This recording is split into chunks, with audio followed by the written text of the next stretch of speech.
awesome.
Estás encantador were the words I whispered to you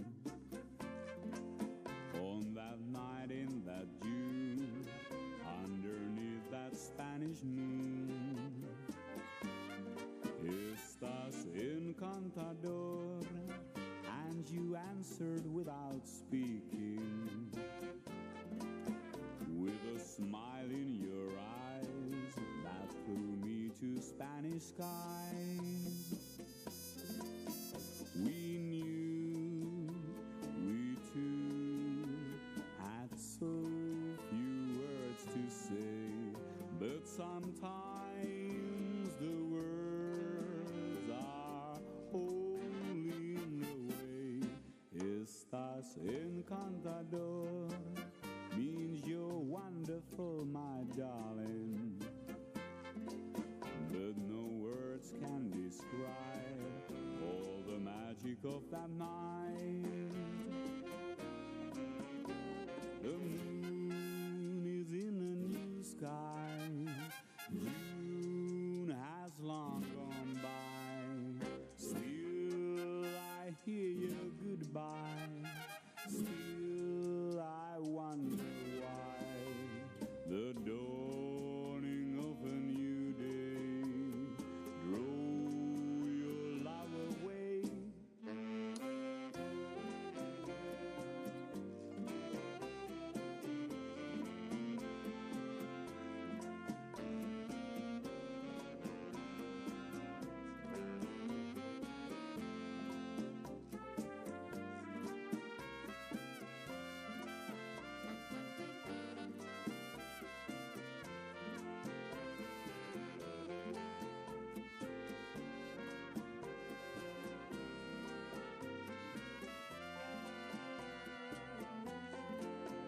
We knew we two had so few words to say, but sometimes the words are only in the way. Estás encantador means you're wonderful, my darling, but no words can describe all the magic of that night.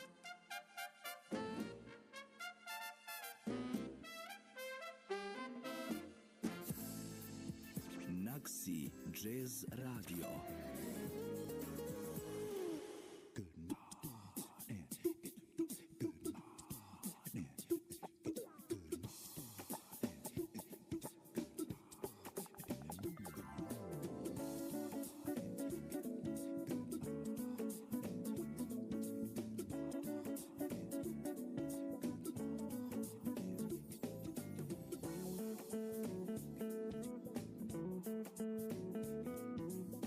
Thank you.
Jazz Radio.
Ah, Rit.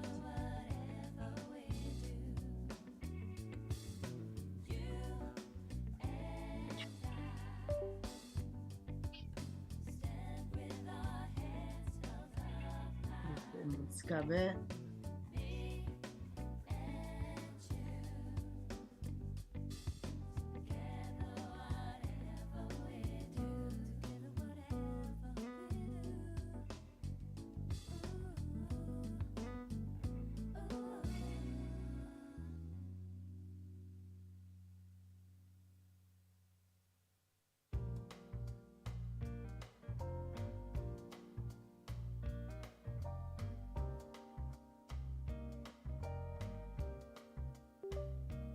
Well, sometimes I go out by myself and I look across the water, and I think of all the things what you're doing, and in my head I paint a picture.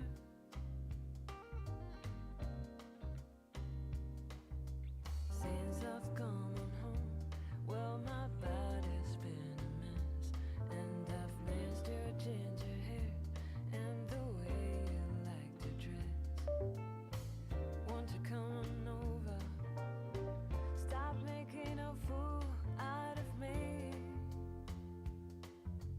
Why don't you come on over, Valerie? Valerie,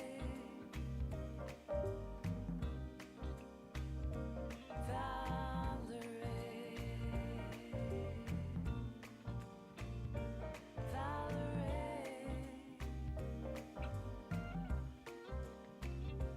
did you have to go to jail? Put your house up for sale? Did you get a good lawyer? Hope you didn't catch a tan. Hope you find the right man who'll fix it for you. Are you shopping anywhere? Change the color of your hair. Are you busy? And did you have to pay that fine? You were dodging all the time. Are you still dizzy?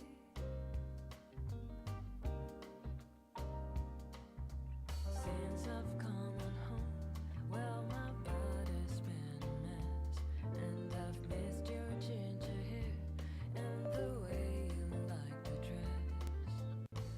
Won't you come on over? Stop making a fool out of me. Why don't you come on over, Valerie? Valerie.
Recording in progress.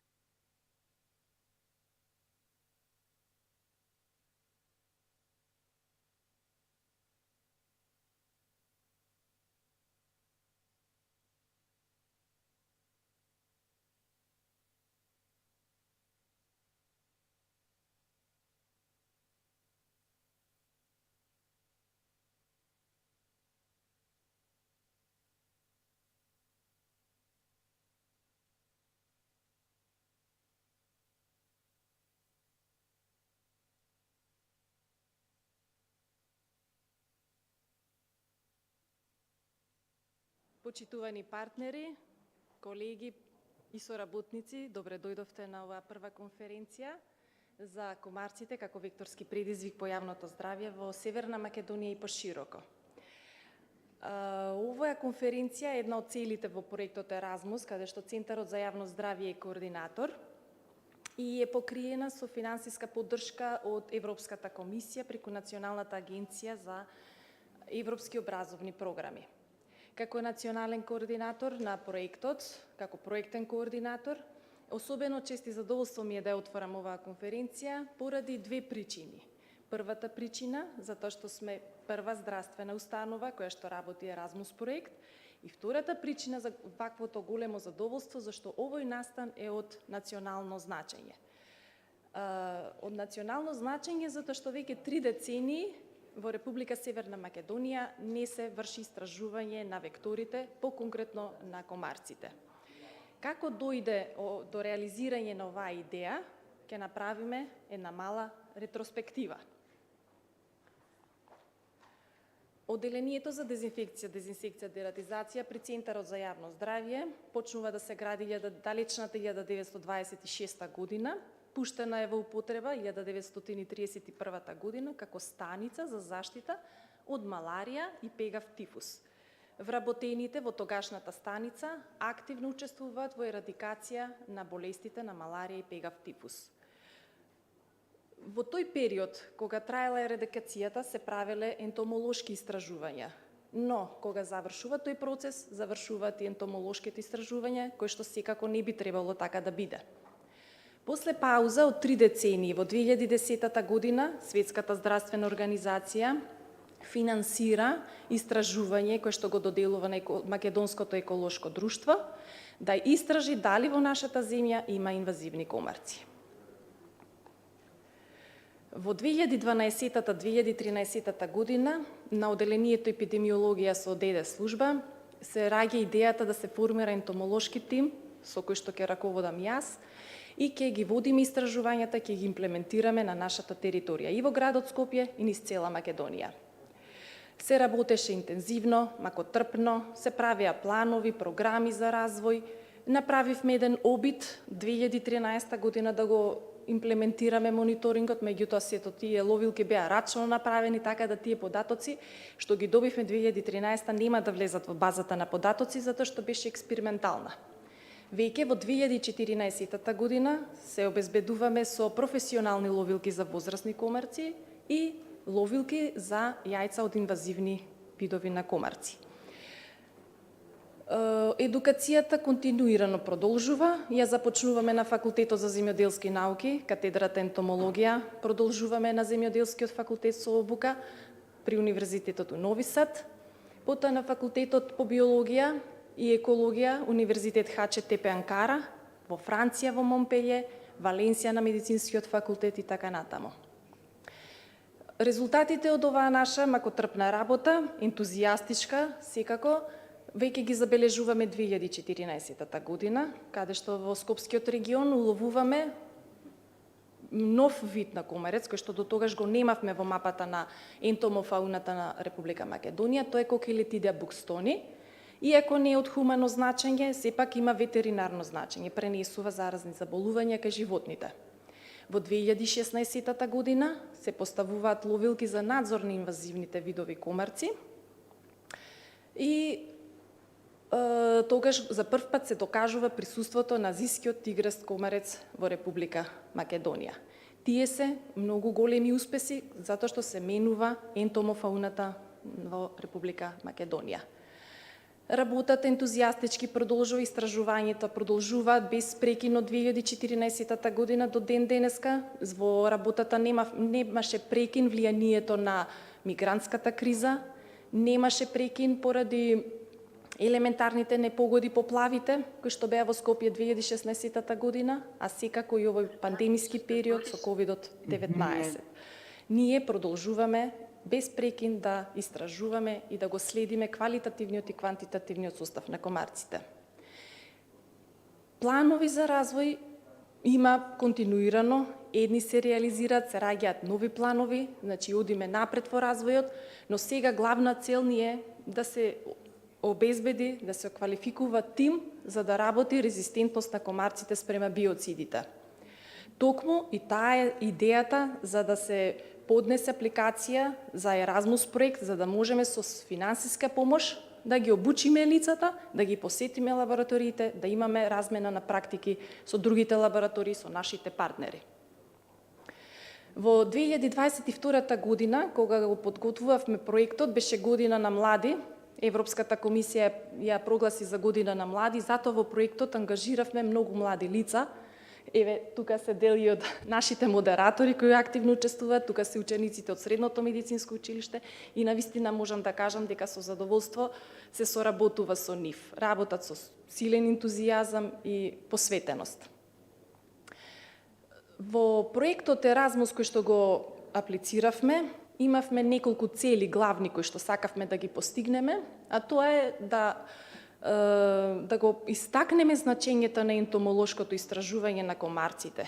Колку се важни тие податоци што ги добиваме во правилна контрола на комарците и добар ефект од контролата. Цел следна ни беше да го едуцираме населението, да се запознаат со комарците, колку тие можат да влијат и да бидат дел од синџирот, од интегративните мерки во контрола на комарците.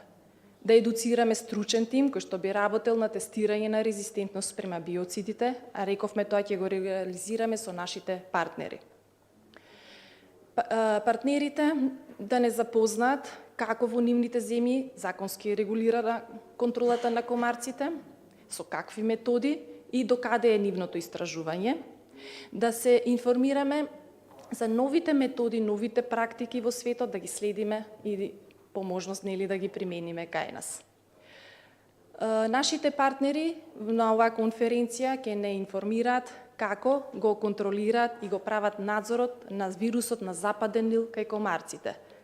Како да се справиме со поплавните комарци, тоа ќе не запознаат исто така колегите од партнери од Хрватска. Овие се сите главни цели кои што ги имаме поставено да ги реализираме со овој проект, но секако покрај тоа ние ќе работиме и на други споредни цели. Задачата и предизвикот е огромен пред нас, иако веќе проектов трае 18 месеци, сепак ќе мислам дека ќе имаме доволно време сите овие активности да ги завршиме. Споредните цели со проектот е да ги едуцираме граѓаните подобро да го сватат животниот циклус на комарците, дека климатските фактори се многу важен сегмент за развојот, особено температурата, вода и вода каде што нема, ќе нема комарци. Значи, тоа мора да стигне до граѓаните, да ги едуцираме и да го сватат и да придонесат во заштита од комарците.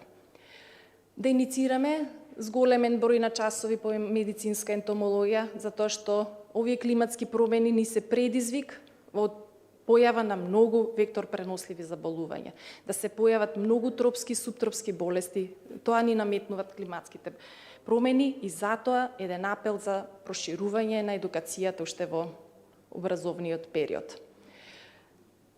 Да ја пренесеме потребата од вклучување на граѓаните во граѓанската наука, citizen science, да иницираме масовно инсталирање, односно симнување на апликацијата Mosquito Alert. Секој еден да ја инсталира во своите мобилни телефони, да слика комарци, да праќа и онаму каде што не се сигурни, значи и да погрешиле, може слободно да сликат и да праќаат.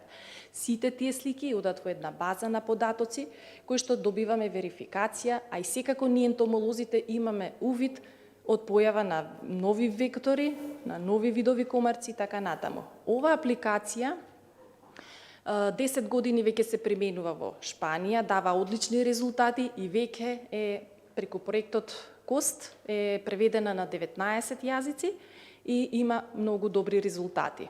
Затоа апелирам до сите и да се споделува меѓу сите нас и меѓу останатото население да се инсталира оваа апликација. Со овој проект исто така имаме една споредна цел да дадеме еден упатство за правилно бирање на биоцидите кои што се користат за контрола на комарците, правилно избирање на апаратура, исправна апаратура, правилно да се избере средството и да се следат препораките од Светска здравствена во изборот на средствата. Да ја подкренеме свеста на граѓаните, за да ја заштитуваат, да ја почитуваат и заштитуваат животната средина. Да го напредиме здравјето на луѓето, здравјето на животните и растенијата, односно животната средина и да промовираме пристап едно здравје. Значи, јас мислам дека во Салава веќе почнавме да го промовираме едно здравје, затоа што имаме присутни од сите институции, од јавно здравје, од ветеринарните институции, од Факултетот за земјоделски науки и храна, од Институтот по биологија и Министерството за животна средина.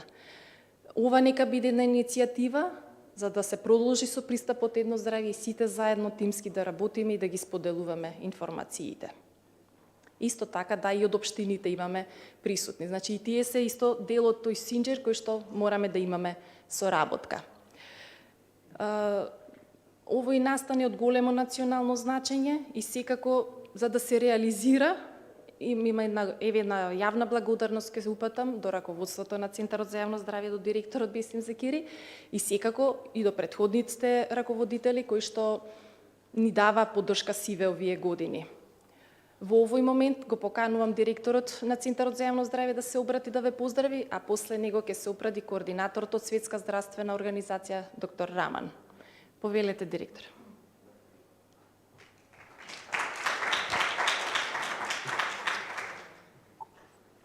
Благодарам, Николина. Честитки за прекрасната организација. Мислам дека ваквите настани се многу битни за националната стратегија за заштита од заразни болести. Почитувани гости, колеги и соработници. Во интерес на времето, јас кратко, брзо би започнал за да првиот слайд бе молам, или би започнал со една изрека од познатиот Еразмо Ротердам, германски филозоф од времето на Ренесансата, кој што вели само контакти со други земји и други луѓе можат да донесат нови знаења. Комарците се сметаат за најсмртоносни суштества во светот заради болестите кои ги пренесуваат, инфицирајќи милиони луѓе во светот. Тука имаме професори по епидемиологија, представници од институтот и накратко само за болестите кои што ги пренесуваат комарците, било да е тоа маларија, жолта треска, денга треска, западно-нилска треска и зика. Сите имаат еден ист именител, а тоа е убот од комарец. Многу може да се зборува за клиничката слика, диагностиката и третманот на овие болести, но едноставно е превенцијата, а тоа е избегнување на убот од комарец. Овие фактори одат во прилог на размножување на комарците, а тоа се глобалното затоплување, урбанизацијата и зголемување на бројот на жители. Мислам дека и нашата земја ги исполна овие услови во последниве години. Гледаме, еве, зима е, уште немаме снег, што е знак на глобално затоплување, урбанизација, да не зборуваме, исто така и зголемување на број на население, особено во главниот град. И кои би биле главните стратегии за борба против комарците? Уништување на нивни живеалишта, користење на механички бариери, третман на комарци во фаза на ларва и третман на адултни комарци. Центарот за јавно здравје Скопје е јавна здравствена установа која врши специјализирана превентивна здравствена заштита. Ова организација е основана од Собранието на Република Македонија на 6 јули 1993 година. Почетоците на организирана превентивна здравствена заштита во градот се од 20-тите години од минатиот век. Целокупната дејност за одржување на здравјето на населението ја вршел Хигиенскиот завод, кој почнал да работи во 1925 година. Центарот за јавно здравје ја следи, истражува и проучува здравствената состојба на населението, причините за појавата и ширењето на заразните и другите болести од социјално-медицинско значење, како и влијанието на еколошките фактори врз здравјето. Предлага и превзема мерки заради заштита и унапредување на здравјето на луѓето на целата територија на подрачјето на град Скопје. Во состав на Центарот за јавно здравје Скопје работат 4 одделенија, и тоа епидемиологија со служба за дезинфекција, дезинсекција и дератизација, хигиена со здравствена екологија, медицинска микробиологија со паразитологија и оддел за социјална медицина со организација на здравствената заштита. Службата за дезинсекција и дератизација е направена според систематски план за задолжителна превентивна дезинфекција, дезинсекција и дератизација. Следењето на спроведувањето на задолжителни превентивни ДД услуги на корисниците и врши контроли согласно барањата на ХАСАП, принципите за безбедно производство на храна. ентомолошка лабораторија на одделението за епидемиологија. Основна дејност на ентомолошката лабораторија е проучување на биологијата и екологијата на инсектите, тоест на видовите кои се од јавно здравствен интерес, бидејќи се вектори на патогени микроорганизми.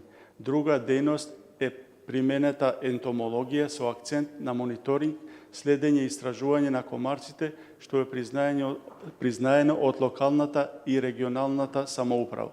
Динамиката на бројноста на комарците, нивната екологија, распространување, одредувањето на квалитетниот состав, а потоа и нивна контрола се само дел од истражувањата на ентомолошката лабораторија, трансформирани во бројни научни трудови објавени во домашни и странски списанија.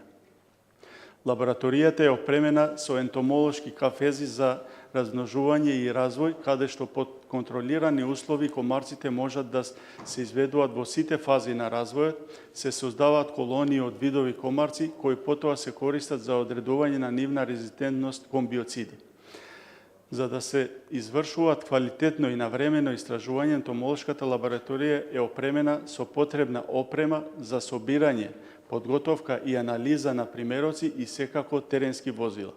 Стручниот тим кој работи во ова лабораторија активно учествува во меѓународни обуки по медицинска ентомологија, ги следи сите новини во контролата на векторите. Нашата цел ќе биде ова лабораторија да се усоврши, било да е тоа со опрема, со нов кадар и нови научни сознанија. Ви благодарам многу на присуството и на вниманието.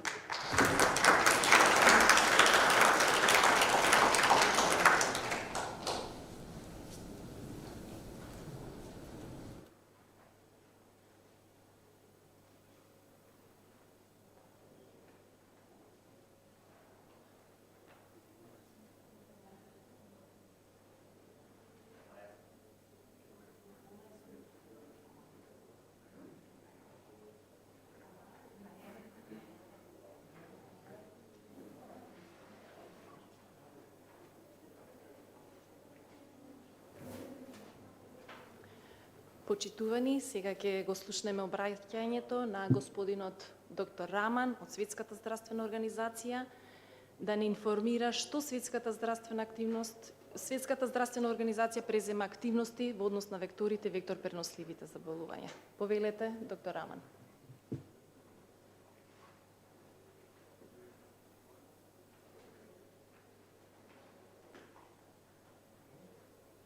Thank you very much for the opportunity. Good morning to everyone.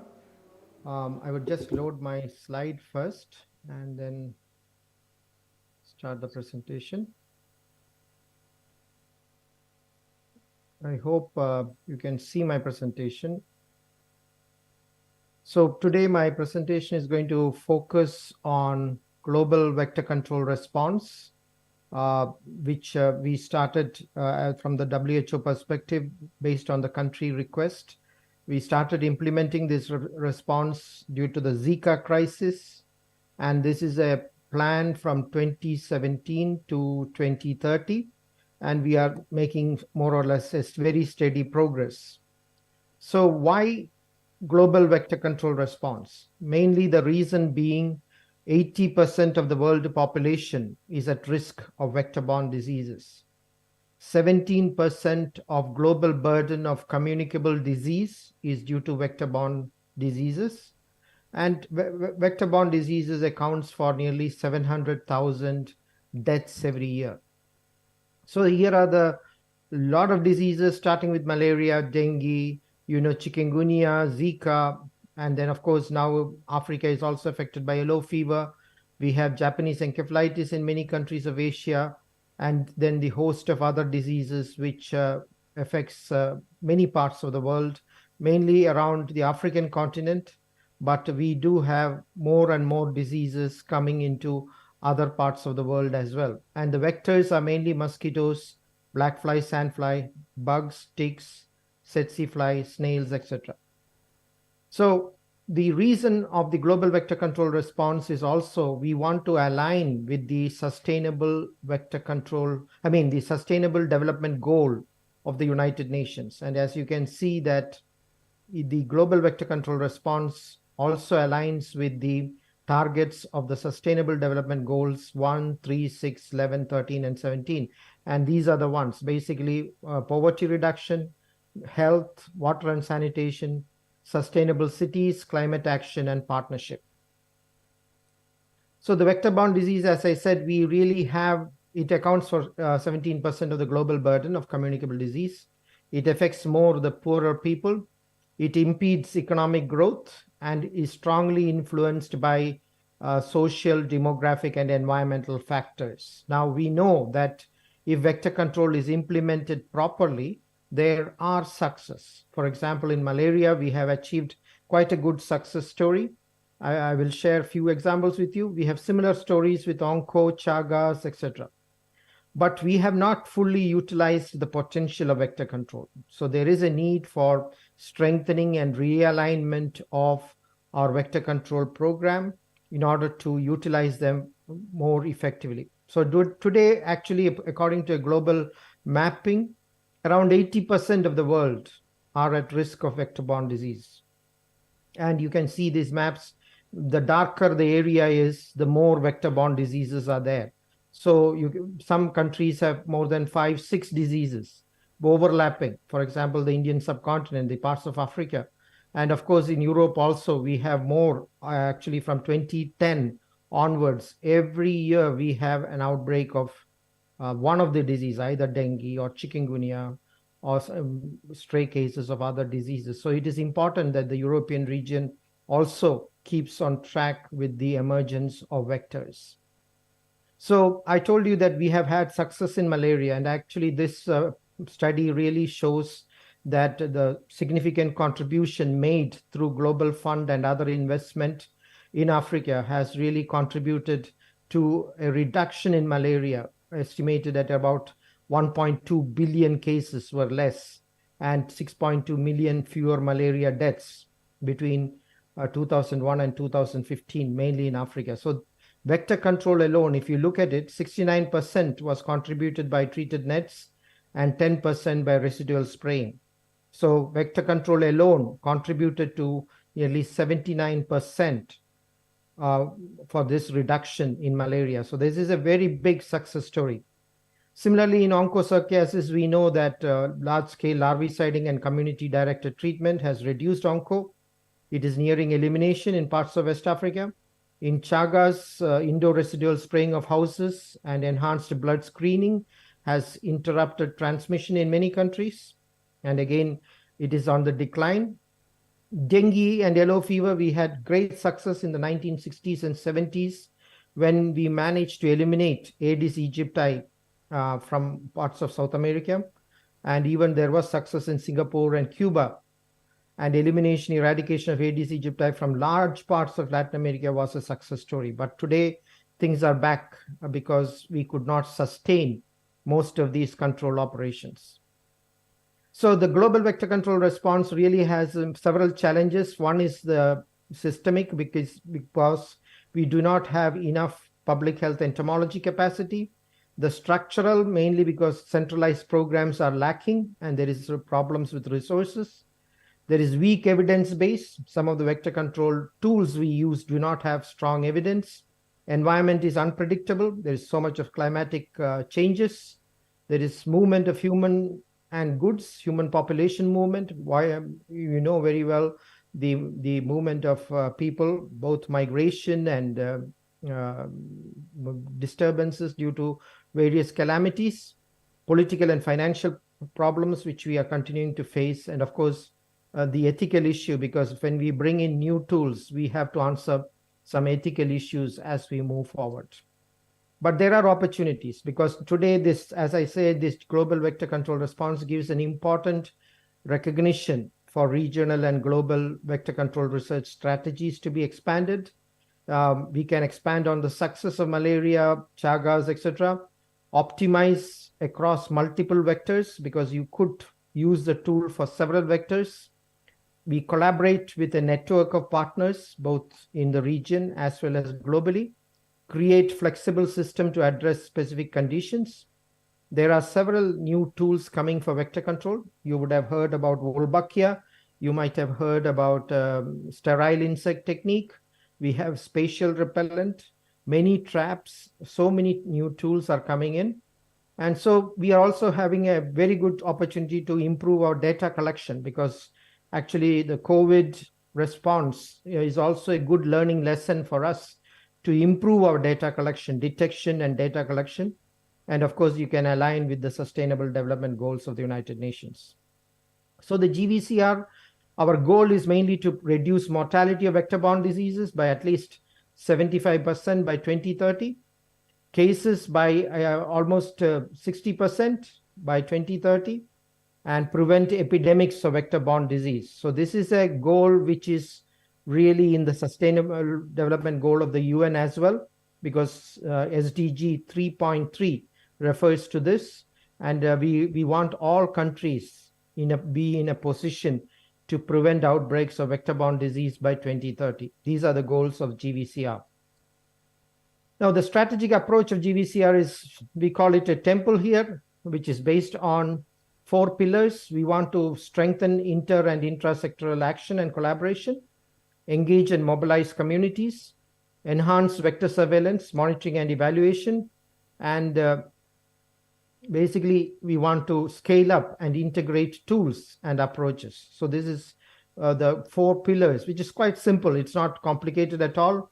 And this will be based on better capacity, entomology capacity, and enhanced vector control, increase basic and applied research. And of course, we hope there will be the country leadership, advocacy, resource mobilization with partner coordination, regulatory policy, and normative support.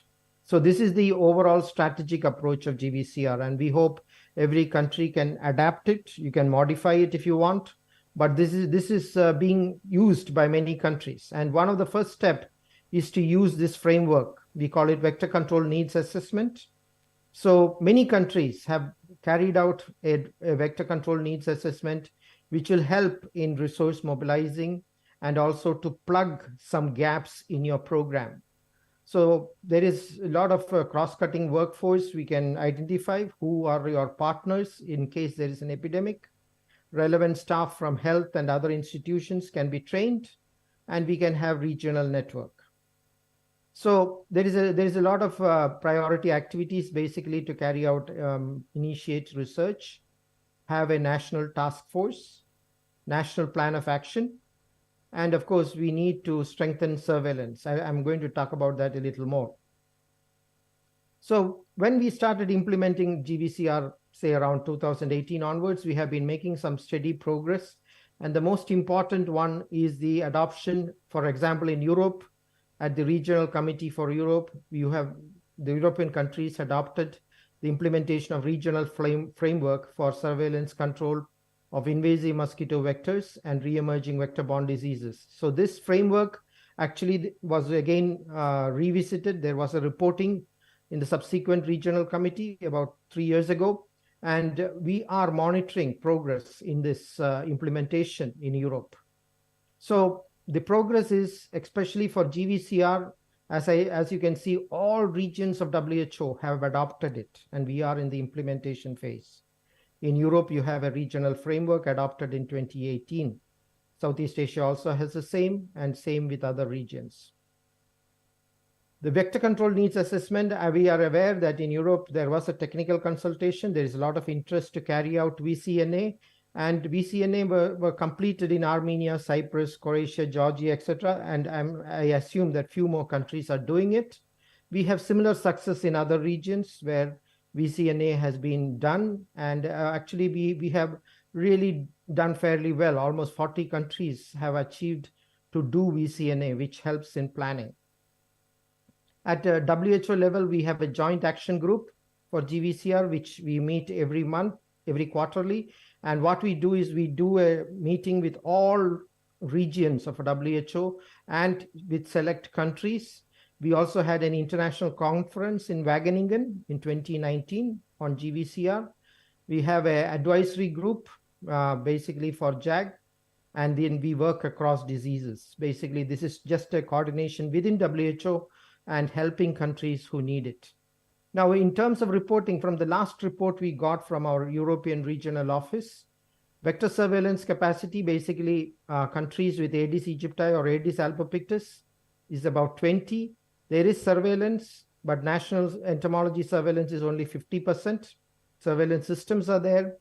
Countries without Aedes, of course, systems are there. Again, national entomology surveillance is still within the range of 50%. So we still need to focus on improving our entomological surveillance. And this is the risk assessment we did during the Zika crisis, which shows 18 countries were classified as having moderate likelihood of establishing Aedes albopictus, and actually almost 21 countries actually have Aedes albopictus. Even in Switzerland, we have Aedes albopictus. So it is there practically in many countries of Europe. There are several documents which you are familiar with from European region. We have several scenarios where vectors are established or vectors are locally established, and vectors may be very well established. So based on that, you will have to develop your strategy and plan your activities. I also told you the importance of surveillance. The reason why I'm talking about vector surveillance so much is because today vectors have moved, and they have moved so silently that we are not aware of it. So many countries do not know which vectors are there because we are having weak surveillance system. So just to give you an example, Aedes aegypti and Aedes albopictus, which started with 7 to 10 countries in the world, are now present in over 130 countries. So this just shows how fast they have moved in a span of 20 to 30 years. So we have to identify really high-risk areas for vector-borne disease outbreaks, detect local transmission if there is, predict or detect epidemics. It also helps to plan and allocate resources. Vector surveillance also helps in evaluating your control program, estimate the burden of the disease in case there's an outbreak, and we want to utilize the data to target the intervention. So this geographic distribution is the main factor which triggers it. And of course, climatic factors we know very well. We are getting warmer in Europe, and vectors are using that very effectively to get established in our country. So basically, we really need to strengthen vector surveillance. And it can be done with simple sentinel surveillance in few areas to start with, because we all have budget limitations. So just start with sentinel surveillance of areas where you know the vectors may be present. So you monitor the population and make sure that they do not exceed too much to such an extent there could be a potential for a potential outbreak. In 2022, we did submit a report on GVCR implementation to the World Health Assembly. And a global survey shows that we got about 56% response from countries. And it indicated that some targets like vector control strategic plan, the percentage of many countries have already surpassed our target. However, the establishment of national training programs, multi-sectoral task force, research agenda, we have not reached the target yet. But I must say that COVID did affect our activities a lot. So we can catch up now. We assume COVID is more or less dying off. It will get reduced in years to come. So there is a chance for us to use the post-COVID lesson in order to rededicate ourselves to vector control. So basically the challenge today we face is to track movement of vectors, and there needs to be a comprehensive map of vector-borne disease threat. Resource is a problem. I agree. It's a global problem. We need greater coordination among all partners. And we need to ask our question, what more can we do with global vector control response? Because this plan is ideal to be adapted in any country. And from a vector control entomology perspective, we say this is the last window of opportunity for us, because we very rarely get vector control, vector-borne disease in the agenda of the World Health Assembly or the World Health Organization, but we got it, and we have a plan from 2017 to 2030. Let us use it to the best extent possible. Thank you very much.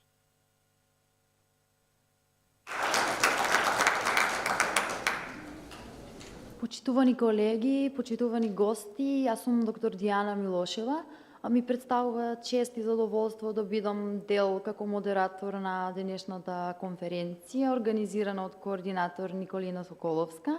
Ми представува уште поголема чест што ќе слушнеме и ќе научиме нови научни и мултидисциплинарни сознанија од областа на ентомологијата. За еден важен дел за справување со вектор преносливите болести за законска регулатива во Република Северна Македонија ја поканувам специјалист доктор Весна Димитровска.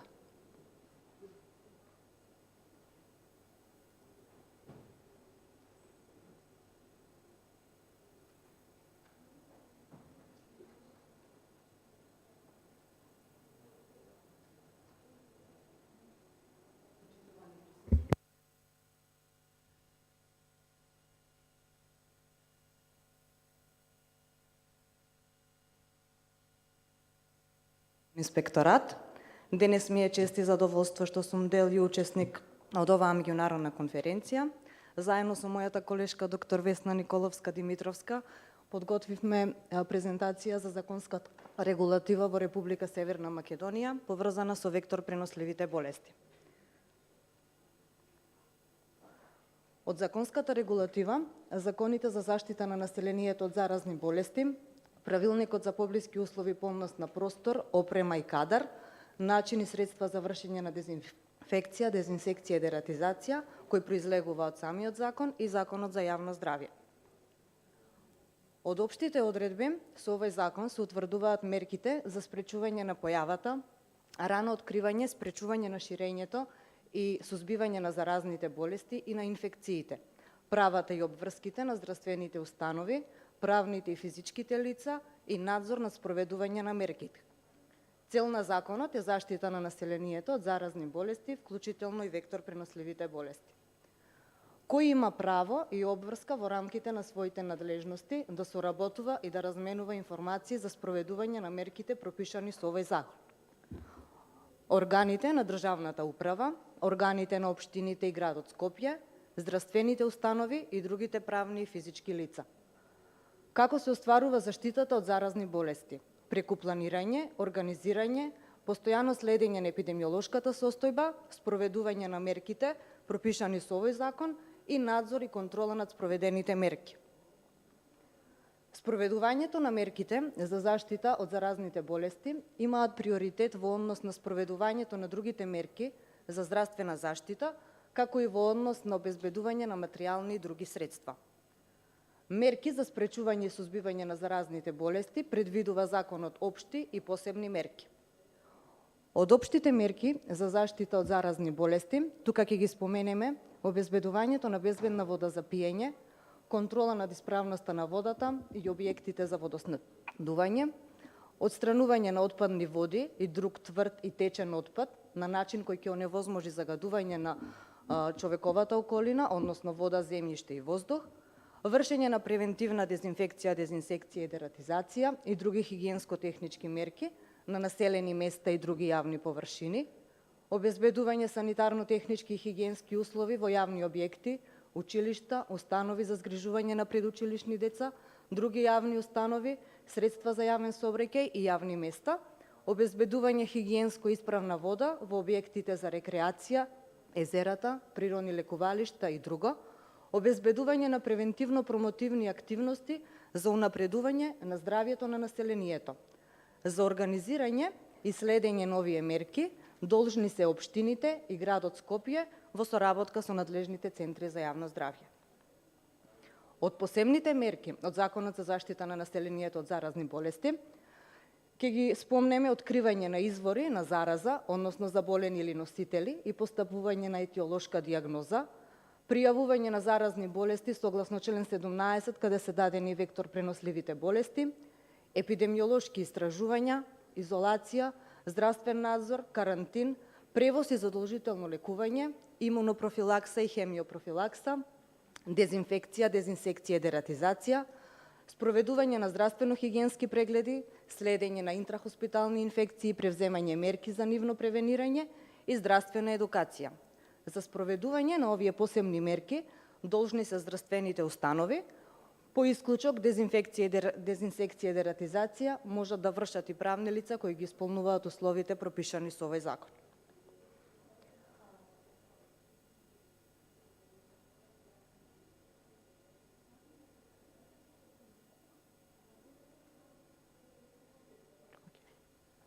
Советите на општините и на градот Скопје, по претходно мислење на надлежниот Центар за јавно здравје, за подрачјето за кое е основан, донесуваат програма за спроведување на мерките за заштита на населението од заразни болести на своето подрачје, во кои се утврдуваат активностите, извршителите, роковите и изворот на финансиските средства за спроведување на програмата. Дезинсекција и дератизација на населбите се изведуваат врз основа на стручни елаборати, кои се подготвени од страна на надлежниот Центар за јавно здравје и доставени на градоначалникот најдосна до 1 февруари во тековната година. Правилникот за поблиски услови по однос на просторот, опрема и кадар, начинот и средствата за вршење на дезинфекција, дезинсекција и дератизација, дадени се нивните значења и посебните мерки. Сега ќе ги споменеме посебно.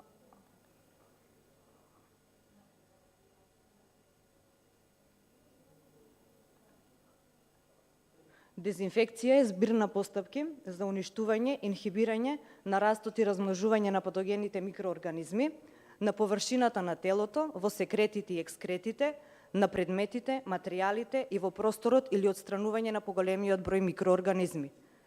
Дезинсекција е збир на постапки на намалување на популацијата, најмалку до прагот на штетност за инхибирање на растот и размножување или за потполно уништување на присутната популација на штетни членконосци, кои пренесуваат причинители на заразни болести, паразитираат на телото на човекот, предизвикуваат алергиски реакции, имаат токсично дејство или се наметници, односно вознемирувачи, или се амбарски штетници во складишта и простории за храна. Дератизацијата е збир на постапки за намалување на популацијата на штетните глодачи под прагот на штетност, инхибирање на нивното размножување или потполно уништување на присутната популација на штетни глодачи кои се природни резервари и пренесувачи на причинители на заразни болести или се амбарски штетници и глодачи во складиште и простории за храна. Превентивната дезинфекција, дезинсекција и дератизација е задолжителна во здравствените установи, училишни и предучилишни установи, социјални установи, угостителски објекти и јавни објекти, како што се аеродроми, станици, пазари и слично, како и во објекти за производство, промет и складирање на храна. Превентивната дезинфекција се врши на секој 6 месеци, а дезинсекција и дератизација најмалку еднаш годишно. Задолжителна дезинфекција се врши на секретите, екскретите, предметите, простории и објекти при појава на епидемии, односно кога престојувал болен од заразна болест, колера, чума, вирусна хеморагична треска, вирусни жолтици, дифтерија, цревен тифус, паратифуси, салмонелози, детска парализа, дизентерија, антракс, беснило и туберкулоза во заразен стадиум. Кој може да врши дезинфекција, дезинсекција и дератизација? Можат да вршат здравствени установи и правни лица кои ги исполнуваат критериумите во однос на простор, опрема, кадар, начин и средства за вршење дезинфекција, дезинсекција и дератизација. Поблиски критериуми по однос на простор, опрема и кадар, начинот и средствата за вршење дезинфекција, дезинсекција и дератизација пропишани се во погоре споменатиот правилник од страна на министерот. Министерството за здравство ја оценува исполнетоста на критериумите во однос на просторот, опремата и кадарот за вршење на дезинфекција, дезинсекција и дератизација. Одобрението за вршење на дезинфекција, дезинсекција и дератизација се издава во период од 5 години. Следењето на ефикасноста и утврдување на соодветноста на средствата за дезинфекција, дезинсекција и дератизација се од страна на Институтот за јавно здравје на Република Македонија во соработка со надлежните центри за јавно здравје, ја следат ефикасноста и ја утврдуваат соодветноста на средствата за дезинфекција, дезинсекција и дератизација и водат евиденција за средствата. Финансирање на општините и посебни мерки за спроведување на општите мерки за заштита на населението од заразни болести, кои се во надлежност на општините и градот Скопје, средствата се обезбедуваат во буџетите на општините и градот Скопје, а додека за спроведување на посебни мерки, средства се обезбедуваат од Фондот за здравствено осигурување на Македонија, буџетот на Републиката и од работодавците. Надзор над примената на овој закон и прописите, донесени врз основа на него, врши Министерството, а инспекцијски надзор над спроведување на овој закон и прописите донесени врз основа на него го врши Државниот санитарен и здравствен инспекторат. Општините и градот Скопје обврзани се да вршат надзор над движењето на заразните болести на своето подрачје преку размена на информации со надлежниот Центар за јавно здравје согласно со овој и друг закон. Права и должности на Државниот санитарен и здравствен инспекторат. Во вршење на инспекцијскиот надзор, инспекторот има право и должност да забрани на лицата кои се заболени од одредени заразни болести да извршуваат одредени работи и работни задачи, забрани движење на лицата, нареди дезинфекција, дезинсекција, дератизација и други санитарни мерки, одреди изолација на лицата и нивно лекување, одреди здравствен преглед на лицата, забрани собири на лица во училишта, кина, театри, јавни локали и други јавни места, додека трае опасноста од епидемија, забрани работа на правни и физички лица кои не ги исполнуваат условите за вршење на дезинфекција, дезинсекција и дератизација, забрани дејност во објект кој представува непосредна опасност за ширење на заразните болести или епидемија и нареди спроведување на други општи и посебни мерки, пропишани со овој закон. Од прекршочните одредби од Законот за заштита на населението од заразни болести, глобата е во износ од 500 до 10.000 евра во денарска противвредност во зависност од големината на правното лице. Ке се изрече казна доколку не се пријави заболување кај луѓе од зоонози или не пријави зооноза кај животни, не врши епидемиолошки истражувања, не спроведе изолација на лица заболени од заразни болести, изврши превоз на лица болни од заразни болести спротивно од овој закон, не обезбеди најмалку еден лекар со соодветна медицинска опрема и лекови кои ќе ја придржуваат групата, обично при патување на масовни верски себири, не изврши или оневозможи вршење на превентивна или задолжителна дезинфекција, дезинсекција и дератизација, или изврши дезинсекција и дератизација на населби без подготвен елаборат подготвен од страна на надлежниот Центар за јавно здравје. Врши дезинфекција, дезинсекција и дератизација спротивно од овој закон. Глобата во износ од 500 евра во денарска противвредност ќе се изрече за прекршоци од ставот 1 на овој член и на одговорното лице во правното лице. За физички лица, глоба во износ од 300 до 650 евра во денарска противвредност ќе се изрече за прекршок на физичко лице, доколку не упати лице каснато од бесно или сомнително набеснило животно за антирабна заштита, одбива изолација, задолжително лекување или карантин, одбие или оневозможи спроведување здравствен надзор, лице или родител-старател одбие вакцинирање, односно заштита со специфичен имуноглобулин или со лекови за болести утврдени со овој закон и одбие задолжителна дезинсекција од член 40 на овој закон.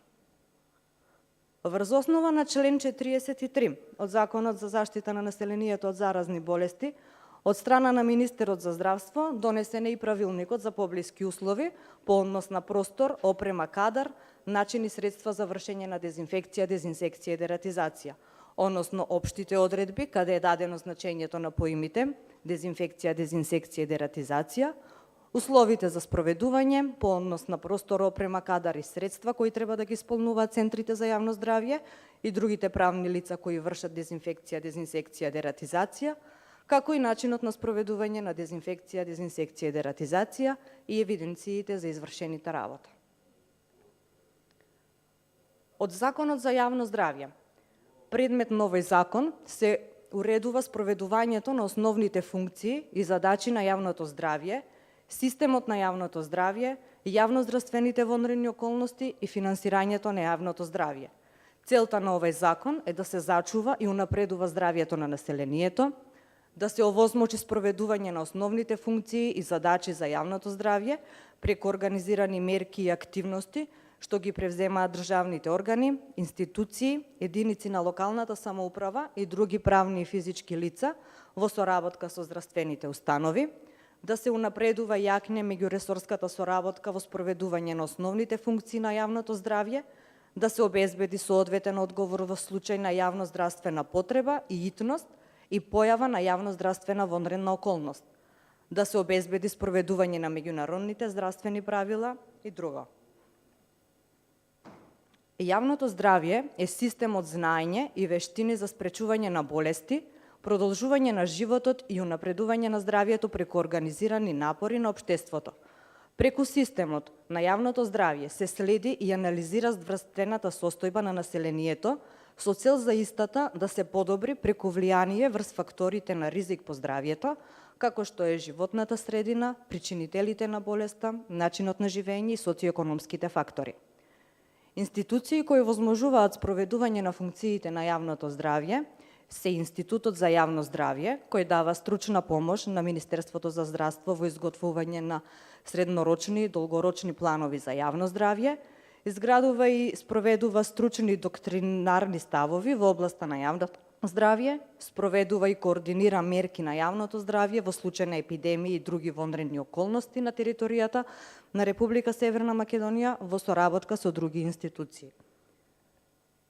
Центрите за јавно здравје за потребите на државата и на општините за чие подрачје се основани ги вршат следните работи: следат, анализираат и евалуираат здравствено-еколошки и санитарни услови и предлагаат мерки за надминување на јавноздравствените проблеми. Проучуваат и ги следат хигиенските и здравствено-еколошките услови во поглед на заштита на воздух, безбедност на храна и предметите за општа употреба, водата за пиење, површинските води, отпадните води и цврстите отпадни материи и друго. Ги следат, анализираат и спроведуваат мерките за заштита на населението во услови на појава на зараза и други заболувања, епидемии и други вонредни состојби. Спроведуваат превентивни мерки на дезинфекција, дезинсекција, дератизација од јавноздравствен интерес. Постапување во случај кога постои сомнеш за заразно заболување во авион. Капетанот на авионот во меѓународен лет, кој сака да слета на аеродромот, а знае или се сомнева дека во авионот има патник, односно патници со знаци на заразно заболување, кој може да го загрози јавното здравје, должен е да го информира контролорот на летање или операторот на аеродромот веднаш по дознавањето, а пред слетувањето. Контролорот на летањето, односно операторот на аеродромот, за тоа го информира одговорното лице на медицинскиот тим на аеродромот. Одговорното лице на медицинскиот тим на аеродромот ги информира Државниот санитарен и здравствен инспекторат и Институтот за јавно здравје. По барање на Државниот санитарен и здравствен инспекторат, капетанот на авионот кој управува со меѓународниот лет е должен да го подготви и да му го предаде здравствениот дел од општата декларација на леталото, изготвен согласно со меѓународниот здравствен правилник. Точка на влез во случај на прием на известување за сомнеш или потенцијална опасност по јавното здравје во авионот, Министерот за транспорт и врски во соработка со Министерот за здравство определуваат точка на влез, односно на кој аеродром треба да слета согласно меѓународниот здравствен правилник. Постапувањето на Државниот санитарен и здравствен инспекторат може да нареди на операторот на аеродромот да им даде информации на патниците да превземат мерки за спречување инфекцијата или контаминација на багажот, им помогне на институтот или на Државниот санитарен и здравствен инспекторат со истрагата на појдовни или дојдовни патници и присуство на заразна болест со ризик на сериозна опасност по јавното здравје, спроведе техничко-хигиенски мерки за спречување на контаминација, ако веќе постои востановен ризик на контаминација, и затвори згради или локации или делови од згради и локации заради контрола на контаминацијата. Државниот санитарен и здравствен инспекторат може да му нареди на операторот на леталото да им даде информации на патниците за да превземат мерки за спречување на инфекцијата или контаминацијата на багажот, да спроведе техничко-хигиенски мерки на леталото и неговиот товар за спречување на контаминација, ако веќе постои констатиран ризик на контаминација, да го провери леталото и товарот за присуство на контаминација и да го дезинфицира леталото и товарот, вклучувајќи уништување на вектори. Во член 43 и 44 дадени се прекршочните одредби и предвидените глоби за правните, одговорните и физичките лица кои постапуваат спротивно на одредбите од овој закон кога ги спомнавме во Законот за заштита на населението од заразни болести, од 500 до 10.000 евра во денарска противвредност. Пораката со овој слайд, со последен слайд, е да се спроведуваат мерките, но сепак да се внимава нели на пчелите кои што да не ги уништиме нив, кои имаме и бенефит од нив, така да се внимава во спроведувањето, сепак да се спроведат мерките во спречување на векторите кои се преносливи на заразни болести, но сепак да се внимава да не се занемари природата и нивниот бенефит. Ви благодарам.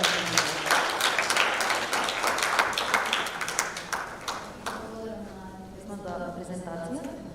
Јас поканувам почитуваната магистар Евангелие Завицану да не запознае со управување на комарците во Грција.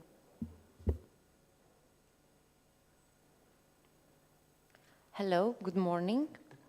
I'm Evangelia Zavitsanu and I'm here from Benaki Phytopathological Institute from Greece, and I'm here to talk about mosquito management in the region of Attica.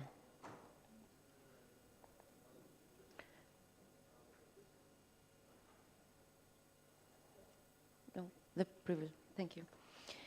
So, in Greece we have detected 60 different mosquito species, and the most of them are the species with here, Culex pipiens, Anopheles, and Aedes albopictus. And we're interested in these species because Culex spread the virus of West Nile, Anopheles spread the virus of malaria, and Aedes albopictus spread the virus of dengue, chikungunya, and Zika. The first records about mosquitoes in Greece came at the early of 20th century and had been recorded from Greek and from foreign researchers. And in this period, we have record for first time malaria in Greece till 1974, and then malaria came back at 2009 till 2021. So our main research is on the region of Attica. Here you can see Greece, and with the red color you can see the region of Attica.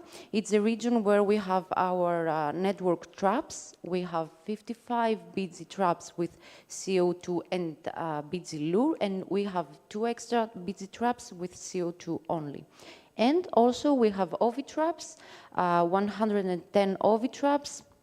That means that each busy trap has two ovitrap in a small distance between them. And here you can see a map. A map with all our traps. So here you can see a beadsy trap. Our beadsy traps are in protected areas from people and from animals, and they also need electricity. You can see CO2 and then a plastic pot with a net inside where our adult mosquitoes get trapped in. And here you can see our an ovitrap. It's just a plastic pot with a wooden tongue depressor inside. We fill our ovitrap with water.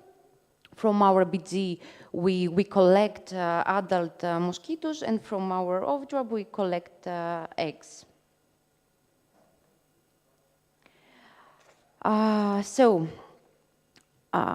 Every week we take these nets from our busy traps, and we take them from the field to our lab, where we have to identify the species.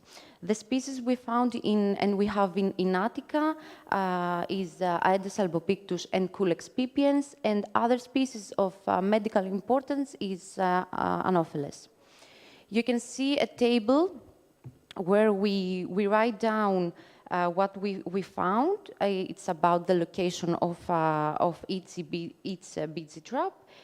It's about the installation date and the collection date, and then we write down the number of female Culex pipiens, Aedes albopictus, or whatever species we found in each net.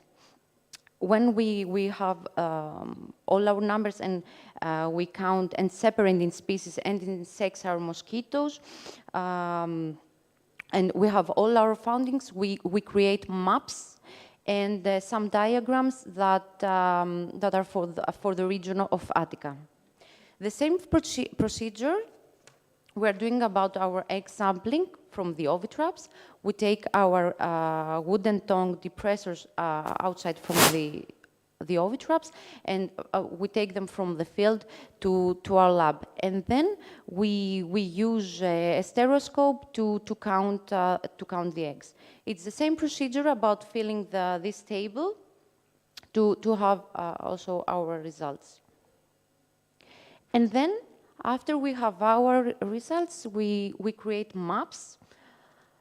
Here you can see some maps we create for the region of Attica, and some maps we create and upload them on ArcGIS. For example, from the first link, if we click, you can see the female Culex pipiens from the 3rd week of 2023. It was the previous week. Yes, the view, please. Thank you. So here you can see the region of Attica. Here are all the spots we have our busy traps. And for example, if we click in this spot, if it's possible, please. Thank you. And if we, yes, drop down more. Yeah, thank you. More? Okay, thank you. You can see that in the 3rd week of 2023, we have 140 female Culex pipiens. The same is about at the other maps. Here about female Aedes albopictus, again about the 3rd week of 2023.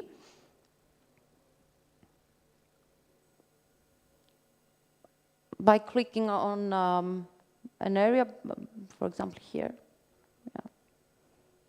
It's at the area of Dionysos. We can see that in the 3rd week of 2023, we have zero mosquitoes. And from the other map is about the eggs. As I told you before, each BG trap has two ovitraps in a small distance between them. Can we zoom more in the map? A little bit more? Little bit. Okay, thank you. I don't know if it's clear, but here we have two spots, two ovitraps. By clicking on the one spot, we can see that we have 0 eggs, and the same is about the second spot in the same area. Okay. Thank you. So it's very important for us to visualize our results, because it's not only to count them down in an Excel, but just to show our results in our maps. What is needed is to have a proper mosquito control, and to accomplish that is to detect mosquitoes breeding fields. Any accumulation of standing water is a breeding ground for mosquitoes, and in places sometimes we cannot imagine. For example, flower pots, or from draining plates under the pots, from barrels with water inside, and maybe in hollows of trees. So these are fields where we can have accumulation of mosquitoes, and mosquitoes are not only dangerous, but they are also annoying. So after the collection of our data and the creation of our maps, local authorities, along with the public health department, decides about the different actions if we have to act. For example, by identify breeding sites, by use authorized biocides, or by use the method of door-to-door. For example, here is a diagram with an intervention at the area of Agios Andreas. We are still in the region of Attica. It's for 2021. And our intervention accomplished by emptying standing water. Here, in the week, in this week, the 38th week, we detect the problem. And after emptying standing water in this area, the next week, the 39th week, we have a population reduction. Another intervention, as I told before, is the method door-to-door. Here is the area of Psatha at 2021. Here, Psatha is a seaside area where water from showers inside the yards of the houses were standing. So we detect the problem here, 26th week, and the next week, after the method door-to-door, we see that we have a population reduction. And then we have also another intervention at the area of Calithea by using authorized biocide. We detect the problem at the 13th week here. And by using authorized biocide, in 2 weeks after, we have a population reduction. And here are all the programs we participated or participating. In some of them, we are the coordinators, and in other, we are participant. And it's very important for us, for Benaki and for our lab, because to study mosquito population, because Culex pipiens, Aedes albopictus, and Anopheles are vectors, and it is very important for our public health, all this surveillance. This is our team, and our head, Antonios Michailakis, and thank you for your attention.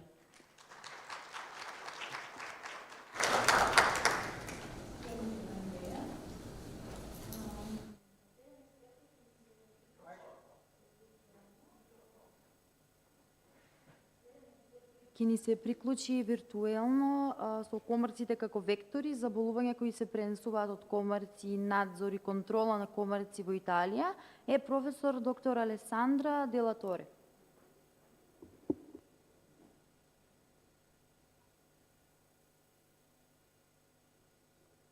Alessandra, can you hear me?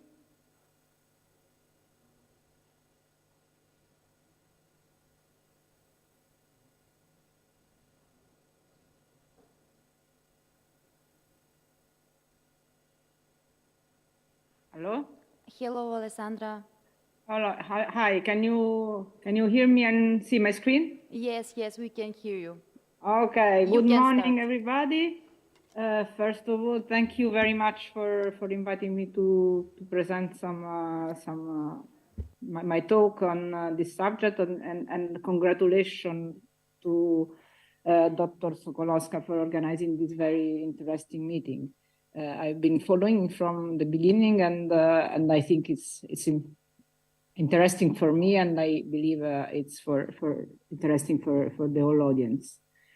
So what I'm going to talk about today is our experience on mosquito vectors, mosquito vector-borne diseases, and mosquito surveillance and control in Italy. So I will focus on the main species that you already heard about the disease that they are transmitting in Italy and Europe. And I will focus mostly on the Italian National Plan for Prevention, Surveillance and Control of Arboviruses, which started in 2020, which I believe it's one of the most advanced plans for prevention arbovirus in Europe. So first of all, what species do we have in Italy? 65 species of mosquitoes, but only few of them are relevant from the public health perspectives. We have been an endemic country for malaria until the 70s, and we still have some Anopheles, but not malaria transmission. One of the most widespread species is Culex pipiens. And here you can see it's not only spread in Italy, but in most Europe. And is present with two different biotypes, which have completely different behaviors. The first, Culex pipiens is a rural species, which bites mostly birds. And the second one is Culex pipiens molestus, which is mostly urban species biting humans. And these species and also the hybrids between these species are involved in the transmission of several enzoonotic viruses, which are viruses who have animal reservoir and are usually transmitted between vectors, mosquitoes in this case, and mammals. And sometimes they can infect humans and produce infections and diseases to humans. Among these enzoonotic viruses, the most widespread in Europe is West Nile virus, which is a virus usually transmitted between mosquitoes, Culex pipiens, and birds, and which frequently provides spillovers to humans and horses. And here you can see the number of cases of West Nile in Europe from 2014 to 2018. And you can see that 2018 was a very unusual year with many cases compared to previous year. We had more than almost 1,500 human cases in Europe, 569 of which were in Italy. And the same occurred this year, in 2020, where again we have an unusual season. In this case, the epidemic was mostly focused in Italy, although also other countries were affected. And in Italy, we got 566 human cases. And here it's interesting to see that there were also 36 deaths and 89 cases in blood donors. So this is something I like to stress, that West Nile virus is transmitted by mosquitoes, but when an epidemic starts in humans, blood donation can represent a high risk for the population. Since 2018, our national viruses prevention and control plan started after the outbreak in 2018, when we realized that the health problem was serious. And with reference to West Nile, what are the objectives of the national plan? The first objective is the detection of the West Nile circulation at the earliest phase possible. And in order to do this, it is recommended that regions perform horse surveillance and wild bird surveillance, this in all areas, including low-risk area, while high-risk areas, which in our case is north of Italy, they also have to perform target bird surveillance and entomological surveillance. What's the goal of this is, again, to detect the circulation of the viruses before human cases arise, in order to be capable of, for instance, stop blood donation and stop the possibility of people to be infected by this mean. Here are some data from 2022. You can see, I'll show them quickly, but you can see that the epidemics was mostly concentrated in the north, and in fact, this is the same for the human cases. But you can see that the surveillance also detects some cases in wild bird, horse, and target bird surveillance in regions in central and south of Italy. So what happens when we detect the virus circulation by means of this kind of surveillance? We try to reduce or stop circulation of the virus. And how this is achieved? This is achieved by, first of all, the circulation information between relevant institutions in order for them to become aware.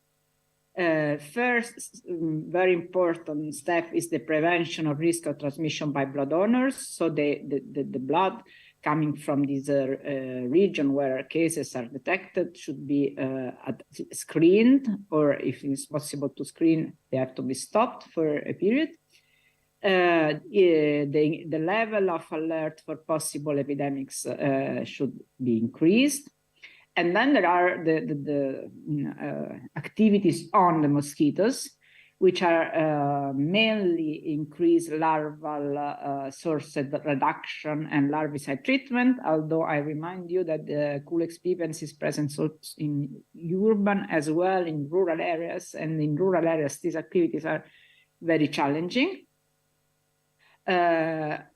We believe that is even more important than doing control when there is a West Nile virus circulation is to promote individual protection measures, to explain and to raise awareness about in the population that they have to promote, they have to prevent being bitten, because this is probably the most effective mean to stop or to reduce transmission. And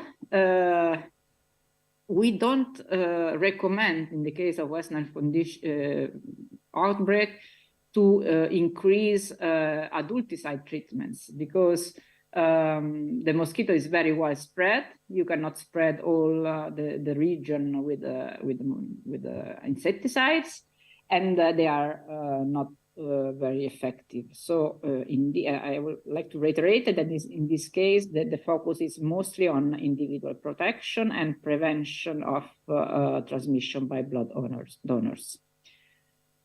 In addition to Culex pipes, the other main problem from public health related issues with mosquitoes are invasive species. You already heard about this.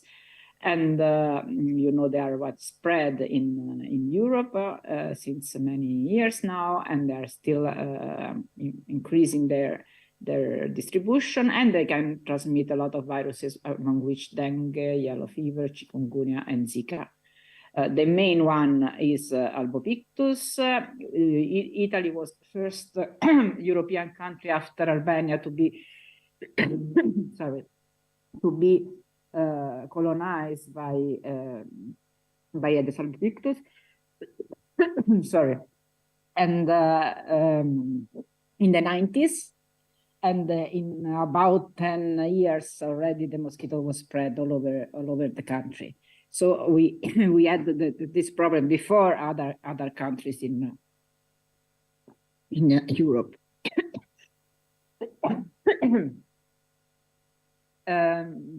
And also we have other two species now, which are Aedes corregus and Aedes japonicus, who are more adapted to colder climates. And in fact, we can find them in northern Italy as well in Central Europe. So Italy was also the first country to have outbreaks of exotic arboviruses. In 2007 and 2017, we had outbreaks of chikungunya virus, very large one with hundreds of cases, as you can see here. And the basic reproductive number ranging from 1.5 to 6, so very, very high basic reproduction number. And in 2020, we also have a very small outbreak of dengue, which was the first one in Italy. And I don't know whether you are aware that in 2022 in coastal Mediterranean France also there have been several cases of dengue. So the risk is not only a theoretical risk that we are talking about, it's an actual public health problem. So again, coming back to our national plan for prevention and surveillance of arboviruses, what the main challenge is, we believe, is that the high proportion of symptomatic cases. This is why we perform surveillance on other hosts, such as animals, birds, and mosquitoes. And also another weak point is the low awareness of physician and population about these kind of diseases. The goal of the surveillance, also in the case of exotic arboviruses, is immediate notice of positive arbovirus cases. We are not doing active surveillance in this case, and also rising awareness on preventive measures in travelers in endemic countries, because these are the people who are coming back to Italy and are bringing the viruses with them and starting the outbreaks. So the only kind of surveillance in case of these mosquitoes and these viruses is entomological surveillance. In the absence of arbovirus circulation, which is the rule, we, as also was mentioned in previous presentation, we perform hotspot monitoring by ovitraps and adult traps, particularly in point of entries, airports or ports. And in parallel, we also perform education to public health officers, and when possible, larval source removals and larvicide treatment, which are actually mostly performed because these mosquitoes are also a big nuisance. So they are performed just to prevent the nuisance. In the presence of arbovirus circulation, the monitoring and the control activity are increased. And we also introduce adulticide treatments, spraying of pyrethroids around the human infected cases. Finally, I'd just like to mention that mosquito surveillance and monitoring is, as I was already pointed out, an expensive and challenging effort. And so we introduced citizen science to complement results from entomological monitoring by the mosquito alert project that Nicolina already mentioned. And so the idea is to ask to citizens to send photographic records of mosquitoes. The project was originally developed in Spain, but by the AIMCOS project was raised to a European level since 2021. So you can do, sorry for the Italian here, but you as a citizen can send photographic records of mosquitoes or records of biting activities. And here you can see results from 2020. These are the number of biting records in 2020 in different countries. And you see that in Italy, we made a big effort and we result in a higher number of records, of course. And we got 30,000 mosquito photos and almost 10,000 of bite records. And here you can see first of all, this is a very powerful approach to detect invasive mosquitoes. Here you can see that at the European level, the three mosquito invasive species where they were detected. And if you remember the map I showed you before, provided by ECDC, there are very overlapping, showing that this is a powerful tool to detect the species, and there are already cases where by this means new species have been found in new areas. And here you can see the number of biting records from 2001 to 2022, or early 2022. In Europe, of course, they increase in summertime, but still we have some detection in wintertime, which is another interesting possibility that the Mosquito Alert project offers to study mosquito behavior and presence in wintertime. And you can see the same in Italy for 2002. So the number and the distribution of records that we got last year. So you can see there is a very good national effort coverage, which we never achieved by entomological monitoring. And just to conclude, I would like to stress that digital monitoring and mosquito alert could be very useful to trace Aedes aegypti, which is another, as you I think all know, the tropical main arbovirus vectors, which is much more effective than other species in transmitting diseases. So it's much more dangerous species, and so far has been reported only in this region of Georgia and Turkey, but in a few weeks ago was also reported in Cyprus.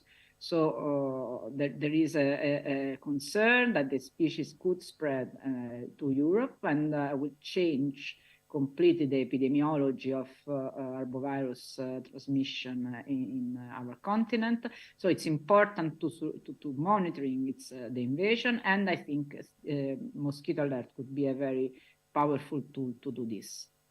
And with this, I conclude. Thank you again for inviting me, and I will follow the rest of the conference with much attention. Thank you very much.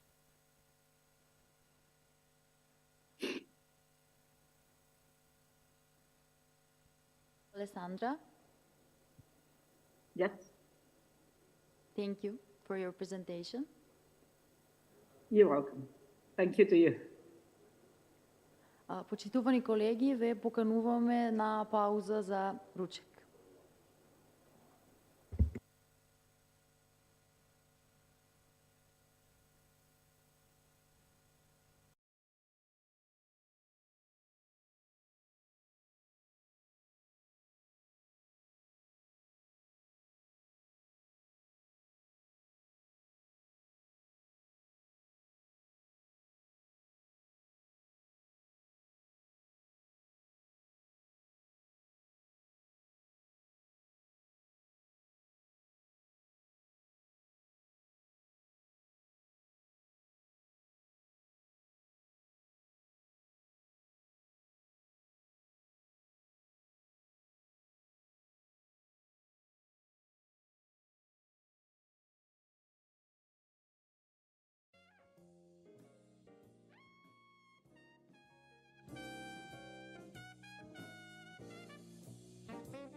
Jazz Radio.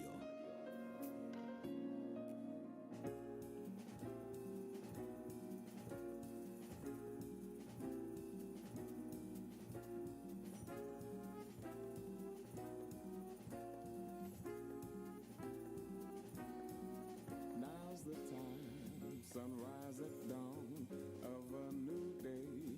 The sounds of nature fill the air. The world awakes as softly. Right, hear my prayer. I hear the sound. I hear you sing, sweet goddess of the sea and of the sun, my lovely one. Moonbeams, sunbeams, feel the vibration of life. Feel the vibration of life. Mother God, Father God. Moonbeams, sunbeams, feel the vibration of life. Feel the vibration of life. Mother God, Father God, Mother God, Father God.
Now's the time, sunrise at dawn of a new day.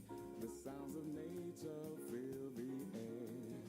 The world awakes as softly. Right, hear my prayer. I hear the sound.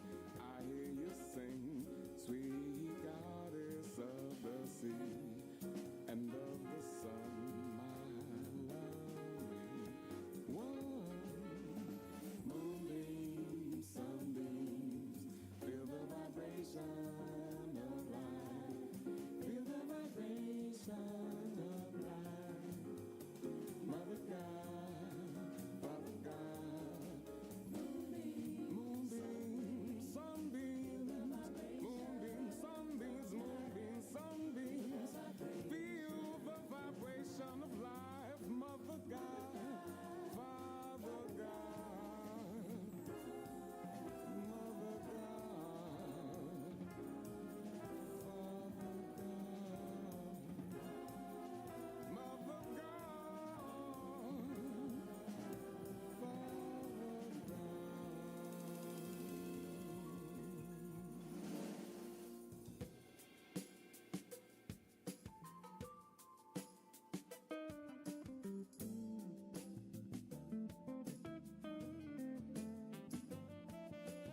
Naxi Jazz Radio.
Jazz Radio. Ja biram šta slušam.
Jazz Radio.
Jazz Radio.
Jazz Radio.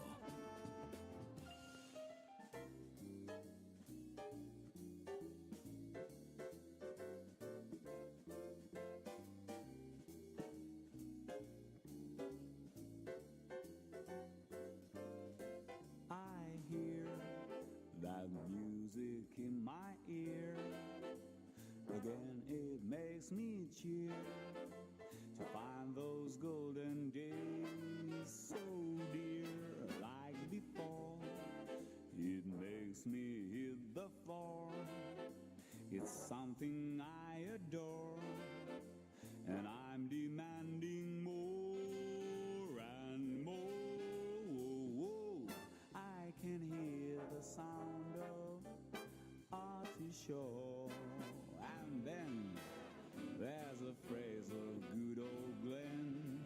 Hey, hey, I sing and swing like Mr. Bean, enjoy like Frankie Boy, adore the soft routine of Dean. So, ladies and gentlemen of golden swing, to me, each of you is queen and king.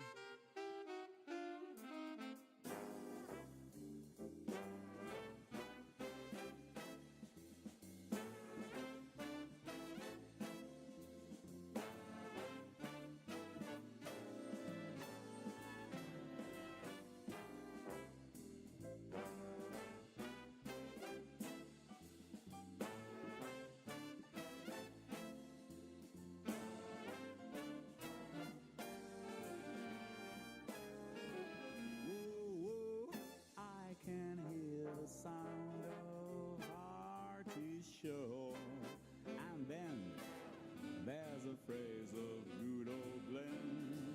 Hey, hey, I sing and swing like Mr. Bean, enjoy like Frankie Boy, adore the soft routine of Dean. So, ladies and gentlemen of golden swing, to me, each of you is queen and king.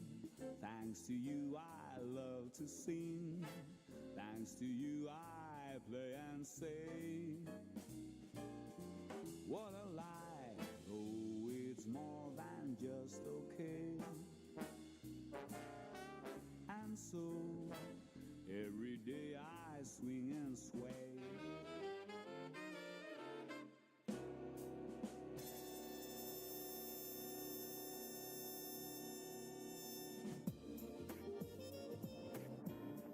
Naxi Jazz Radio.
question that I pose is really easy.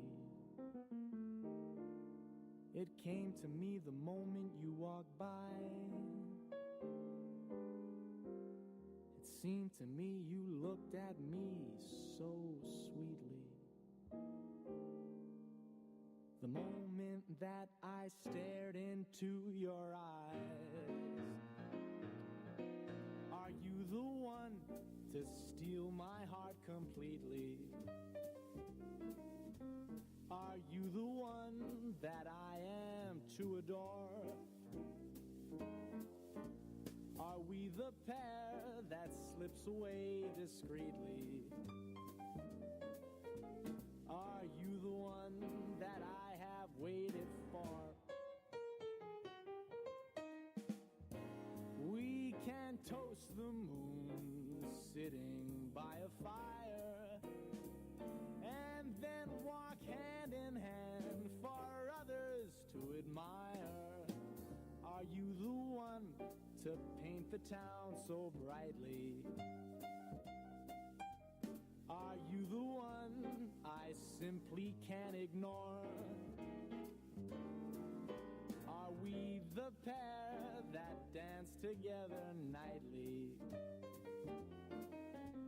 Are you the one that I have waited for?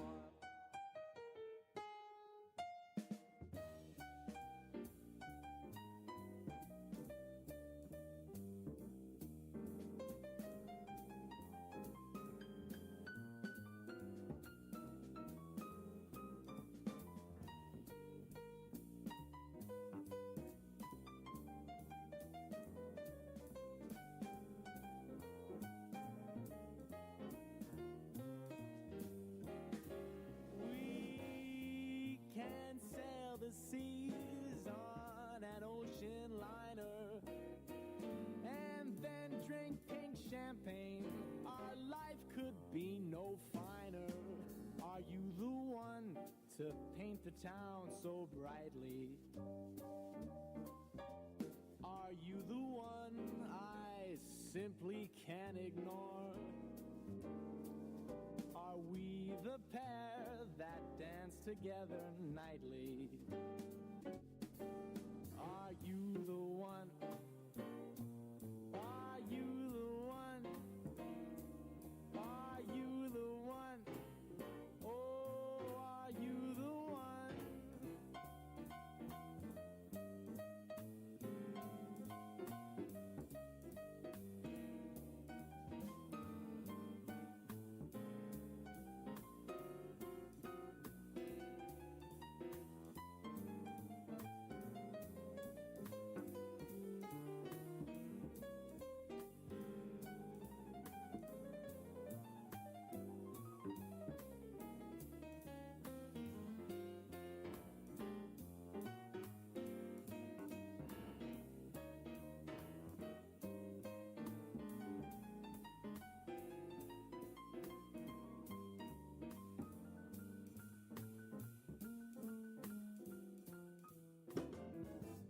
Naxi Jazz Radio.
Jazz Radio.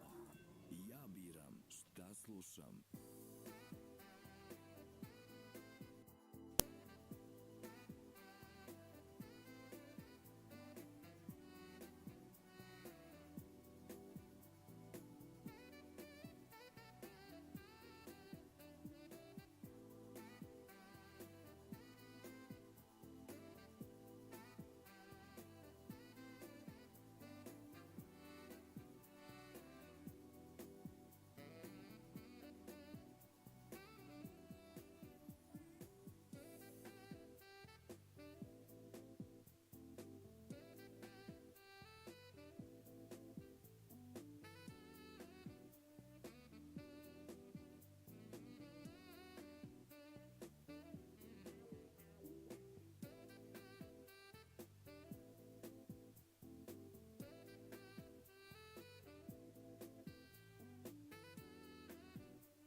Okay.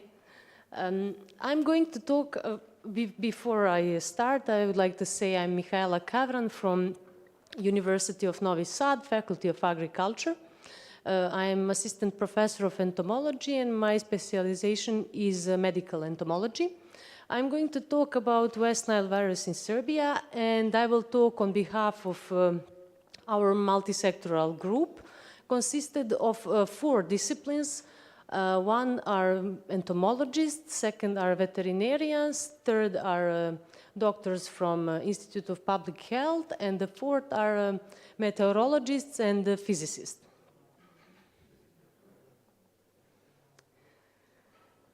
Just to remind you, Alessandra Della Torre already mentioned this.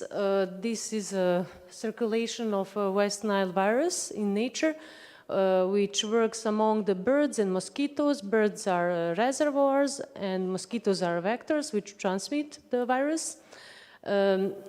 Humans and horses can be infected, but if the infection happens among humans and horses, considering that they are dead-end hosts, the virus cannot be transmitted from them to other hosts.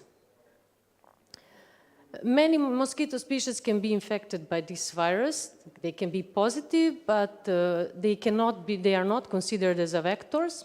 Only Culex pipiens are vector species, and this is Culex pipiens complex, the most important vector of West Nile virus in Europe and also in Serbia, but the same is for North Macedonia. This mosquito, the problem with this mosquito is that they can lay eggs in any kind of stagnant water. They can choose even a glass of water to lay the eggs if you leave it long enough outside. So the control of this species is really difficult, but you will hear more from Professor Aleksandra Ignjatović-Ćupina tomorrow. This virus can be transmitted in other ways, such as organ transplantation, blood transfusion, or from the mother to the fetus, or from the mother to the child by mother's milk. But I'm not going to talk today about these ways of transmission. I'm going to talk about the transmission done by vectors. Here you can see 3 general clinical categories.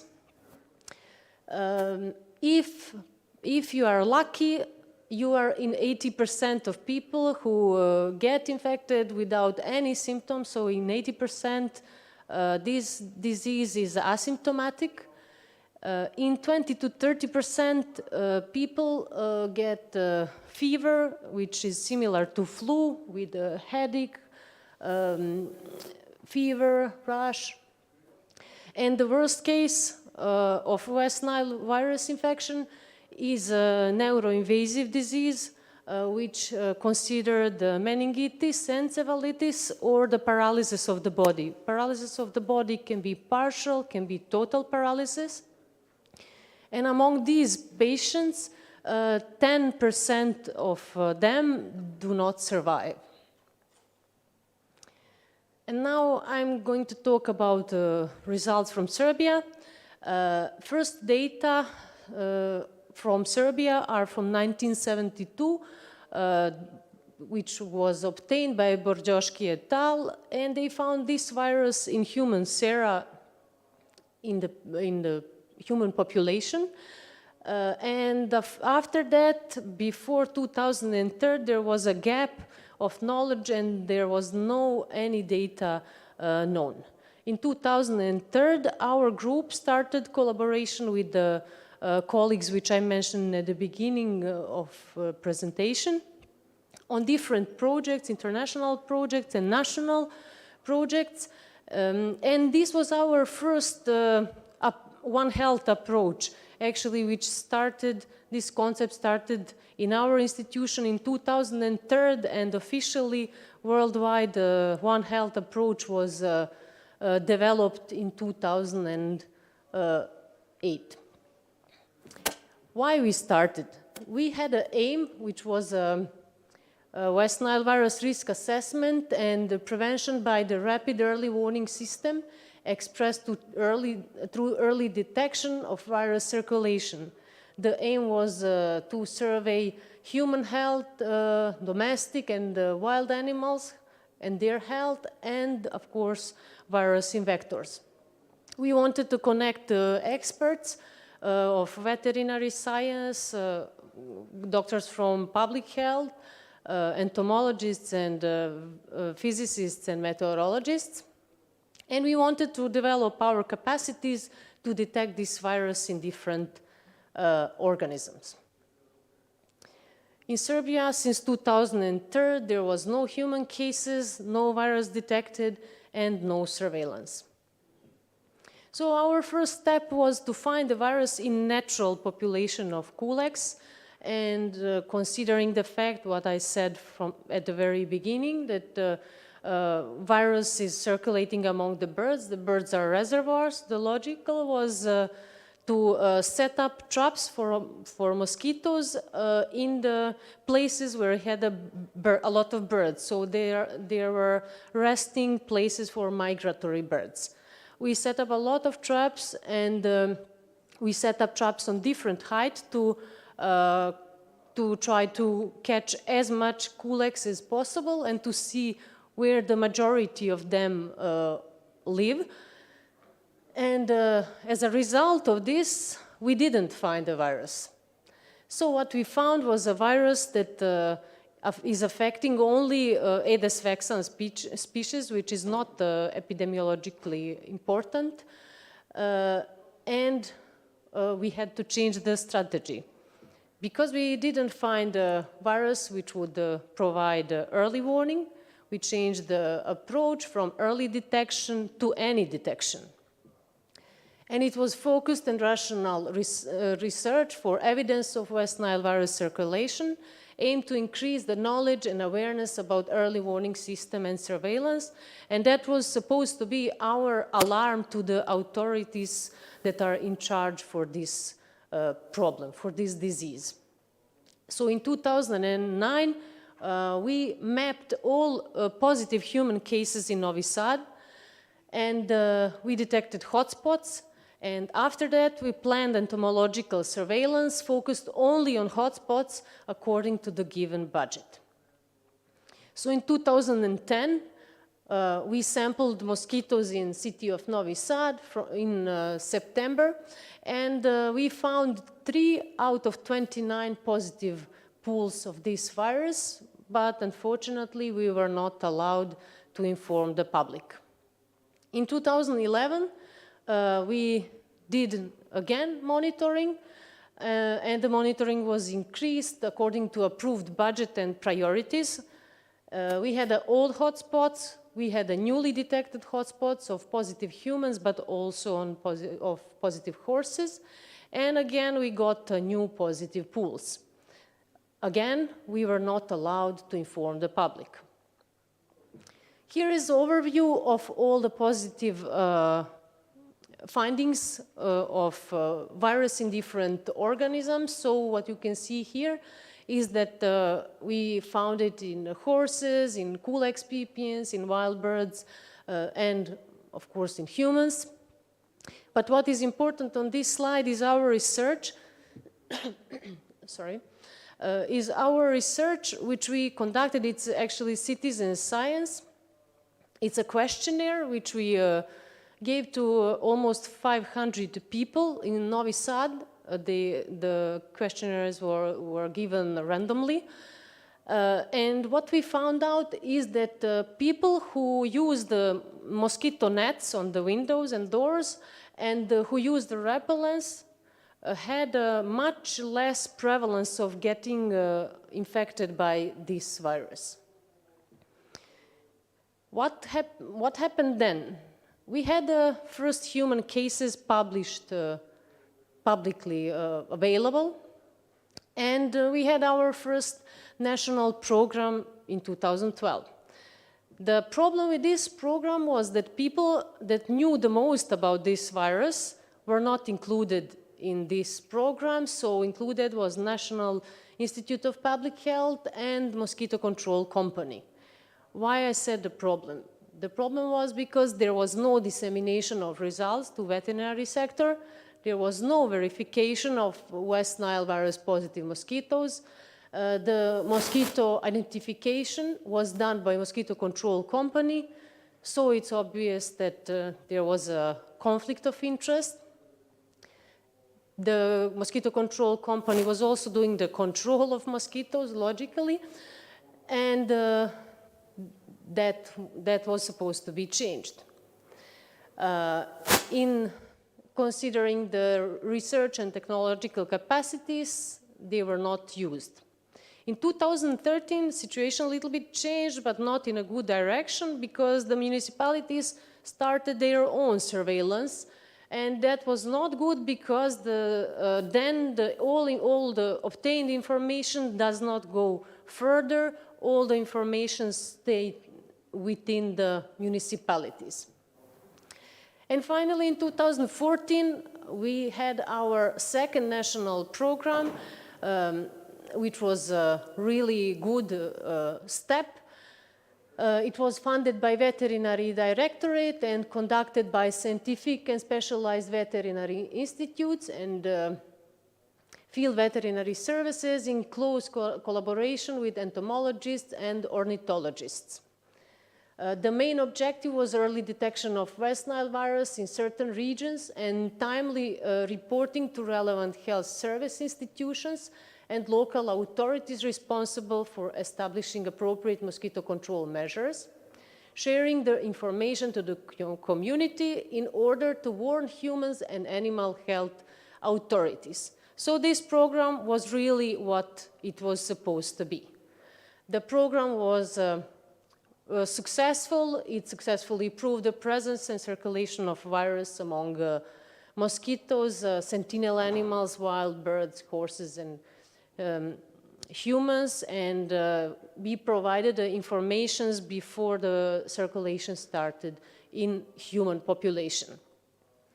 The program is still going on with minor changes according to obtained results, and the good points of this program is a prompt dissemination of results to medical sector, verification of West Nile virus positive mosquitoes, which is done by reference laboratory in Kraljevo.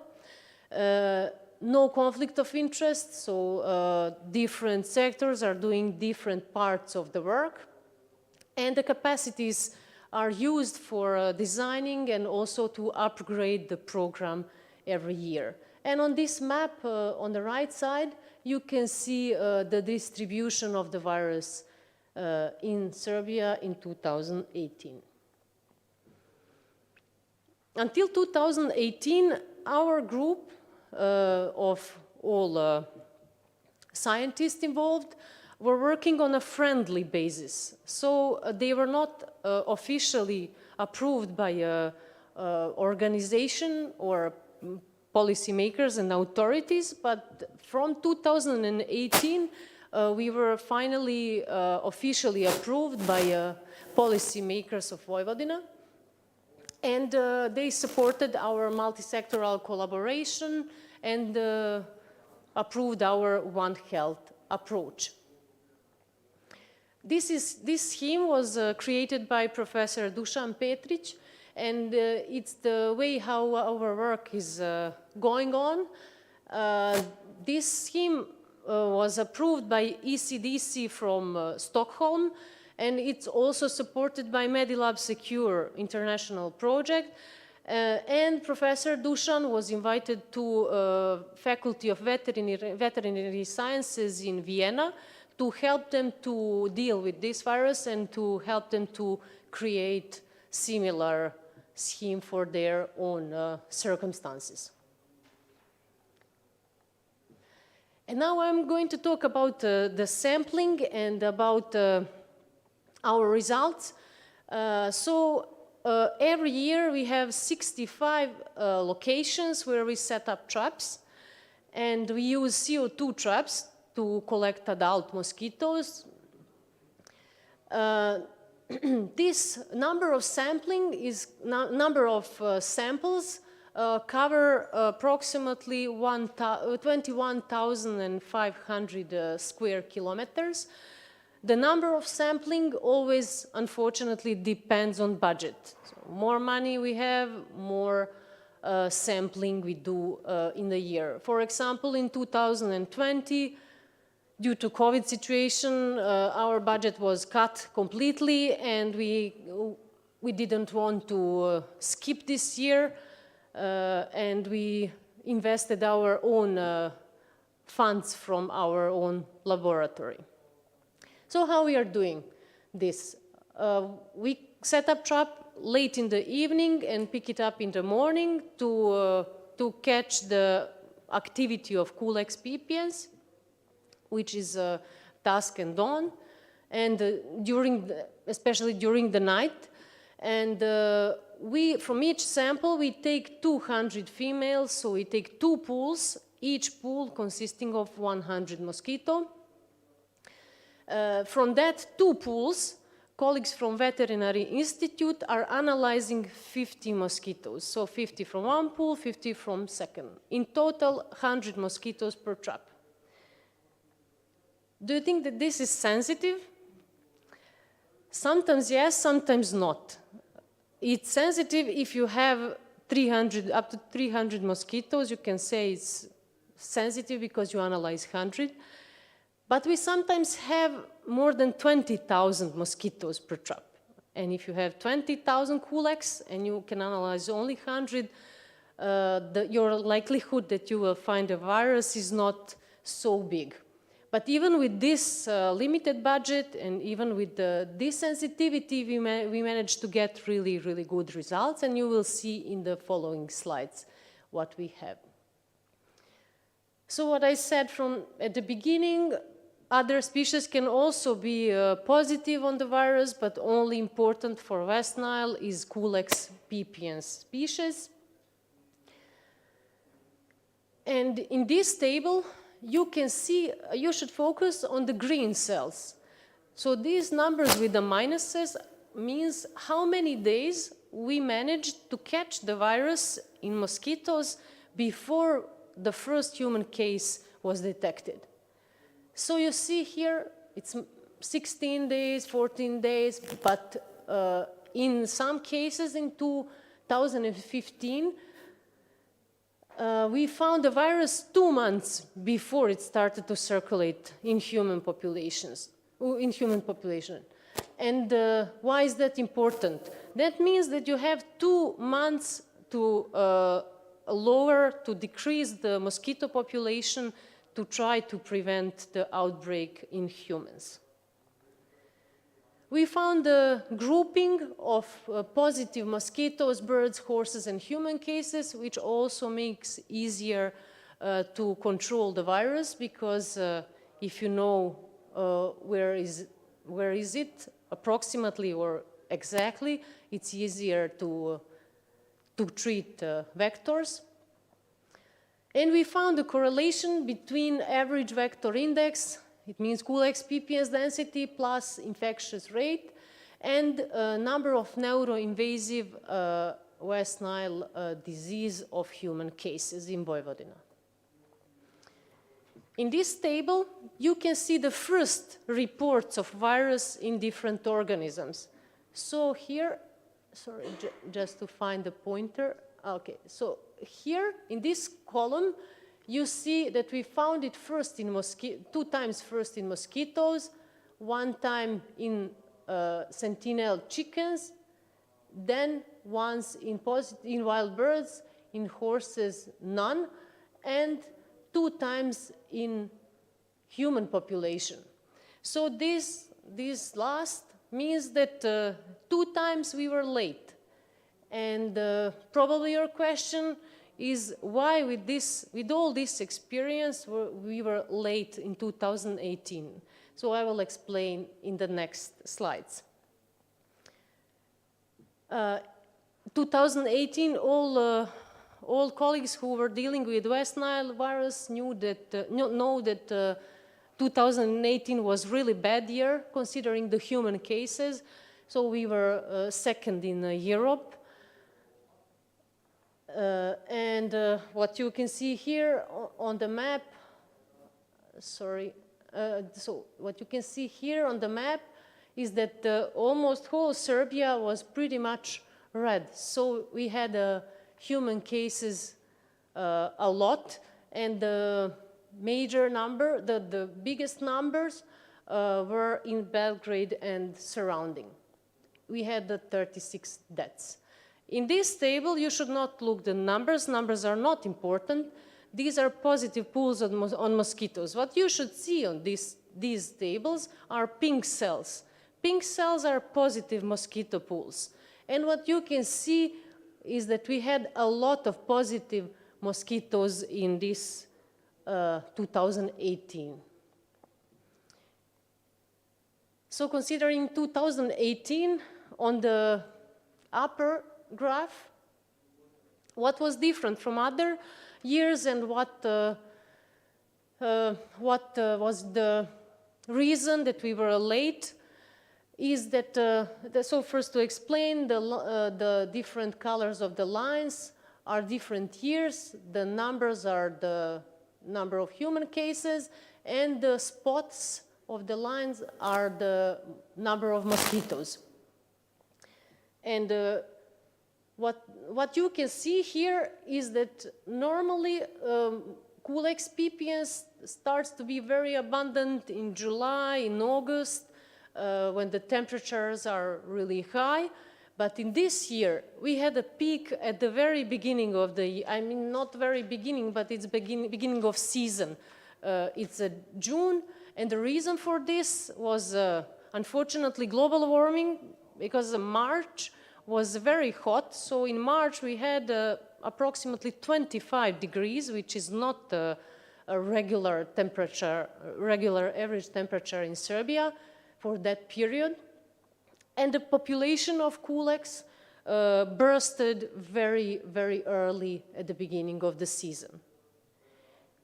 And here on this graph, you see the blue line is Culex per trap per night, so number of mosquitoes, and these are positive mosquitoes. And what you can notice is that from the peak of mosquito activity, you have approximately 1 month until the virus reach the peak in mosquitoes. Many factors were searched to see what has the biggest influence on these different results in different years. And for example, the Petric et al., what they found is that the number of mosquito or abundance of mosquito is not cannot be directly connected with the number of human cases. But what can be connected is the temperature during the overwintering period. So if you have the temperature 0.5 degrees increased from average temperature, in the period from October to April, you will probably have twofold increase in the incidence of West Nile virus positive Culex pipiens. So the temperature is very important. And this is just the update of this year, of previous year, 2022. We had a lot of human cases, and we had a lot of positive pools. So these down numbers are positive pools. I think the situation was even worse than this, but unfortunately, since the COVID started, a lot of human cases were neglected, or they were supposed to be COVID, but unfortunately, doctors are not always familiar with the West Nile. We had, as a result of our collaboration, we had a lot of publications, and I would like to highlight two. So this collaboration was among green people. Those are entomologists, blue are veterinarians, red are doctors from Institute of Public Health, and the gray are colleagues from meteorology and physicists. And this research was really big and great, and that's why so many people had to be included. And second is intensive West Nile virus circulation in Serbia in so far the worst year we had, 2018. So if you would like to check what results and what findings we got, you can check this publication. And for the end, I hope I didn't talk too much. For the end, I would just would like to say one take-home message. This virus is really complex, and this disease is really complex, and what you have seen from my presentation, and probably you know from your experience, is that many things are not known yet. So there are so many things that need to be researched. And what I would suggest you is to start your multi-sectoral collaboration, because no matter how important each of the group is, we cannot work separately. In this, we have to join our efforts, and we have to collaborate to see the situation in our own countries. Thank you for your attention, and if you have any questions, I will be really happy to try to answer. Thank you.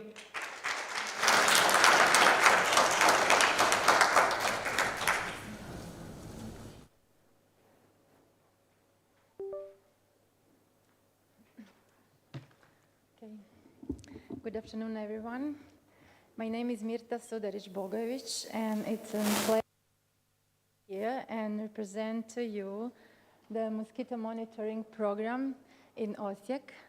And I would like to thank dear Nikolina for the invitation and organizing such an exceptional event. I come from the city of Osijek, which is located in the northeast part of Croatia.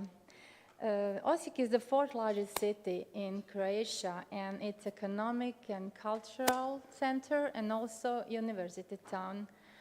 I work as an assistant professor at the Department of Biology at Josip Juraš Strossmayer University of Osijek, and my scientific interest is focused primarily on zoology, entomology, with an emphasis on mosquitoes. My professional path evolved around mosquitoes from the very start. Mosquitoes has always been a challenge for public health, and my hometown of Osijek is truly an example of good practice in fighting against these molestants and vectors of diseases. But let's start from the beginning. I would first like to present the history of mosquito research in Croatia. In general, we can divide it in three periods, and the first period refers to the first half of the 20th century, until the eradication of malaria. And in that period, research focused on mosquitoes, mosquito fauna and diversity, eradication of malaria, and many papers were published in that period. In second part of the 20th century, mosquitoes were not so in focus, but after the Homeland War, mosquitoes or research continued, and until today, there are a lot of research focused on nuisance mosquito species and, of course, molestants and potential vectors and invasive mosquito species.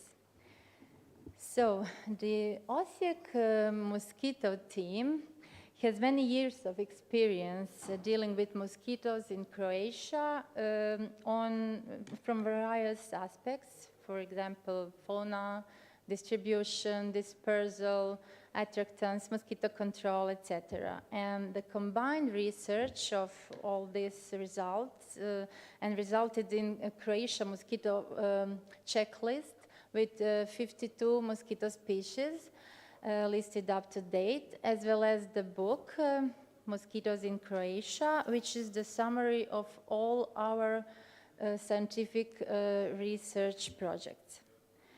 Professionally organized mosquito control in the city of Osijek dates back to 1978, and for a long time, Osijek was the only city in Osijek-Baranja County that implemented a complete mosquito control program or measures, although other towns or municipalities in our county had the same problems with the main and enormous mosquito populations during the summertime. Mosquito control in the city of Osijek is organized as a system of participants where each one is responsible for one different aspect of that process. So the city of Osijek, in addition to the role of investor, coordinating the monitoring, the control measures and supervision process, and also coordinated the issuing treatment orders to the pest control companies in our county. In the past, monitoring was performed by Department of Biology, while today the Institute of Public Health from Osijek-Baranja County monitors and supervises that disinfection treatments. The public also contributes to that mosquito control using responsible behavior in their surroundings and by participating in some kind of citizen science. Integrated mosquito control program in Osijek includes, of course, mosquito monitoring, then survey of all mosquito stages development, physical, biological, and chemical methods, then evaluating the impact of controlled products, and public and professional education. Some activities are in the implementation phase, so that's the reason why are in blue. Monitoring mosquito activity or mosquito monitoring determine, of course, the first mosquito breeding size using the different sampling methods. And after determination process, we can determine the species composition with an emphasis of mosquito vectors, and also seasonal dynamics, the tolerance to mosquito bites. We determine the effective treatments and monitor of climate and environmental parameters, and all that later that integrated surveillance program in Osijek. In the Osijek area, we determined 25 mosquito species, and the species of greatest public concern are the Aedes vexans, the floodwater mosquitoes, primarily due to nuisance, and of course the vector capacity. And the other one is Aedes albopictus as a potential source of diseases. So sampling of mosquito population are essential to providing timely and effective management of mosquito outbreaks. So for egg sampling, of course, after determination process, which you can see in that slide, we try to find eggs of primarily invasive mosquito species, and egg sampled by oviposition traps, which is so simple, cheap, and effective traps, and it can be efficient in all urban and suburban areas. Also, larvae are sampled by deeper net or pipette, depending on the breeding source, such as flooded area, inundations, canals, pots, or different container breeding sites. Adult mosquitoes are sampled using a few methods. The first one is CO2-baited CDC traps, which we use for capturing primarily floodwater and urban mosquito. And while BG Sentinel and BG GAT traps are suitable for collecting host finding and gravid female mosquito of invasive species. The human landing catch method is the standard reference method for measuring the human exposure to mosquito bites. Osijek, located along the Drava River in the immediate vicinity of the Kopački Rit area, which is the huge, enormous potential breeding site where enormous population of floodwater mosquito develop. Therefore, it's not surprising that we call Osijek the Croatian capital of mosquitoes.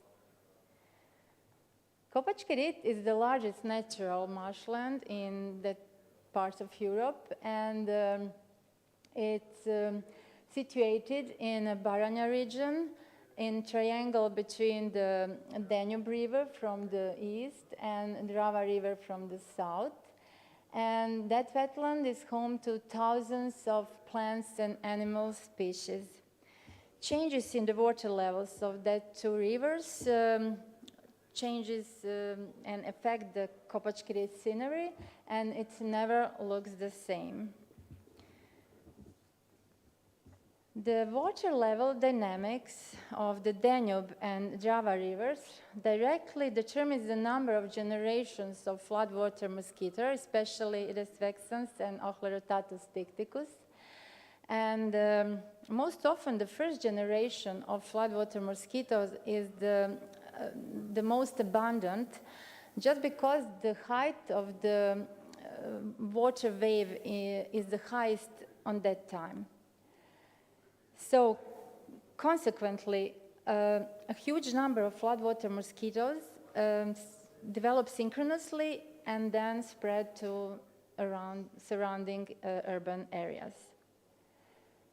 Kopački Rit is not the only floodwater area near Osijek. There's another one along the Drava River. And in some years, they create a huge potential breeding site from where mosquitoes invade the Osijek city.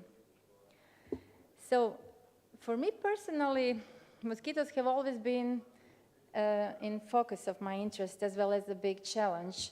And mosquitoes are so similar, and they are different, and perfect in their survival, and also can reach excessive numbers when nature and man allow them. So my master's degree research study was aimed at discovering the direction and speed of floodwater mosquito from Kopački Rit to Osijek area. And for this, I used the capture mark release recapture method, and I proved that mosquitoes really disperse from Kopački Rit to the Osijek city through agricultural area on the eastern part of the city. There were 40 sampling locations and the release point in the south part of Kopachkirit, and the numbers next to the point indicates the number of sampling recaptured mosquitoes, marked mosquitoes, of course.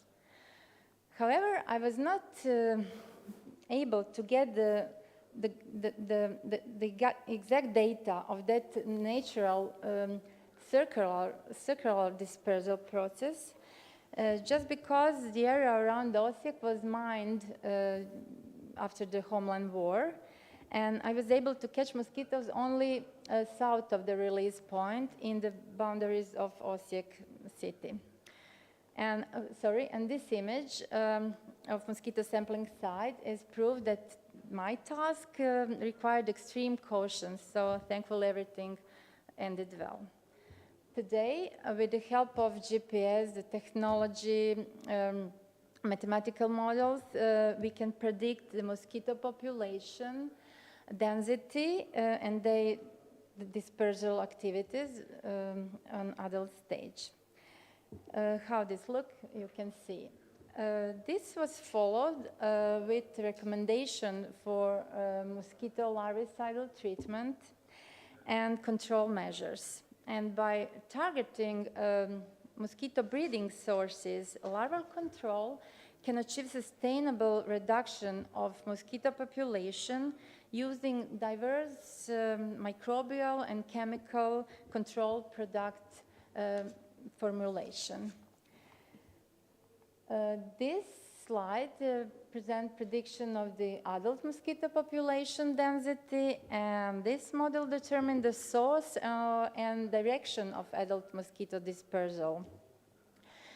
So larvicidal treatment have always been a priority in Osijek.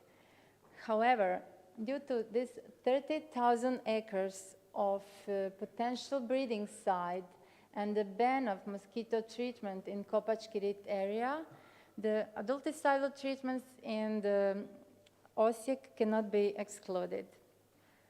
For monitoring mosquito activity, we use a different method, and locations of CDC traps and human landing counts are placed on different locations. And this is the picture clearly, and this picture clearly shows the differences in the number of mosquitoes caught between locations in the Osijek city and outside the zone of larvicidal and adulticidal treatment. The recommendation for mosquito adulticidal treatments is the next step in mosquito control. An insecticide with a valid permit in Croatia and recommended by the World Health Organization must be used in control program. So they can be applied by a misting or fogging, and involves the application of an adulticide, generally synthetic pyrethroids, and fogging via thermal or ULV space spraying equipment.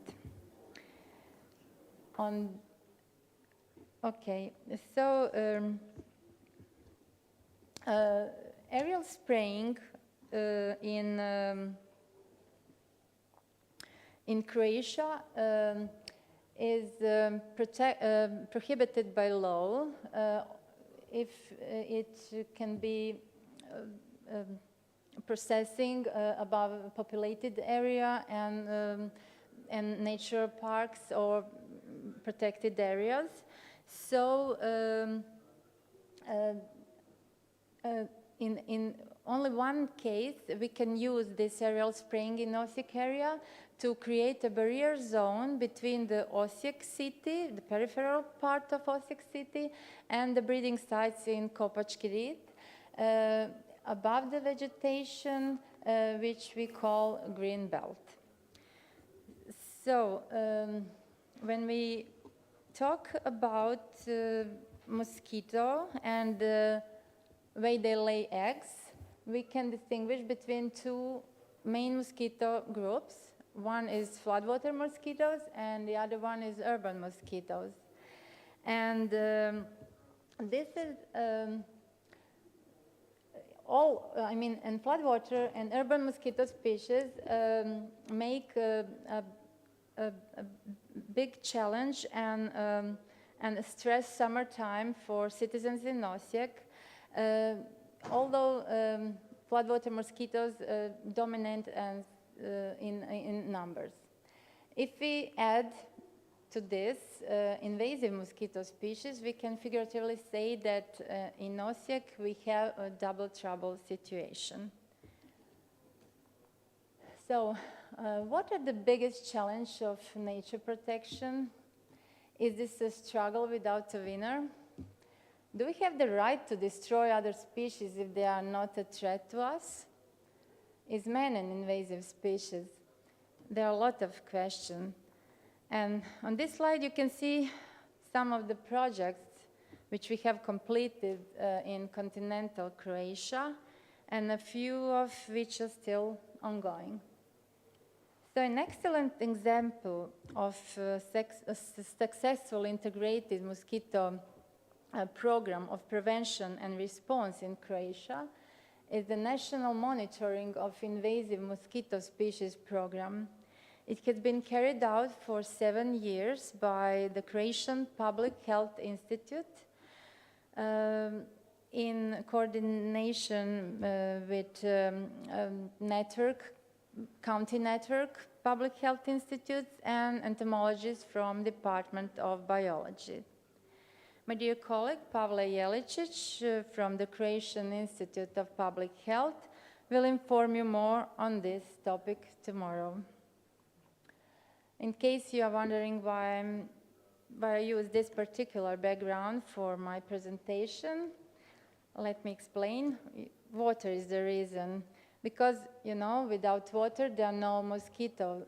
Just like the title of this poster, which we made together with one pest control companies in our county. So for mosquito control, especially on container breeding mosquito species, the most important thing is citizen education. And we do this continuously through some public statements in the media, then social networks, through presentation to local government employees, some kind of leaflets, posters, and everything, and also exhibition in some museums or similar activities. However, I personally believe that education is the best prevention in the fight against mosquitoes, especially the education of kindergarten children and students. And this is why I have been educating for years through a workshop called Vampires Without Teeth. And I achieved excellent cooperation with all students and children. The message I convey to the children can be summed up in a slogan: don't give mosquitoes a biting chance, or mosquito, no bite if water's out. Finally, it's necessary to mobilize the social community through intersectoral cooperation and long-term education of professionals and public to raise knowledge and to raise public awareness of about invasive and all mosquito species and the dangers they can possess. So because of that, in mosquito control, we are better together. Thank you very much.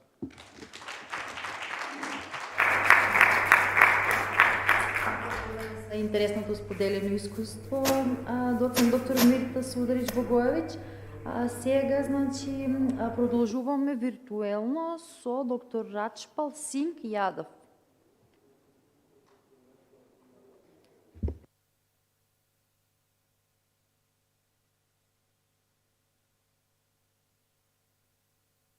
Thank you very much.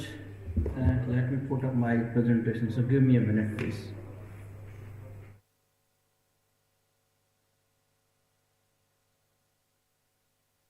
Okay. Let me see this.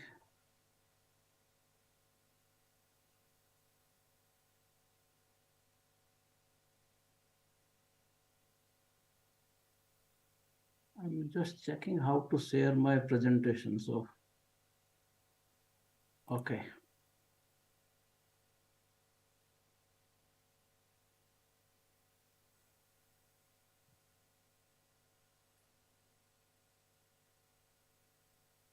Can you see the first slide?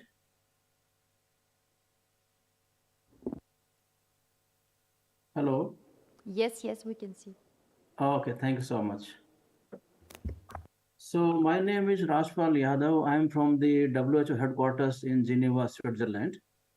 And I work at the Unit of Vector Control, Veterinary Public Health and Environment in the Department of Control of Neglected Tropical Diseases.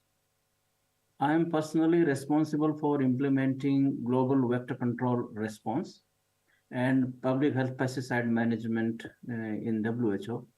And in that sense, I am responsible for developing guidelines on vector control, including aerial application of pesticides. So I will be also speaking at the end of my presentation on aerial application, which was a request from the organizers.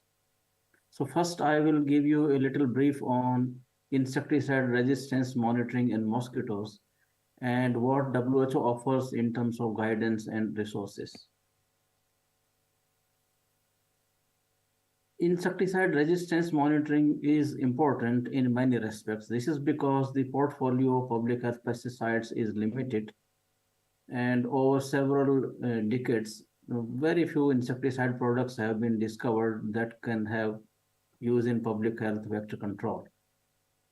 Because of the high reproduction rates of mosquitoes, the likelihood of the resistant genes going fast in different countries is also very high.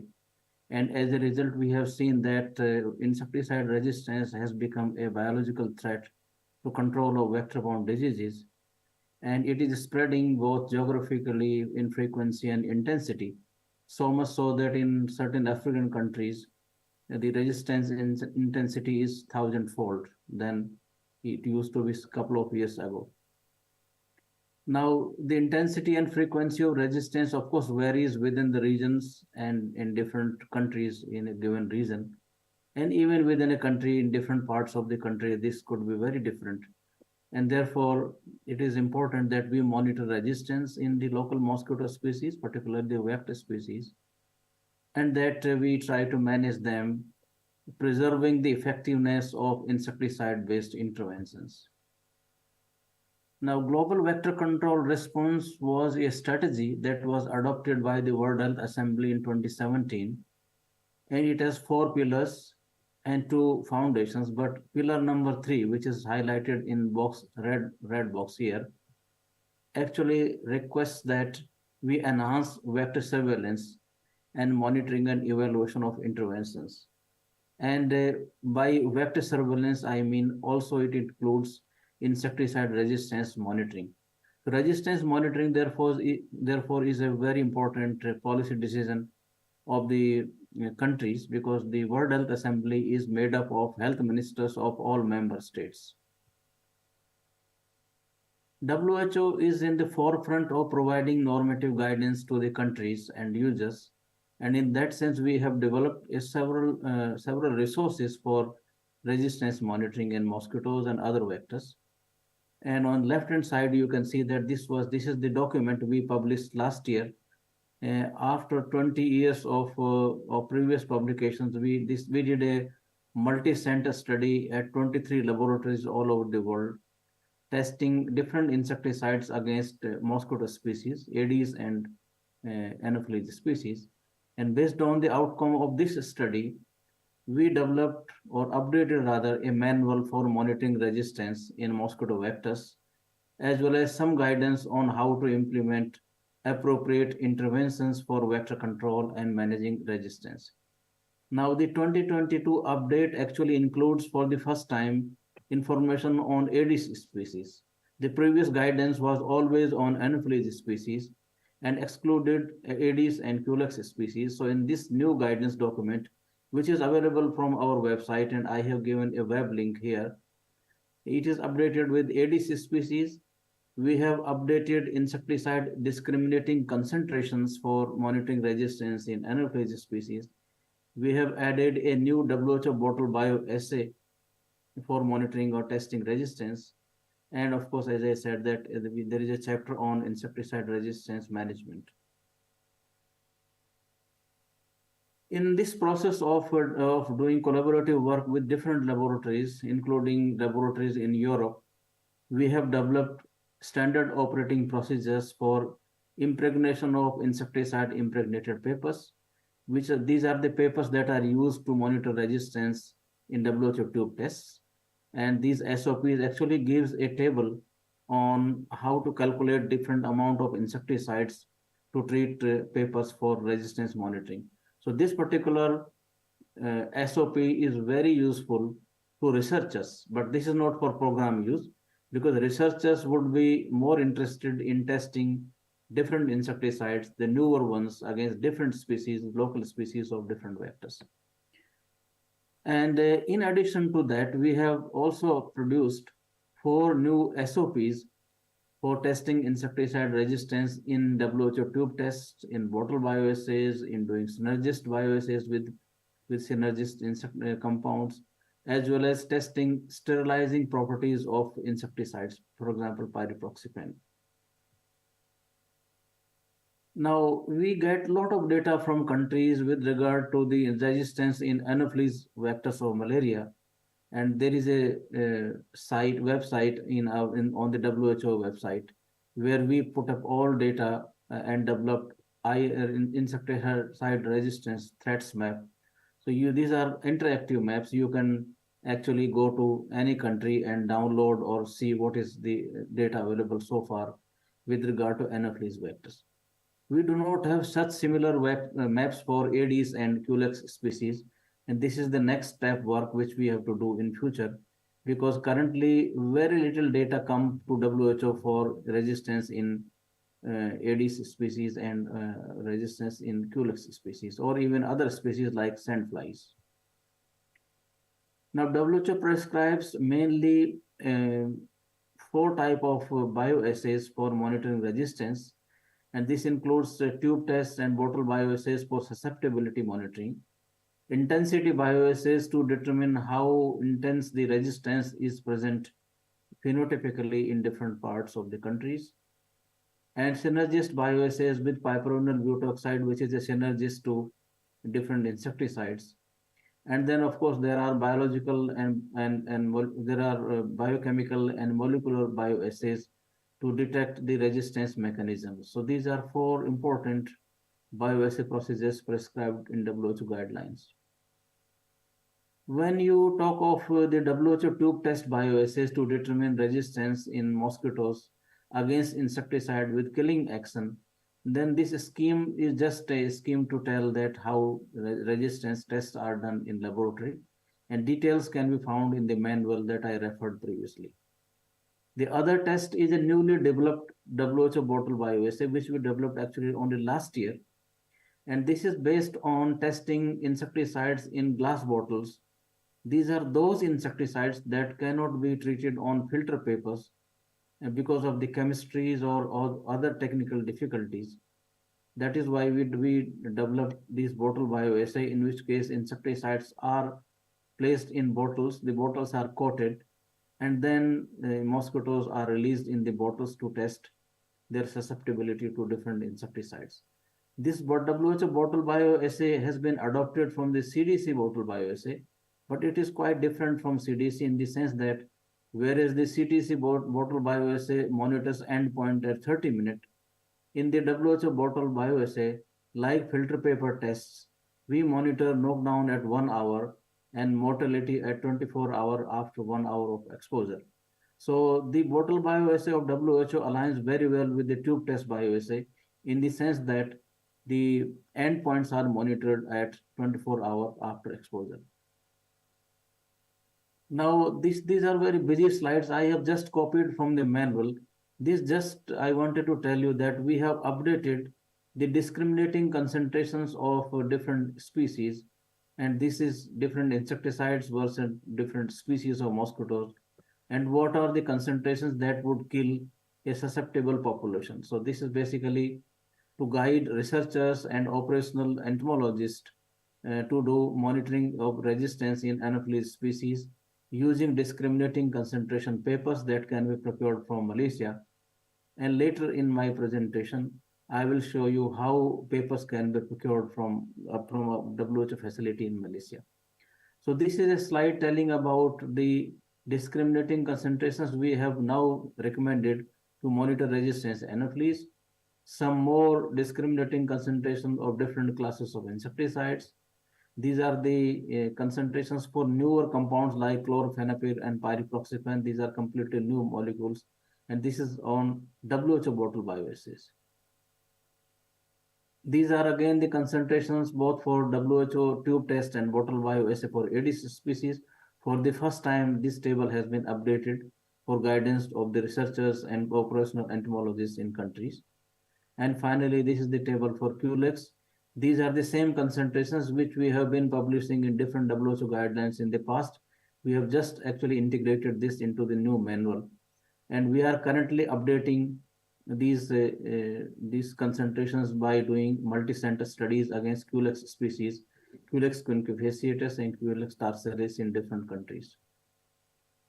Now, in order to monitor resistance, you need test kits and insecticide impregnated papers. So these are available from the WHO coordinated site in Malaysia, where you can actually place orders for different insecticide kits and other supplies.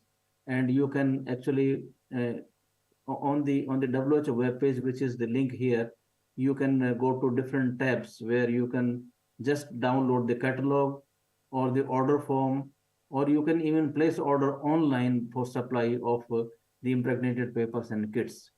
In addition to the facility, which is a unique facility in Malaysia, we are also developing 2 more centers, one in India, one in Brazil, for impregnation of papers for local supplies, because supplying papers or kits all the way from Malaysia all over the world sometimes is a logistic challenge.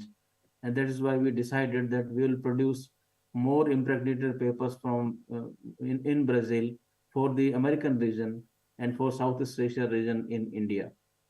We also wanted to develop a similar site in Africa, and we are actually looking for a suitable institution that can take responsibility. Because in Penang, in Malaysia, this production of test papers and kits is being managed by the university with technical guidance from WHO. Now, the test kits can be ordered, and I will not read this slide, but you can later on, I can share this presentation with all of you. You can actually order these kits or papers from Malaysia by following different logistic steps. Then once papers are produced, they must be stored at cool temperatures of 4 to 8 degrees Celsius and must not be used no more than 6 times, because this will then be a quality control issue. The WHO bottle bioassays, the method has been developed by WHO, but we have still to resume supply of insecticide aliquots to different sites. The tests should always be conducted at optimum temperatures of 27 plus minus 2 degrees Celsius and with a humidity of 65 to 85% within that range. Now, of course, this link gives you again where to place order for the test kits.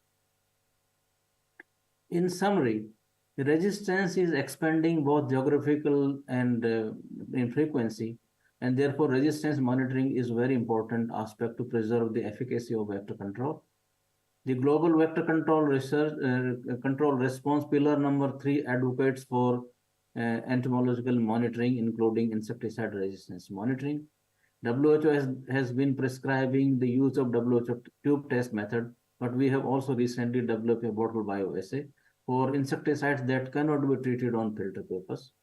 A several number of guidance have been published by WHO, which is in the form of manual and SOPs, and you can download it from the WHO website. It is very important that countries and users actually procure the test kits and papers well in advance every year to monitor resistance in their local situations, and that we actually strengthen capacity of local staff on correct procedures and also allocate resources for procuring the kits and using them for resistance monitoring. It is also equally important that we in WHO receive data from different countries in order to update the resistance threats map, and guide the countries on developing strategies and policies.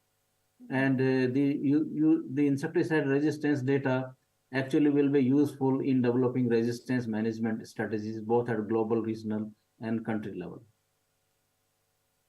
In 2012, the WHO had actually published a global plan for insecticide resistance management, which is now, of course, 10 years old plan, which needs to be now updated. And it needs to be also updated with regard to the NTD vectors, because this plan was only for malaria vectors at that time, but we are trying to integrate and other NTD vectors into the plan and bring out a updated version in the coming future. Now, I was told that I must also give little brief about aerial application of insecticides for vector control. So I have put up a couple of slides for you. In the past, aerial applications was done only with aircrafts, but now, of course, the drones are being increasingly being used by different countries for application of insecticides. And I will give you a brief on both these technologies. What are the advantages of aerial application? Aerial application actually can treat large areas in a shorter time compared to ground application. And it can gain access to areas that wouldn't be possible with ground equipment because of the logistic feasibility. The timely application can control outbreaks of diseases or crop pest control more effectively, whereas the operator exposure can be reduced in certain situations, but not always, compared to handheld sprayers where the operator walks through the sprayed crops or space spray fog. Lower cost per unit of area when you treat large areas with aircraft aerial disinfection can be also useful. And these days we are talking of introducing unmanned systems for aerial application. In terms of advantages in agriculture pest control, one would need less amount of water compared with the ground application. Literally.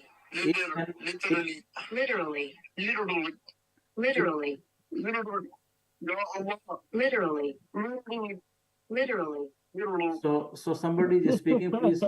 Yeah. So aerial application can reduce soil compaction, because when workers walk on the ground, they can damage crops, and therefore sometimes aerial application of crops are very important. And the aerial applications can reach crop canopies more effectively than ground application. In the vector control, again, aerial application can treat large areas of vector control which are unreachable. For example, the rivers and swamps. Particularly in the past, the river blindness control program in Africa was very effective program using aerial application.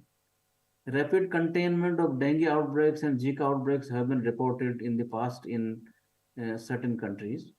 And of course, recent experiences with use of drones for controlled insecticide application have been seen in particularly in molluscicide applications for snail control in China. Now, having said that, it does not mean that I am prescribing aerial application of insecticides. One of my predecessors, the previous speaker from Croatia, very emphatically said that actually aerial application is ineffective in her country.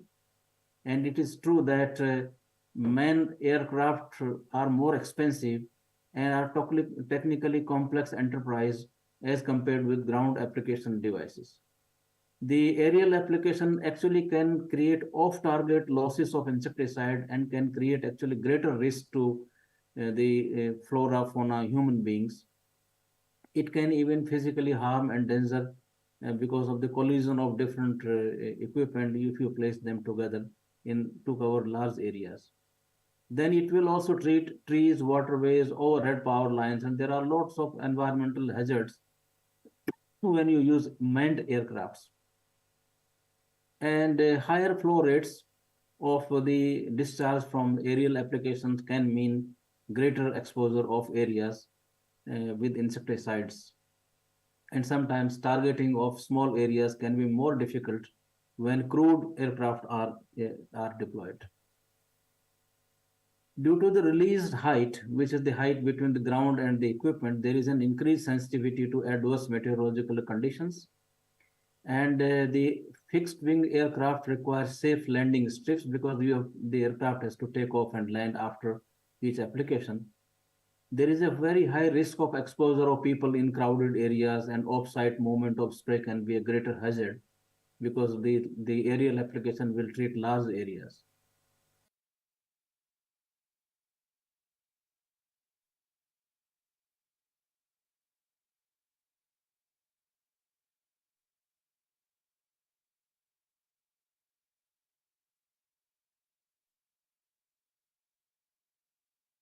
Enterprise, and therefore it is very important that we understand and strike a balance.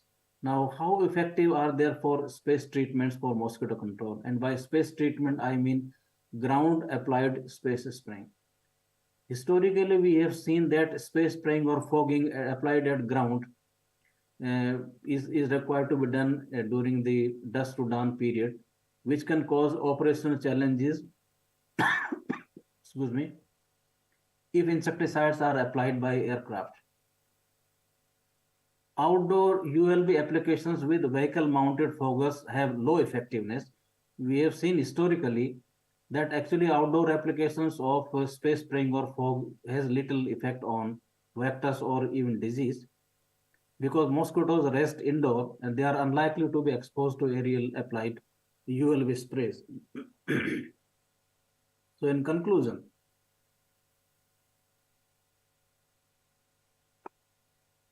aircraft aerial application can pose big technical challenge with regard to the human risks and also involve prohibitive costs if used in routine.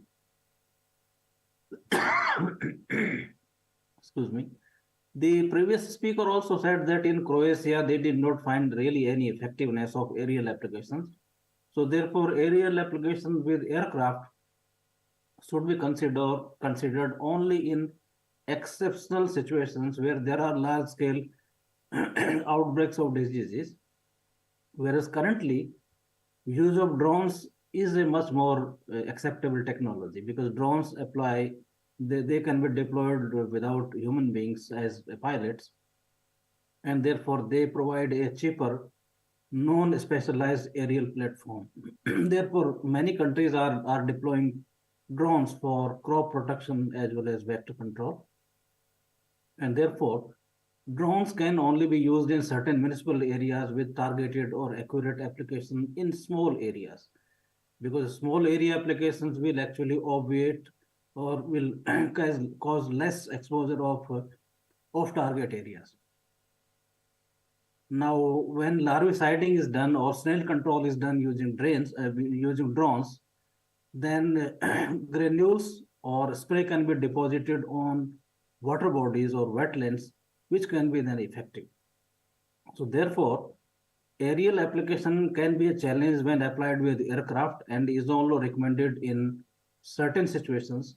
But I think the drone applications will catch up in the future because of the advantage of targeting small areas and with the accurate applications. That's it from me. And currently we are developing a guidance on aerial application of pesticides. Hopefully by June this year, this guidance will be published on WHO website or FAO website, and one can actually download and use it. So that's it from me. Thank you so much.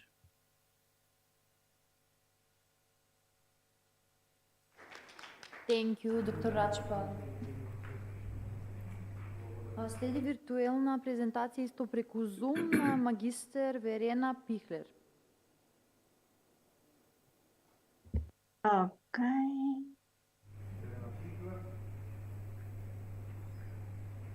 Okay, can you see the presentation? Yes. Can you see the presentation? Yes, we can see. Okay, just a second, because I need...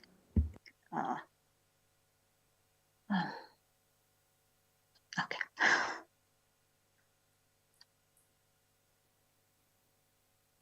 Okay, so thank you very much for having organized this very, very nice meeting. And also for allowing me to do this talk here, which focuses on insecticide resistance in mosquito vector species. So the investigation of insecticide resistance in mosquito vector species. As we've already heard today, the main vector species in Europe are Culex pipiens and Aedes albopictus. Both are important vectors of different arboviruses, such as West Nile, dengue, and chikungunya. And therefore, vector control is obviously of highest importance. So we can use different tools to control vectors, and they can target different stages of the life cycle. Usually what is recommended is to focus first on the larval stage of the mosquito life cycle, and this mainly for routine interventions and to reduce nuisance associated with mosquitoes. On the other hand, we have different adulticidal, we can also use adulticidal interventions, but these should mainly focus on emergency situations. So we should focus on adulticidal interventions only when we have emergency situations such as ongoing arboviral disease transmission. Also because actually in Europe, only pyrethroids, only one insecticidal class is allowed for adulticidal interventions. And as already explained beforehand, one really big issue with insecticides, especially pyrethroids, is that insecticide resistance is rising and rising. So what do we talk about? So usually that's what we would like to have. We have a highly susceptible population. We perform an insecticide treatment and almost all the population actually dies. So in this situation, we have a very small part of the population which might survive. We have a very high impact on the target population. We have a low cost usually of these interventions because we can use the most cost efficient product. We can use it at the lowest dosage possible, and we have a low impact on our off-target species. If we then continue to use always the same products, we continue to perform insecticide selection pressure. And thus, and this pressure may come not only from vector control, but also from agricultural pest control, because there often the same chemical compounds may be used. And therefore we can end up with selecting resistance in our target species. And we may end up with the worst case scenario. Actually, most of our population is not dying, so is resistant, and only a really small part is still susceptible. And in this situation, we have a low impact on our target species. We have higher costs because we cannot really freely choose among different chemical compounds, but we have to use the only one which remains. We have to use it probably at a high dosage because we cannot to maintain its effectiveness, and we have also higher impact on off-target species. So that's definitely a situation we want to avoid. For pyrethroids, this is even worse because actually they are the only tool we still have available in Europe, at least, to control ongoing arboviral disease transmission. So when we have ongoing arboviral disease transmission, we need a tool which is able to abate in a very fast and very effective way that part of the population, which is able to transmit in that moment the virus. So we need this tool, and we have no alternative strategies. So to avoid that, we have a strong rise in pyrethroid resistance in our vector populations. Each vector control program should include also insecticide resistance monitoring and management tools. And here you see a very summarized workflow of how our insecticide resistance monitoring should be implemented within a vector control strategy, sorry. So first thing is we actually should perform always a monitoring of our population at the beginning of the vector control program. So we want to know whether actually the population we want to control is susceptible to the insecticide we want to use, and not always this is performed. And afterwards, during the vector control program, we should perform periodical monitoring of the susceptibility of our population. So is susceptibility maintained? Is it stable? Is it decreasing? And an evaluation of the impact of our control strategy. And this way, we should be able to detect resistance as soon as possible, and then gather information which should help us to redefine a vector control strategy. So to perform insecticide resistance monitoring, we have I will talk actually about two different types of investigation we can do. So one is the investigation on the resistance phenotype, as I was explained by Dr. Yada, and the other part is the investigation of resistance mechanism. So resistance phenotypes, as explained beforehand, is the exposure of mosquitoes to a diagnostic dosage of a given insecticide in a control environment to assess whether actually it's a good idea to use this insecticide to control the species and to monitor whether susceptibility is maintained. And so the most commonly used ones are the WHO tube assays or the bottle assays. On the other hand, we can investigate resistance mechanisms, and they are fundamental, especially at this stage of the vector control program, so of the infected resistance monitoring program, because once we detect phenotypic resistance, it is crucial to know which ones are the mechanisms which cause resistance, because this can give us precious information to redefine vector control strategies and to choose the best alternative control method. So having a look on resistance phenotypic assays, in our laboratory at Sapienza University, we perform usually the WHO tube assays, which already have been explained by Dr. Yala. And I will show you some results we obtained for Aedes albopictus and Culex pipiens populations by exposing them to permethrin, which is a commonly used pyrotroid. So, as explained before, mosquitoes were placed in these tubes, which are coated with this filter paper with the insecticide on it. They are then exposed to the insecticide for 1 hour. During this exposure, we will record every 10 minutes how many mosquitoes are knocked down, which means that they are unable to fly or move in a coordinated way. And afterwards, they are moved to another tube without insecticide, and mortality is recorded at 24 hours after exposure. This test will then give us two informations. One is obviously the mortality at 24 hours, and this will allow us then to define the susceptibility of a population. If it's above 98%, we talk about a completely susceptible population. If it's below 90%, we talk about a resistant population. On the other hand, we can compute from the observation of knocked down mosquitoes also the time it takes to knock down 50% and 95% of our mosquitoes. And I think this information is highly important because it can allow you to detect really early the onset of resistance. If you repeat for a given population, for a given insecticide, the tube assay in several years, you may observe that this population actually maintains an almost 100% mortality, so appears to be susceptible. But you may see that the times to obtain the knockdown are becoming longer and longer. And this may indicate that active resistance is developing, and you can already start very early insecticide resistance management before you have any impact on your vector control measures. So these are the results we obtained for Aedes albopictus, sampled all across Italy. You see here the percentage mortality we observed for different populations, and you see that most values are really close to the 100% mortality. So an overall high susceptibility, but 4 populations showed clear indications of resistance with mortality below the 90% threshold. So that was the first time pyrotroid resistance was detected in Aedes albopictus populations from Italy. These instead are the knockdown times. So the times it takes to knock down 50 and 95% of the populations. And if you have a look on the orange bars, so the times it takes to knock down 95% of the population, we first see immediately that values are much more variable compared to the percentage mortality. We see that as expected, the times the knockdown times are highest for those populations which were resistant, defined as resistant by the percentage mortality. So that's what you would expect because it takes longer to knock them down. But we have several populations which have a quite high knockdown time. So these are definitely populations which might need a more closer monitoring in the future. And this might represent an early warning for resistance developing. We then performed the study also for Culex pipiens, where we exposed a smaller number of populations. And here instead, you see that actually only one population exhibits complete susceptibility to permethrin. All the other ones appear to be possibly resistant or resistant.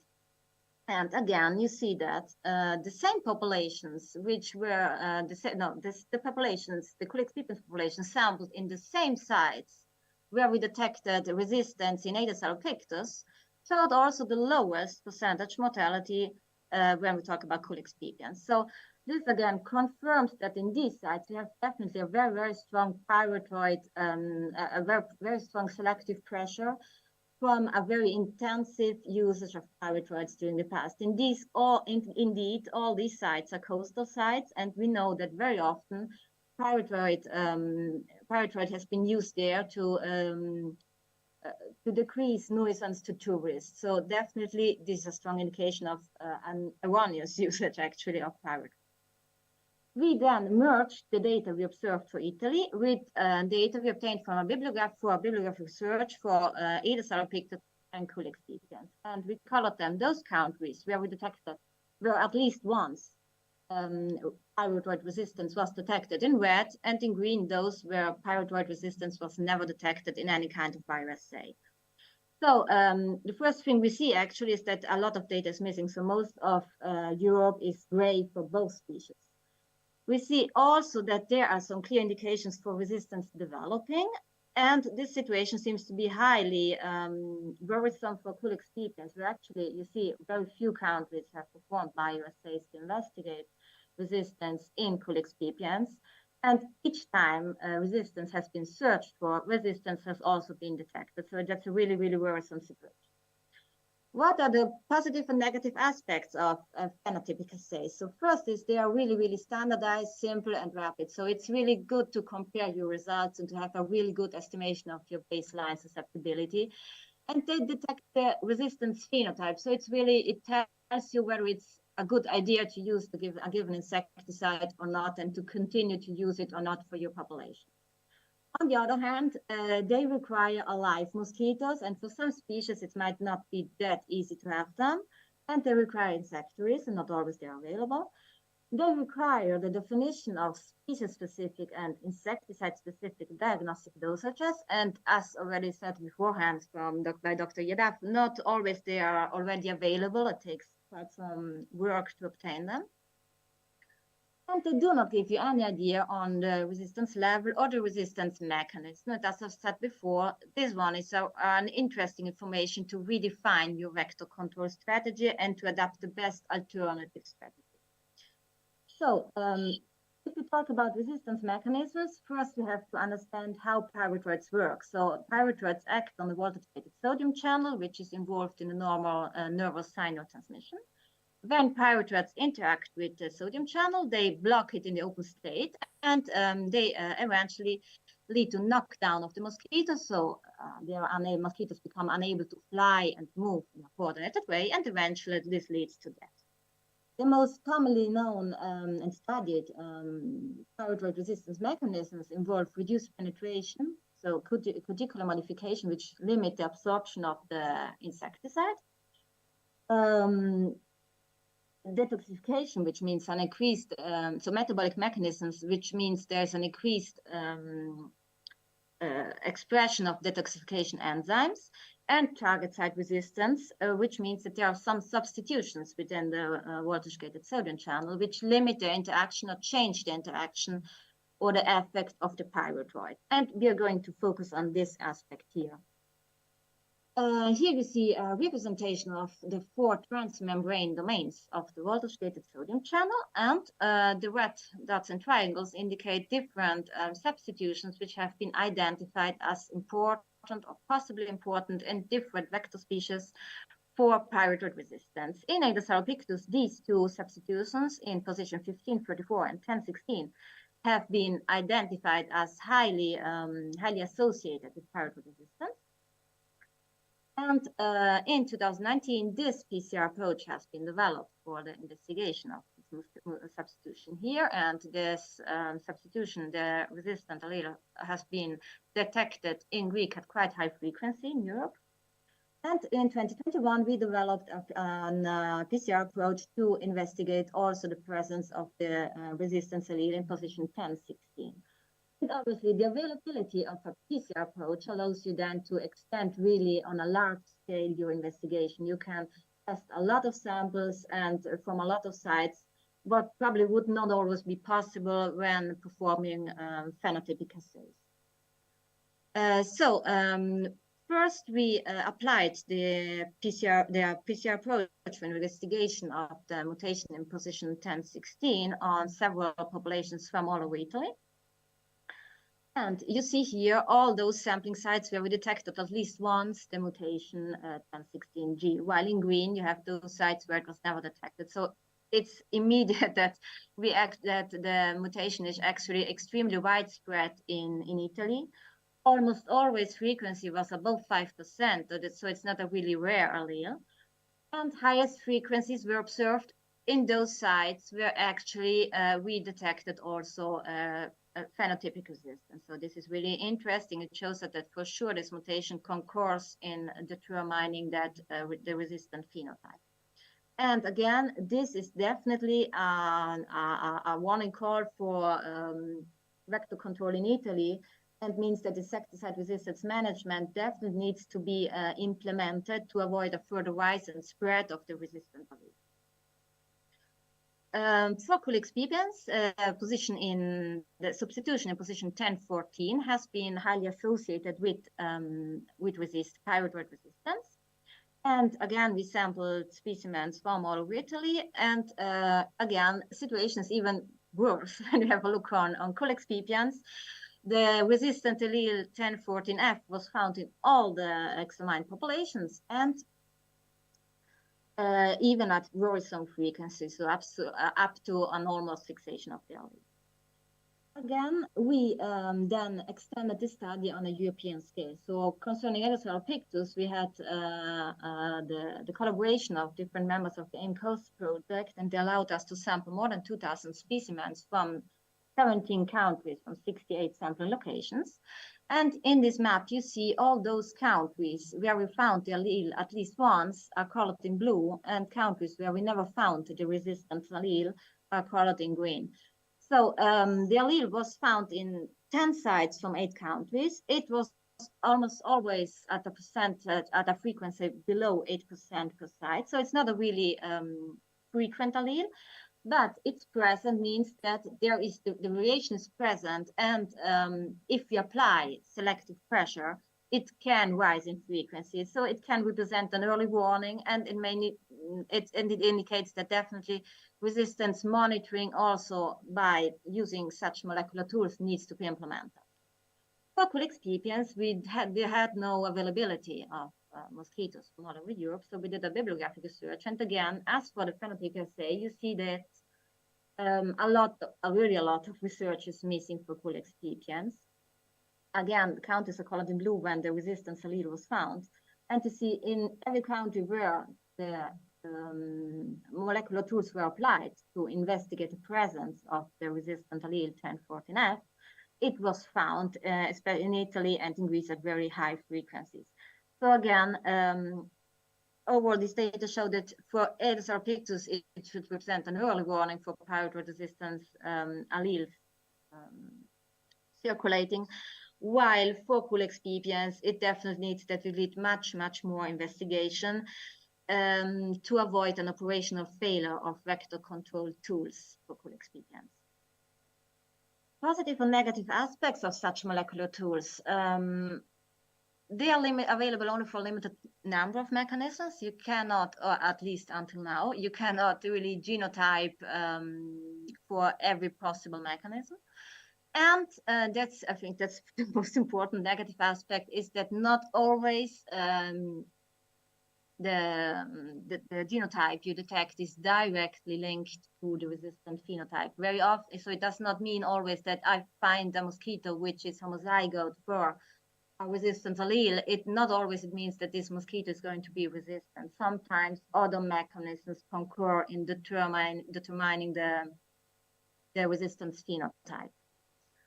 But there are a lot of positive aspects. So they are really sensitive. They can be performed on large numbers of specimens. So as I showed you for the European data set for Aedes albopictus, it would not have been possible for us to perform so many bioassays, but it gives a good idea on how frequent a resistance allele is. So it gives us a good starting idea on how important it might be to perform already now resistance management. They do not require live mosquitoes, and as I said before, sometimes this can be really a limiting point. You can test one individual for several mechanisms. And as I said before, it allows detection of resistance allele even at very, very low frequencies. So they really represent an early warning, and you can start insecticide resistance management before you have any impact on any operational impact on your vector control measure. So just to conclude, we observed that widespread presence of that there are indications of widespread presence of phenotypic and genotypic resistance to pyrethroids in both European vector species, although only few studies actually have been performed until now. So definitely this needs to be strengthened, this aspect. And it means also that insecticide resistance monitoring management is highly needed. I think also the insecticide resistance monitoring definitely needs to be increased and strengthened at a more local level. And research on insecticide resistance and insecticide resistance mechanisms needs to be strengthened, especially in colleague species. And also molecular tools should be implemented, and further molecular tools need to be developed, because they really allow you a very easy and fast monitoring of insecticide resistance on a large scale. And I thank all the people part of the medical entomology research group at Sapienza University at Rome. And thank you very much for this nice meeting and for your attention.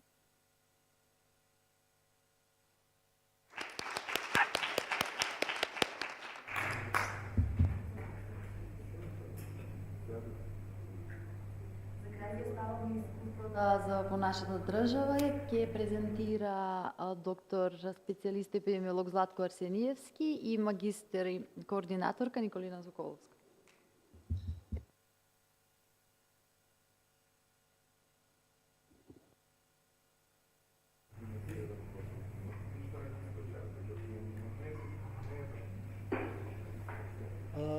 Почитувани колеги, почитувани присутни, пред се благодарност до организаторот на овој настан за поканата за овој настан и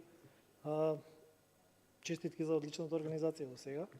Се надевам после толку предавања дека ќе го задржам вашето внимание. Кога се договаравме со колешката Соколовска што да презентира Центарот за јавно здравје и јас како представник на Центарот за јавно здравје го одбравме токму овој документ или акционен план кој во суштина е документ што е подготвен пред 10 години, во 2012 со претходни 2 години подготовка, но тоа што го забележав и во претходните предавања е нешто што се провлекува постојано, целта да биде меѓусекторската соработка, меѓуресорската соработка и овој документ во суштина има за цел да ја постигне таа цел. Сите активности што се предвидени во акциониот план на краткорочни и долгорочни мерки е со цел сите сегменти од здравствениот систем да бидат вклучени, да соработуваат помеѓу себе и да постигнат крајна цел. Значи, иако претходно документот беше создаден за да го покрие ставањето на под контрола на вектор преносливите болести и заболувања на територијата на Македонија, истиот може да се примени на конкретен град или конкретна општина, затоа и во овоа предавање е предвидена во правец на територијата што се покрива од Центарот за јавно здравје Скопје за градот Скопје. Во услови кога има глобално затоплување, нешто што е целта на овој состанок, постои можност да се појават сите тие тропски, субтропски, вектор преносливи болести и сето тоа во суштината на епидемиологијата е превенција, подготвеност, навремено да се спреми системот за кога ќе дојде кризна состојба да може да се реагира поедноставно во сите сектори, зборам. Значи, ако се земе в предвид географската положба на Македонија, климатските услови, сето тоа неопходно е во познавањето на екологијата и дистрибуцијата на векторските организми да се направи рационално, долгорочно, навремено превземање на мерки за да се види дистрибуцијата на овие векторски организми, да се стават под контрола истите и при тоа да се внимава на сочувување на здравјето на населението и на околината. Целта на акциониот план во пред се е да се спроведува поради две причини. Значи, во прв поглед да се подобри квалитетот на живењето, нешто што го видовме и во претходните предавања. Комарците се молестанти, боцкаат, досадуваат, вознемируваат, но и да се постигне тој епидемиолошки интерес, како биолошки вектори и пренесители на заразните болести да се става под контрола. Треба да се во акциониот план треба да се спроведе во правец на мониторинг, контрола и уништување на комарците во сите делови од општината или територијата на град Скопје и да се одржат постигнатите резултати со цел сето тоа на едно глобално ниво, на ниво на Балкан, на Европа и на планетата да постигне да постигне ниво на ерадикација на тие маларични подрачја. Ете, не кажав дека акциониот план пред се има во себе поента да ја стави под контрола активноста на комарците, иако и другите векторски организми не се запоставени. Кажано е веќе претходно, значи 17% од сите инфективни болести се покриваат од вектор преносливите болести со 700.000 смртни случаи на годишно ниво. Тука и целта на One Health Issue, значи сите тие крлежи, комарци, болви и останати вектори се хранат преку луѓето и животните, дури домашните милиничења, добитокот и дивите животни, како една точка. Втора точка, сите тие болести имаат сериозно влијание врз здравјето на луѓето и животните. И како трета точка, сите работници, сите сектори што ги спомнав, од медицината, ветерината, екологијата и останатите релевантни сектори да работат заедно во контрола на овие вектор преносливи болести. Кога овие три точки ќе постигнат некој баланс, тогаш е постигната и целта на овој акционен план. Може би многу од работиве што понатаму ќе ги кажувам, веќе се спомнаа во претходните предавања, но добро е да се види документ што е направен пред 10 години во суштината како требало да биде применет и какви резултати ќе дава за после 10 години еве поминати, да видиме дека има и промени во сето тоа што ќе го видите како документ подготвен пред 10 години. Има еволуција и во технологијата, и во следењето, и во начинот и пристапот на работа на сите овие сектори. Затоа, пак ќе се навратам на меѓуресорската соработка. Тоа што Центарот за јавно здравје Скопје го прави преку Оделението за епидемиологија, покрај вектор преносливите болести и останатите болести е координација и соработка со сите релевантни институции во здравствениот систем, водени од Министерството за здравство. Ги гледате на слайдот, ќе ги набројам неколку. Значи ДСЗИ, Институтот за јавно здравје, 10 центри за јавно здравје во Македонија, клиниката за инфективни болести, сите служби за ДДД услуги, општините и градот Скопје, АХВ, Институт за биологија при ПМФ, фармацевските факултети, експертското следење и сите невладини организации и асоциации како еколошкото друштво, например. Значи, акциониот план во себе содржи неколку точки, се насочува во долгорочни цели, краткорочни цели, диагноза и лекување и надзор на целиот тој документ. Ова е табела која има во акциониот план и ќе се навратиме неколку пати на неа, но тука треба да се покаже, значи, секоја специфична цел, било да е долгорочна или краткорочна, во себе содржи активности, во себе содржи и време на извршување, кои се носители на активностите, под кој закон се покриени и нормално финансиската рамка. Документов како таков треба да послужи и во иднина, но е жив документ, нешто што може постојано да се менува. Може и да се вклучуваат и други релевантни извори, може и да се промени финансиската рамка, може и активностите да се дополнат или времето на извршување да се допрецизира, но базата е таа да се добие представа кој, кога, зошто и како треба да постапи во одредено време. Во анализата на акциониот план највеќе место задржуваат прилозите на акциониот план. Значи, сите активности се објаснени во прилозите во насока на тоа дали е долгорочна, краткорочна цел, дали е лекување и диагностика. Ќе поминам брзо низ овие прилози, затоа што веќе се збореше во претходните предавања. Прилогот 1 говори за подигнување на свеста на населението и континуирана едукација. Сето тоа што го збореа и претходните колеги, значи елиминација на гнездата на размножување. Се збори, значи, и за заштита од каснување, како да се заштити населението, како да се користат сите оние миризливи свети, репеленти, во внатрешни, во надворешни услови, заштитни мрежи, поставување на куќички на птици. Тука се спомнуваат куќичките за птици во парковите или местата каде што живее популацијата, како еден вид на природен предатор на комарците, иако не е ефикасен во голема мера. Во големата слика на сите мерки што се користат, добро и ова да се имплементира. Нели, птиците се активни денски, комарците ноќе, малци има дискрепанција во природата, но добро е да ги има. Користењето на стапиците, исто така веќе го спомнавме. Прилог 2, значи прилог 2 ќе биде специфична долгорочна цел за теренска проценка и санитација на околината. Значи да се отстранат сите оние стоечки води, бари, депони, канали, места каде што ќе се собира атмосферската вода и сите тие методи што ја покрива оваа специфична цел се далеку поефикасни и далеку понеопасни и понештетни од пестицидите или инсектицидите што би се користеле.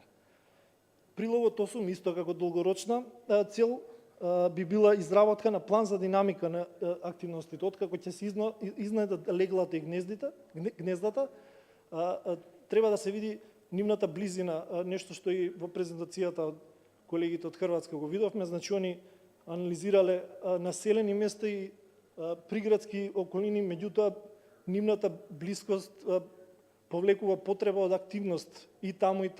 Комарците не познаваат граници. Значи, во таа поделба, акциониот план ги поделува гнездата на отворени и затворени. Значи, оваа дефиниција е поставена за да може да се организира полесното мапирање на терен. Има и голем дел на легла на комарци кои се тешко достапни, непристапни или непријатни за пристап. Во следниот чекор од целите на акциониот план се краткорочните цели. За разлика од долгорочните цели, овие покриваат делови од циклусот на комарците. Значи, тука се гледа што може да се направи во развојот на циклусот на комарецот. Во прилог 3, значи, се збори што може локалната самоуправа како носител на активност во овој прилог да направи.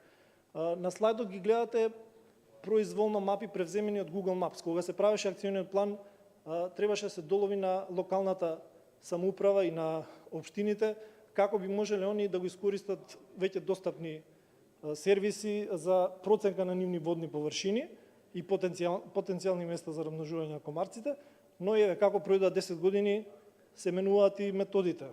Се користат и дронови, се користат и други напредни GPS механизми за детектирање на тие легла. Мониторингот како краткорочна.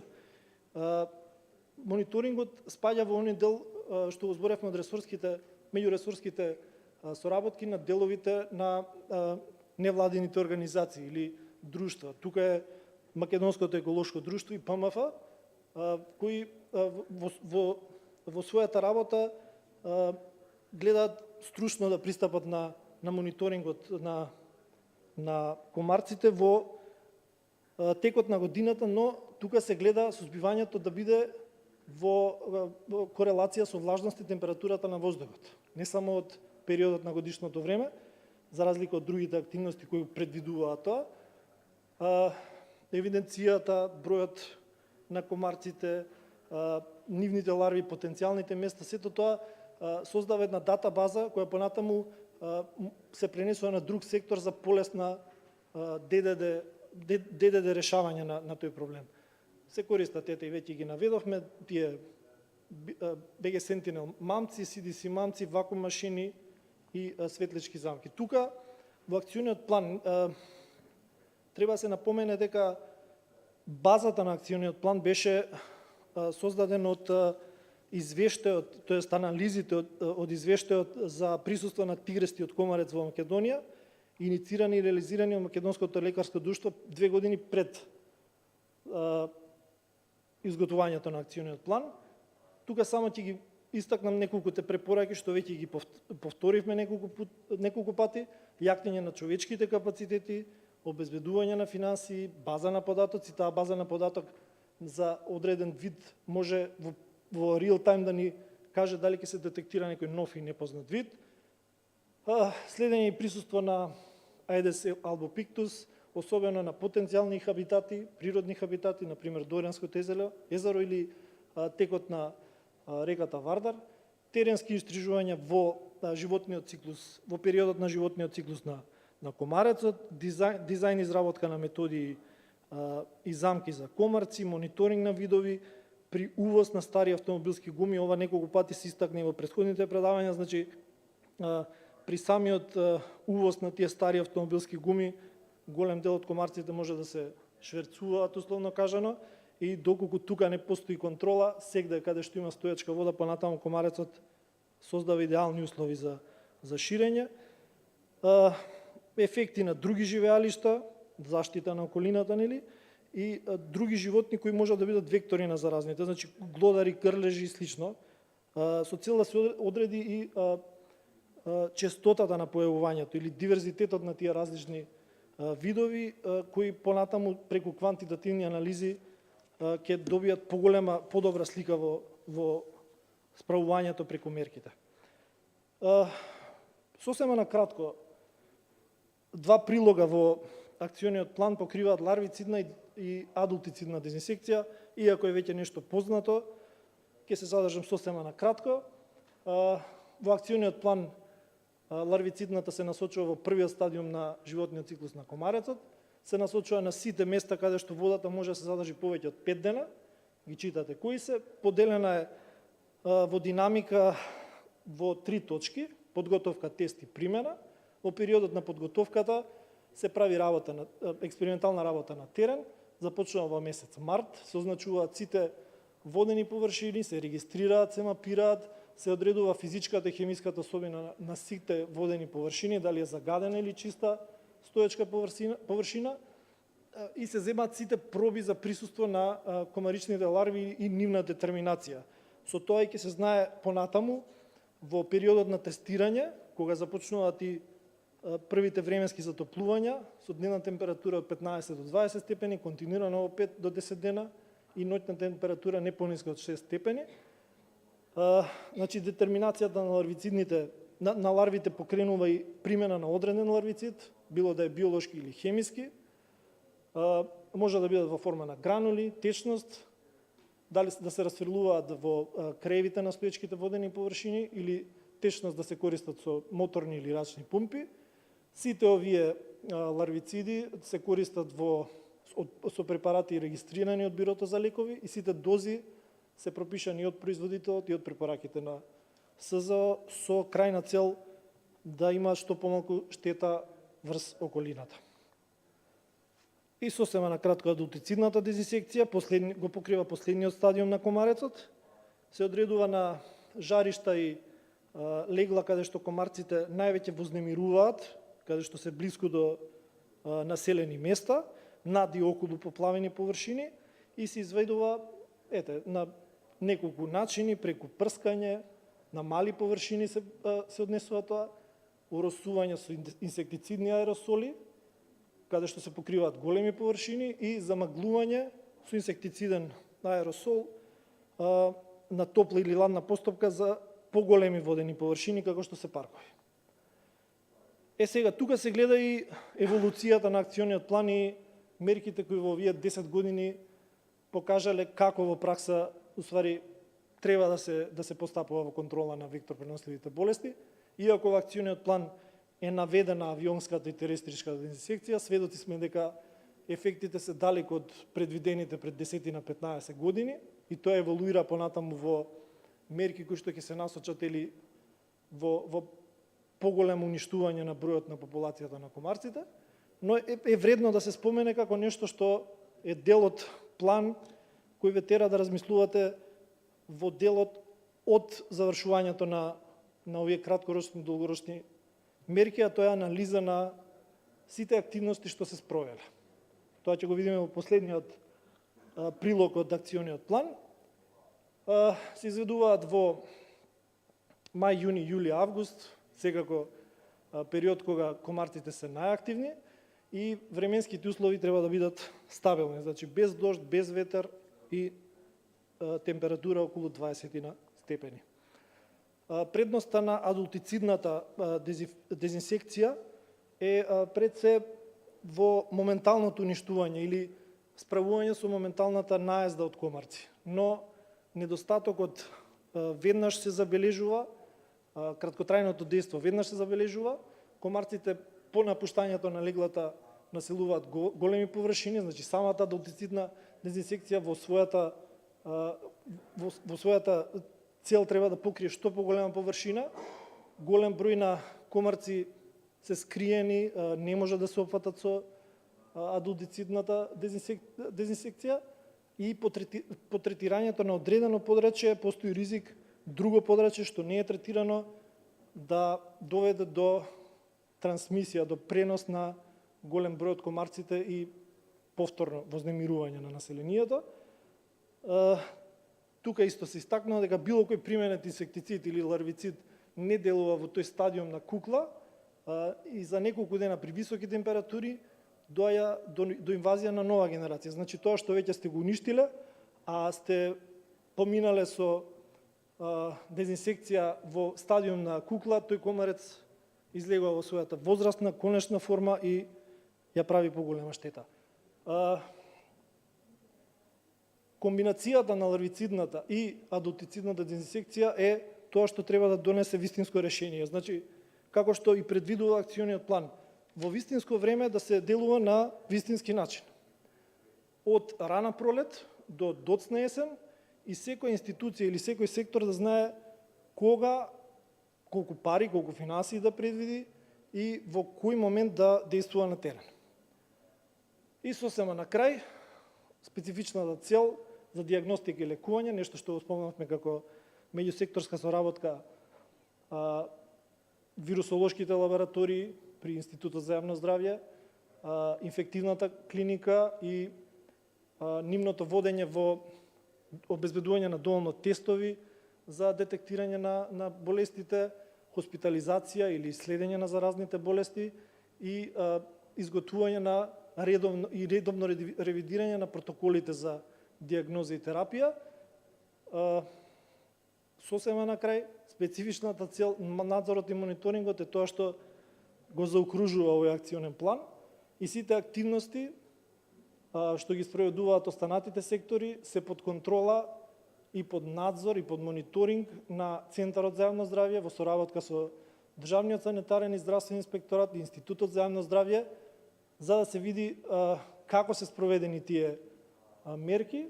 Голем дел од нив преку акциониот план се воведени како законски регулативи и мониторингот, квалитетот на мониторингот да може квантитативно во извештаите на годишно ниво да се презентира, да се види резултатот од секоја претходна година и подобрување или влошување на мерките и финансиските рамки да се анализираат преку конкретни извештаи и информации. Благодарам.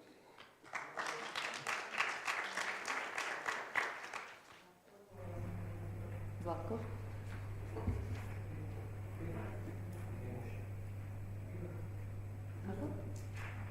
Сега ја поканувам магистер и координатор на ова конференција Николина Соколовска.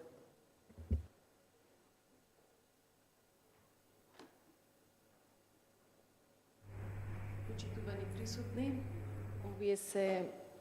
во оваа презентација ќе ги изнесам резултатите од истражувањата во првата година кога го имплементиравме мониторингот, како што најавив во самото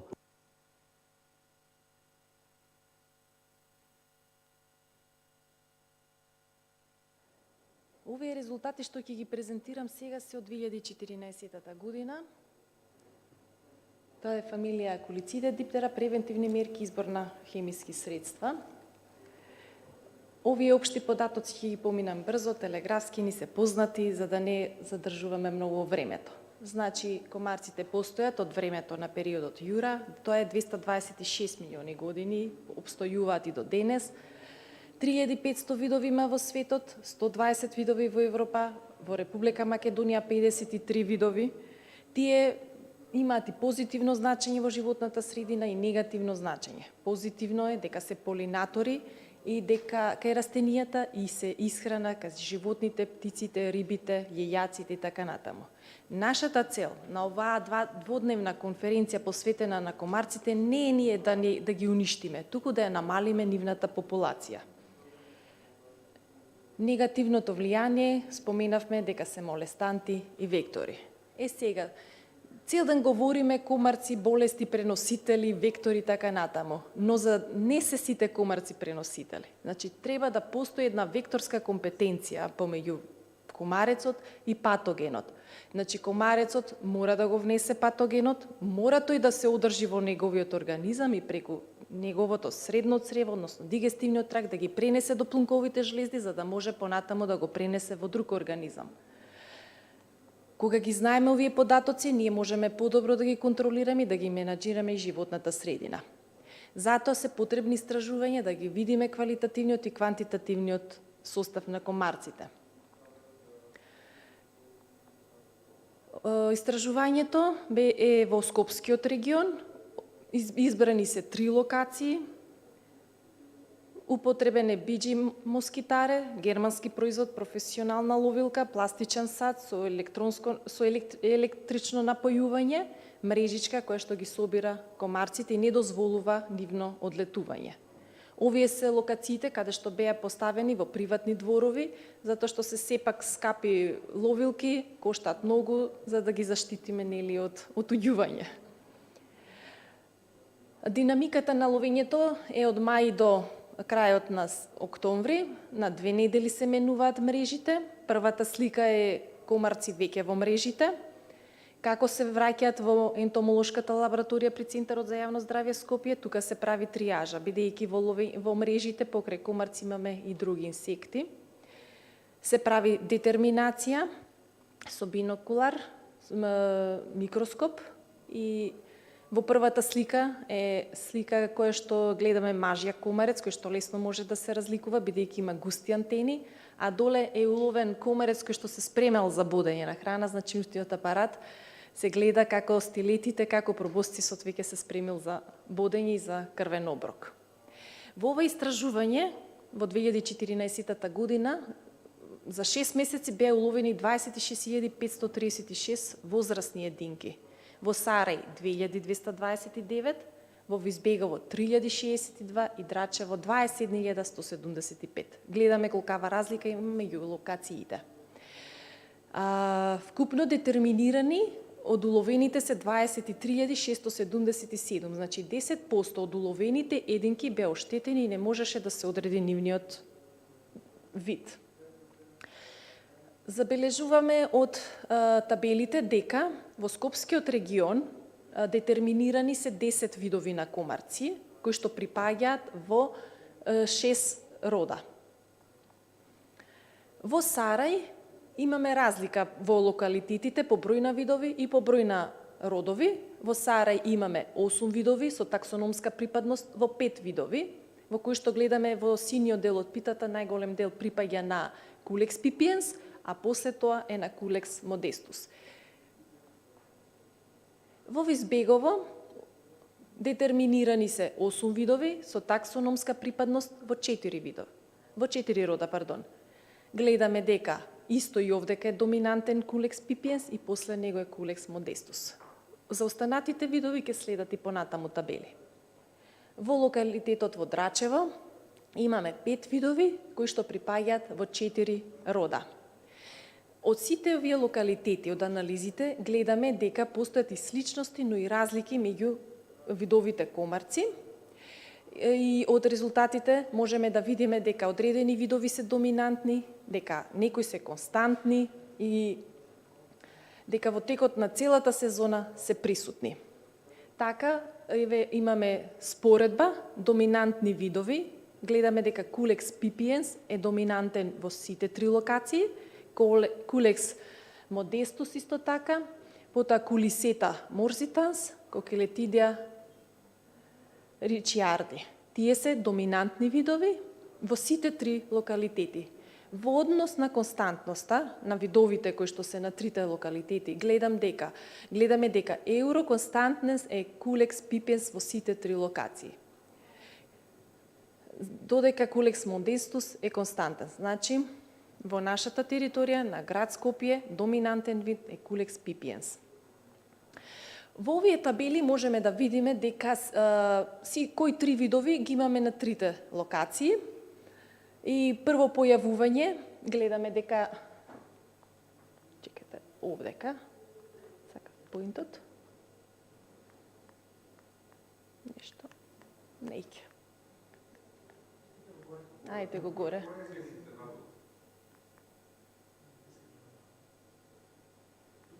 Аха, еве го, готово. Значи, гледаме кој вид на комарец прв се појавува во локалитетот. Гледаме дека ова е за Culex pipiens, дека прв се појавува во регионот во населбата Драчево, веднаш после тоа во другите два локалитета во Сарај и Визбегово. И гледаме зелениот графикон тука, колкава е многу висока бројноста на Culex pipiens во населбата Драчево. Culex modestus е вид кој што е присутен во трите локалитети, сепак се истакнува во населбата Драчево и прв се појавува и исто така и последен, некаде крај на октомври, последен заминува во презимување. Culex morsitans исто е присутен во трите локации, каде што во Драчево се појавува многу порано, отколку во областа во населбата Сарај и во Визбегово. Овие се податоци, значи од видот Culiceta glapheroptera, кој што се наоѓа во сите три локалитета. Исто така прв се појавува во Драчево и после преминува во презимување. Coqueletidea buxtoni е вид кој што е откриен само во два локалитета. Тој не беше уловен во населбата Драчево, туку само во Визбегово и во Сарај. Coqueletinia ricciardi исто така. По еден вид Anopheles hircanus е откриен само во Сарај и Anopheles maculipenis е само во Драчево. Во другите два локалитета не го уловивме тој вид. Culiceta longiorelata и Orthopodobia pulcripalpis.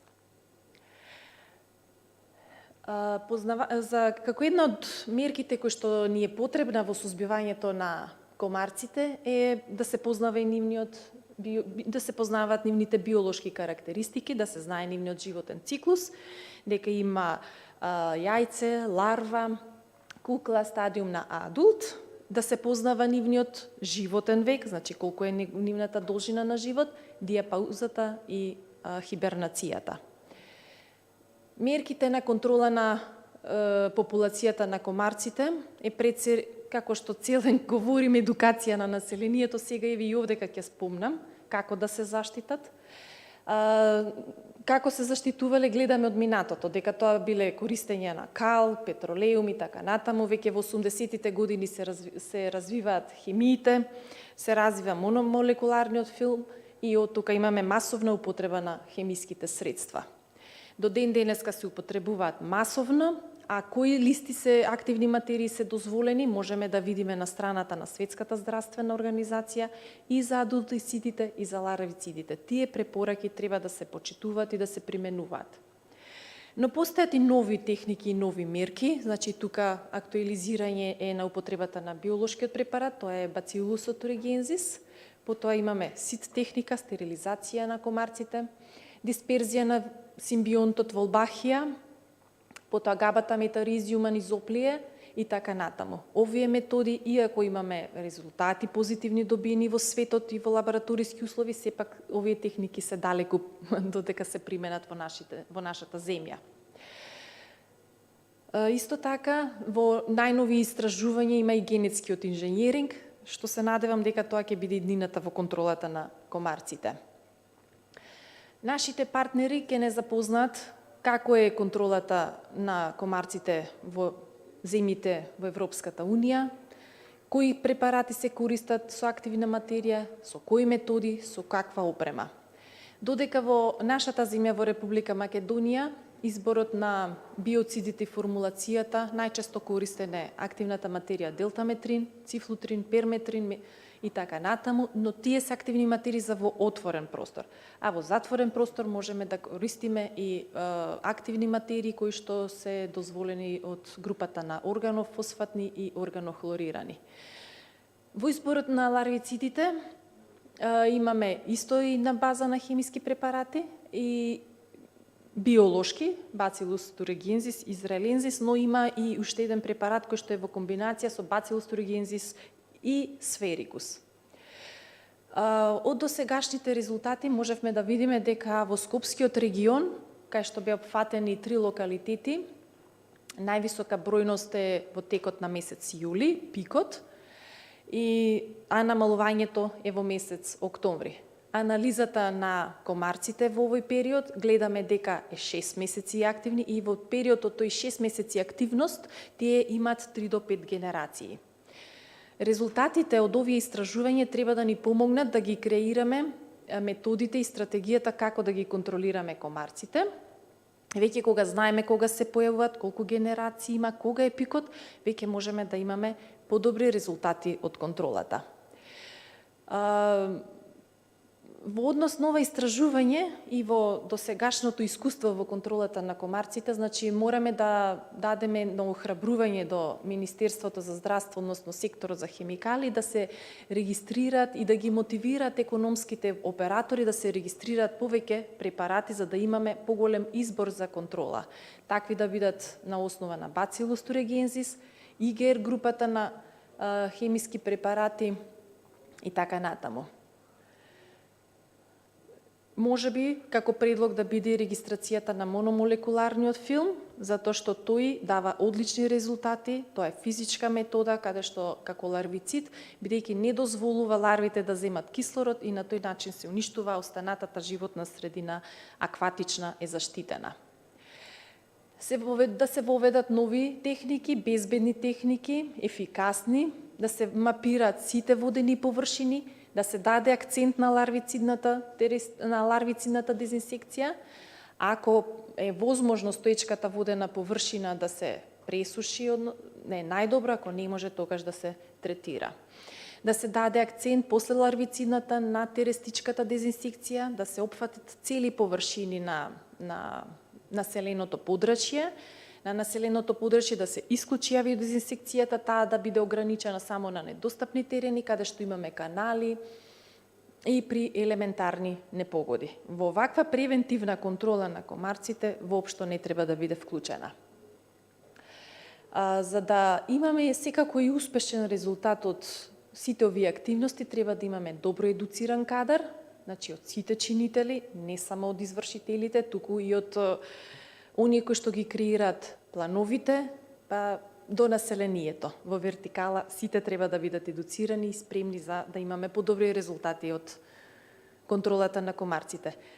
Во интерес на времето, пошто и цело време истото го спомнуваме, на брзина телеграфски ја поминавме презентацијата и се надевам дека го задржа вашето внимание, а сега ве охрабрувам ако имате прашања до предходните предавачи, до сега повелете на прашања да одговориме на нешто што е до сега не кажано или недоволно јасно кажано. Повелете со прашања до сите предавачи.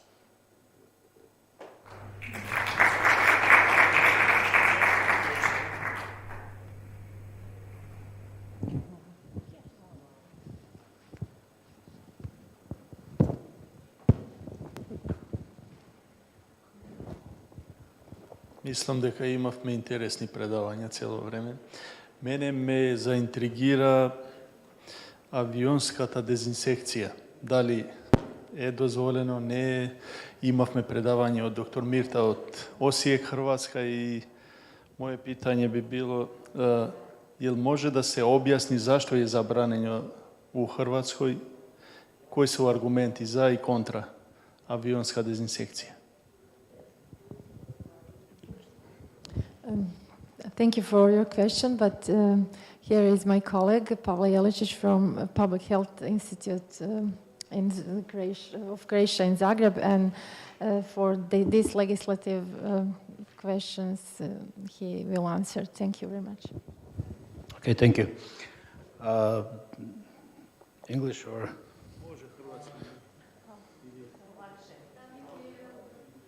Do everybody understand Croatian? You have, okay, they are foreigners, okay.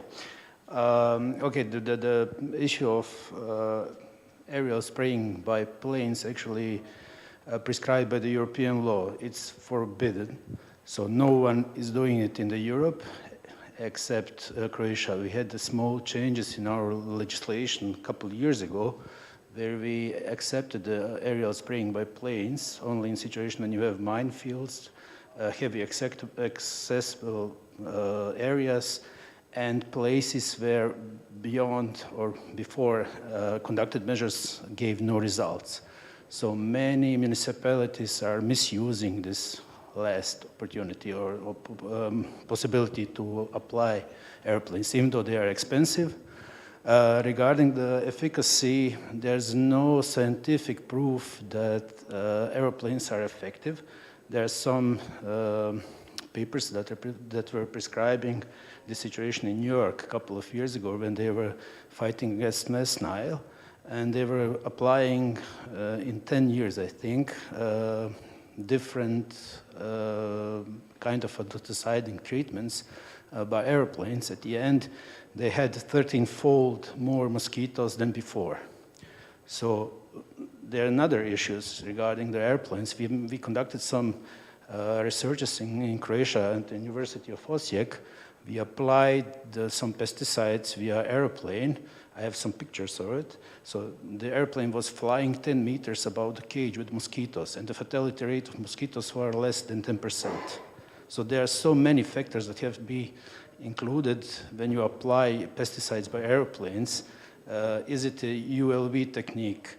The diameter of the droplets that you are applying? Do you have a drift? Speed of wind, for example, Zlatko said already. We had also said that the wind shouldn't be faster than 4 meters per second, but it's very hard to achieve those kind of conditions. So there are so many factors that are actually making this method very inefficient. So we are not very proud. I never gave a green light in Croatia when I was asked actually by the Ministry of Health, should we approve applying pesticides by airplanes. I always said no, because the benefits are lesser than the problems that aerial spraying by plane is causing it.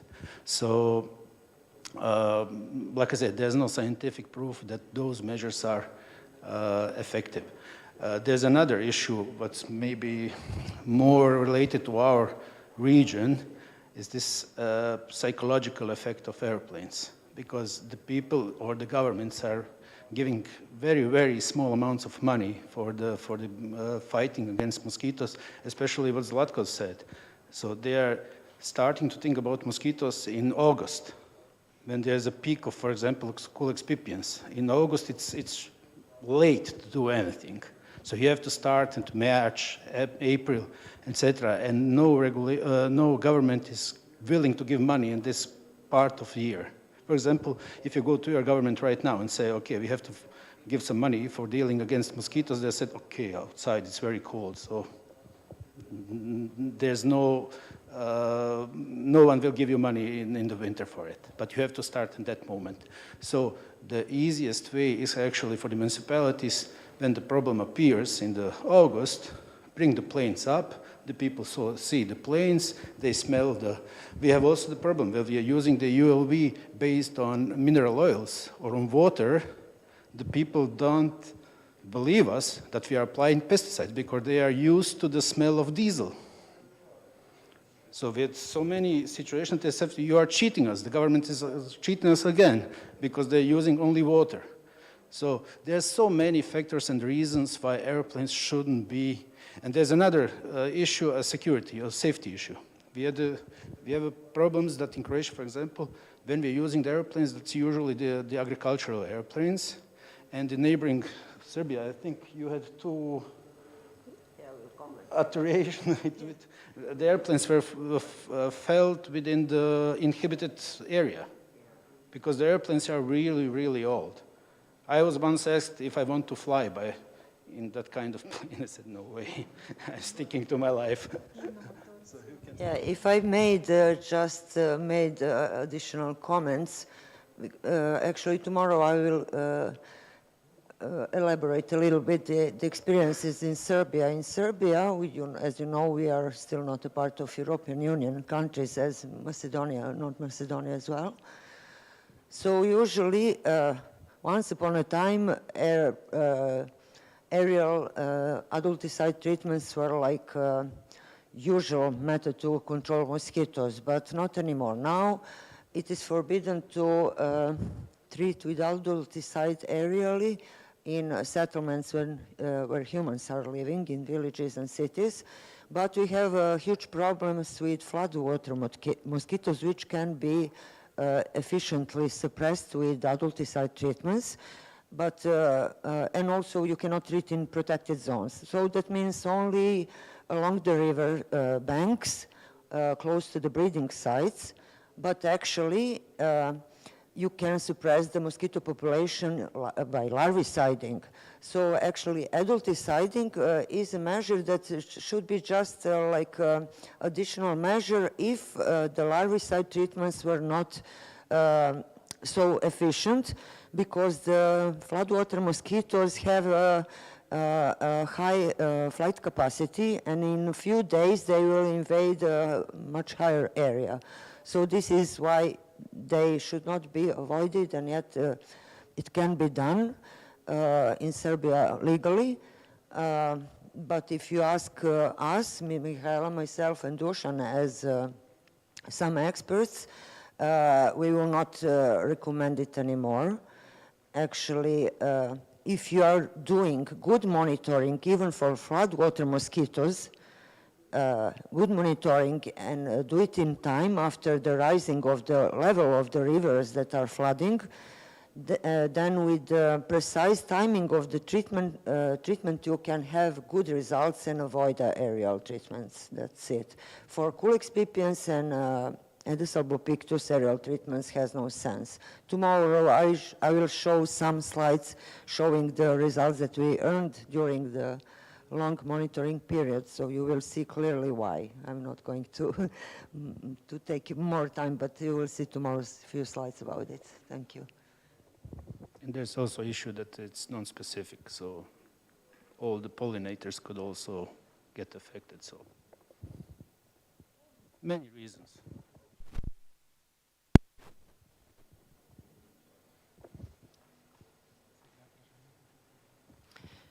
Јас би сакала да поставам едно прашање до Михаела. Значи, имавте одлично предавање за западно-нилската треска, дека имате многу случаеви позитивни, а исто така и смртни случаеви. Ги следите како што треба, меѓутоа што понатамо? Кои се понатамо мерките кои што ги превземате? Кој ги превзема следно мерките? Treba da prevede. You speak too fast, Macedonian.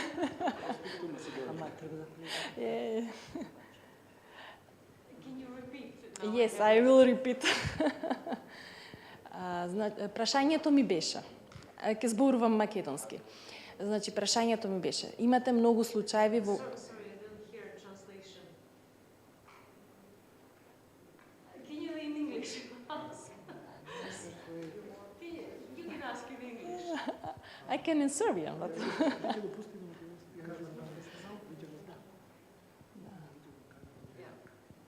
It's okay now.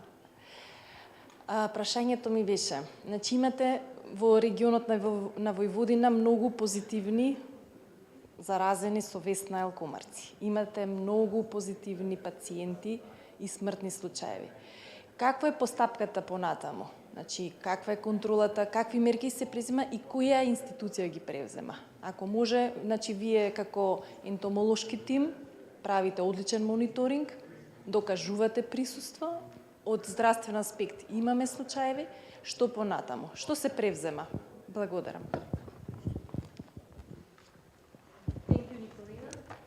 Thank you for the nice words and for your question. It's an excellent question.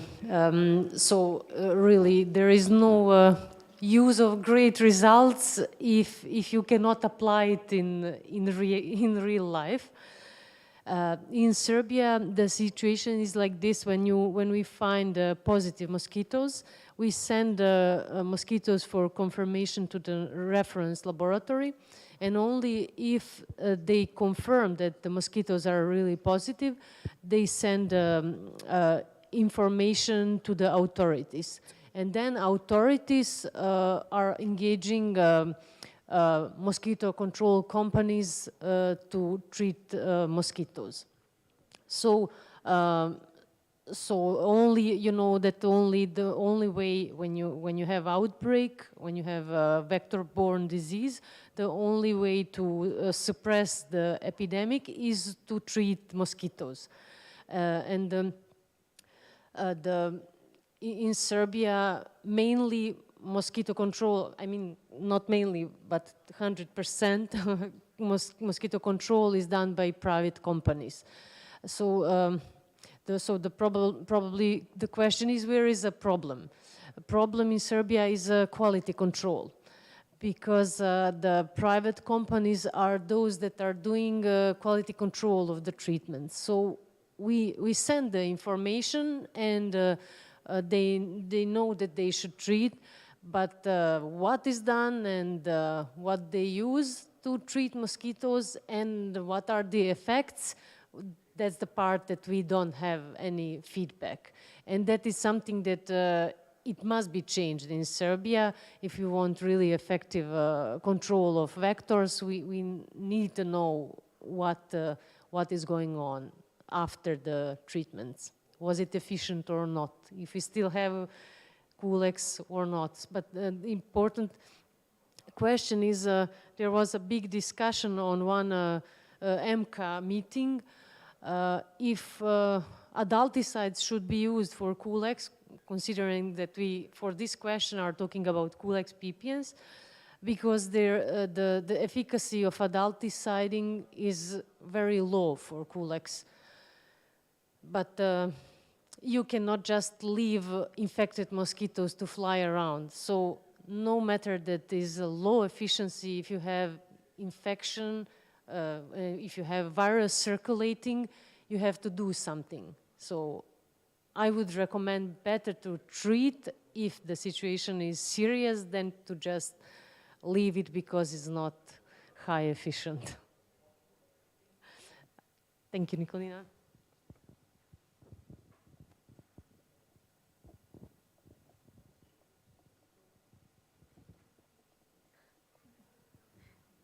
Благодаря. Марија Дилевска-Чаловска, Министерство за животна средина и просторно планирање. Да се заблагодарам на поканата и прекрасни презентации што имавме денеска можност да слушнеме. Моето прашање се однесува до представниците до Хрватска во контекст на претходното прашање што беше поставено од директорот. Дали ме слушате?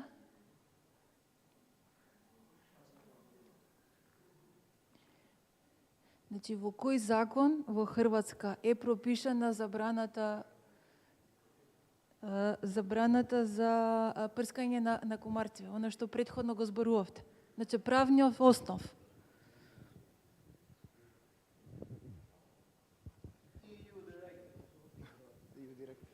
So we have to apply all the EU directives right now.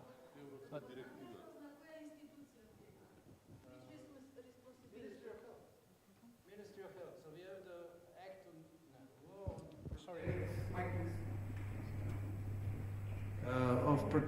We have a law on protecting population from infected disease, something like that. Yes, yes. We have small, 2 implementing acts, I think same as you have. Okay. And in those acts, implementing acts, is actually prescribed that aerial spraying by planes, so from air, is not allowed. Till a couple of years ago, some politicians in Croatia made it or changed it, put one article that says what I already said. So you can apply airplanes in mining fields, in hardly or hard to reach areas, and in situation that all previous measures gave no results. Okay. But like I said, they always need a permit by the Ministry of Health, meaning from us. Ministry of Health. And they are not getting it. Yes.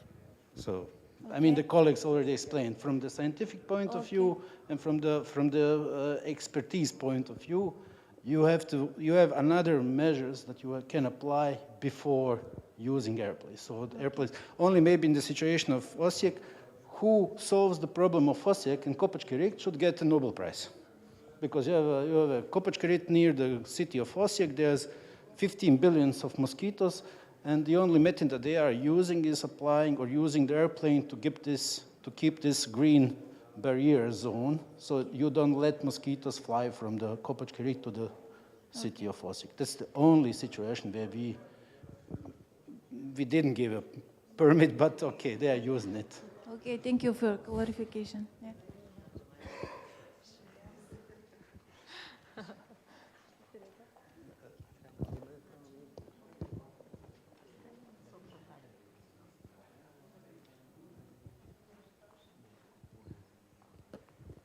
I have one question in return to my friend Nicolina. Nicolina, I wanted to ask you, thank you, before I ask, I would like to thank to all people for really nice presentations. We really enjoyed today, very nice program.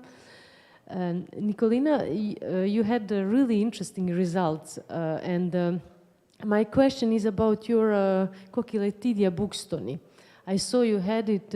You have it in one location, and we still didn't find it, and we have a desire to find it. So I would like to ask you: did you maybe notice some differences between these 3 locations? Because Cochiletidia is usually connected with big water bodies. Да, точно така. Cochiletidia ја докажавме за прв пат 2014-та. Значи 2014-та, значи со првото имплементирање на мониторингот ние веќе го уловивме и го докажавме. Точно е така. Значи средината, животната средина, околината е со големи водени површини, тука се наоѓаше езерото Треска, тука беа мочурливи површини, има треска, реката е тука и така имаш многу бамбуси, многу и трски во мочуриштата. Така условите беа идеални за да без двоумење, значи уште кога се улови се забележи дека е Cochiletidia buxtoni. Интересно е фактот што да речам населбата Сарај е и во незина територија кањонот Матка и езерото Треска и тоа е едно заштитено подрачје во Скопје, каде што не смееме и не навлегуваме во третирањето и затоа забележавте во резултатите дека имаме повеќе видови на комарци во тој дел отколку во другите. Може би по бројност не, но по видови да. Така да идеални услови имаше за Cochiletidia и предпоставувам во втората локација Визбегово, бидејќи воздушно е многу блиску, сметам дека тоа е или со ветар или некако пренесено таму, али мислам дека главното живеалиште е Сарај. Јас имам идеја во нареднава 23-та година да го повторам истражувањето во Сарај, затоа што имаме промена во живеалиштата, затоа што езерото Треска сега ќе се пренамени, водата исушена е, мочуриштата исто така се планира да биде некој комплексен центар со вили, со хотели, па да видам дали со уништувањето на живеалиштата постои уште Cochiletidia. Значи тоа ми е моја следна цел која што сакам да ја постигнам. Инаку како информација 2014-та ние го докажавме, а 2016-та веќе колегите од Косово дадоа репорт дека и они го откриле во близина на македонска граница. Thank you, Nicolina. Благодарам на And, прашањето. I wish you a lot of success in your aim and in your next research. Thank you very much. Благодарам. Thank you. Just to add for Kokilatidia Bukstoni, my experience when I was at the field trip with the colleagues from Montenegro and the ocean, and it was probably in 2015, if I'm wrong, or 16 maybe. We found it close to Cinderella is the marsh area. So this is the typical ambient, as you said, because the larvae are breeding from the iron from the plants.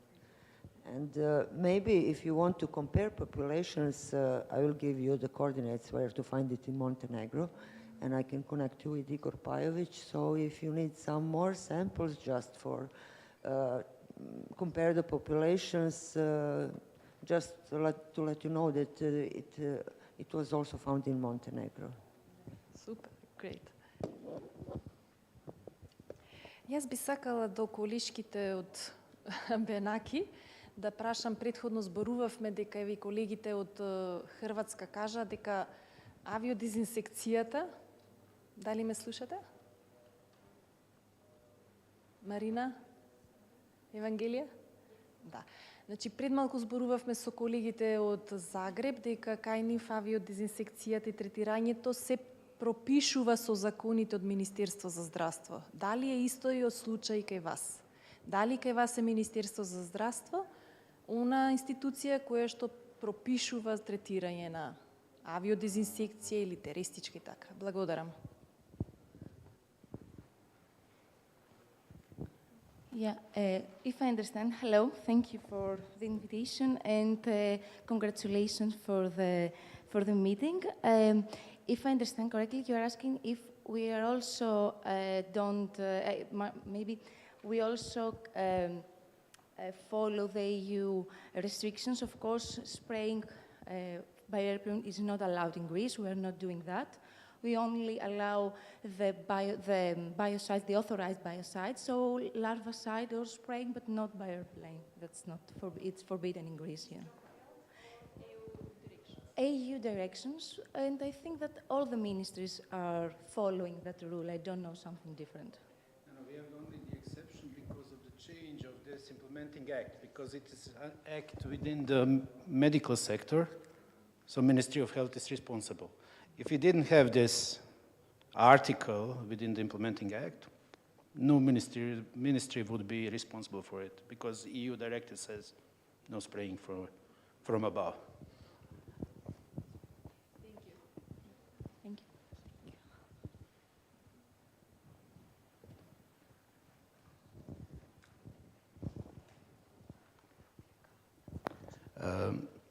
I have a small question. I mean, you mentioned before that you are using pesticides based on organochlorine and organophosphor.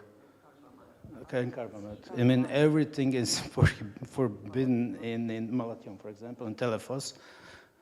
They are forbidden in the EU, so we have no more of. For example, our older colleagues are always crying about Lindan, Temefos, Malathion, etc. No, Lindan, no.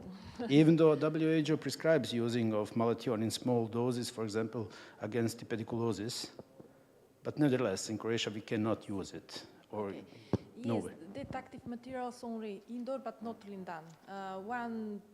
10 years ago, we don't use Lindan. But you're using Temefos. Yes, it's the same. So when you start to go closer to the EU, you are going to forbid everything. So yes, you were probably only pyrethroids and grow inhibitors. Only pyrethroids. Exactly. BTI now and genetic now, exactly. in the future. Nina, that's the situation like with Serbia. We can use it for a longer period. Deltametrin only and work. I mean, you didn't mention here, but I read or heard somewhere that you have a laboratory capacity for doing the AMR, resistance on pesticides. No, we don't testing insecticides. That's next aim for okay. our entomology team to learn, and for that is this project Erasmus. We want to learn more, and we will visit laboratory in Sapienza in Italy. I probably it will be next month, or I don't know when. Yes, we will go to Sapienza and learn more about the resistance. Okay.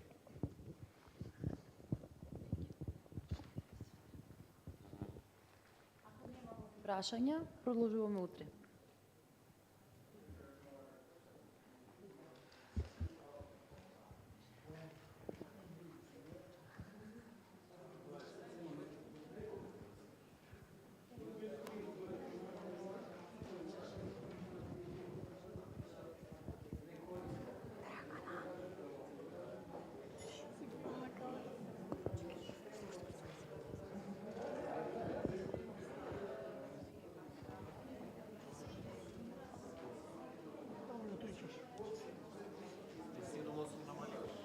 Що да намалам? Окей, мен.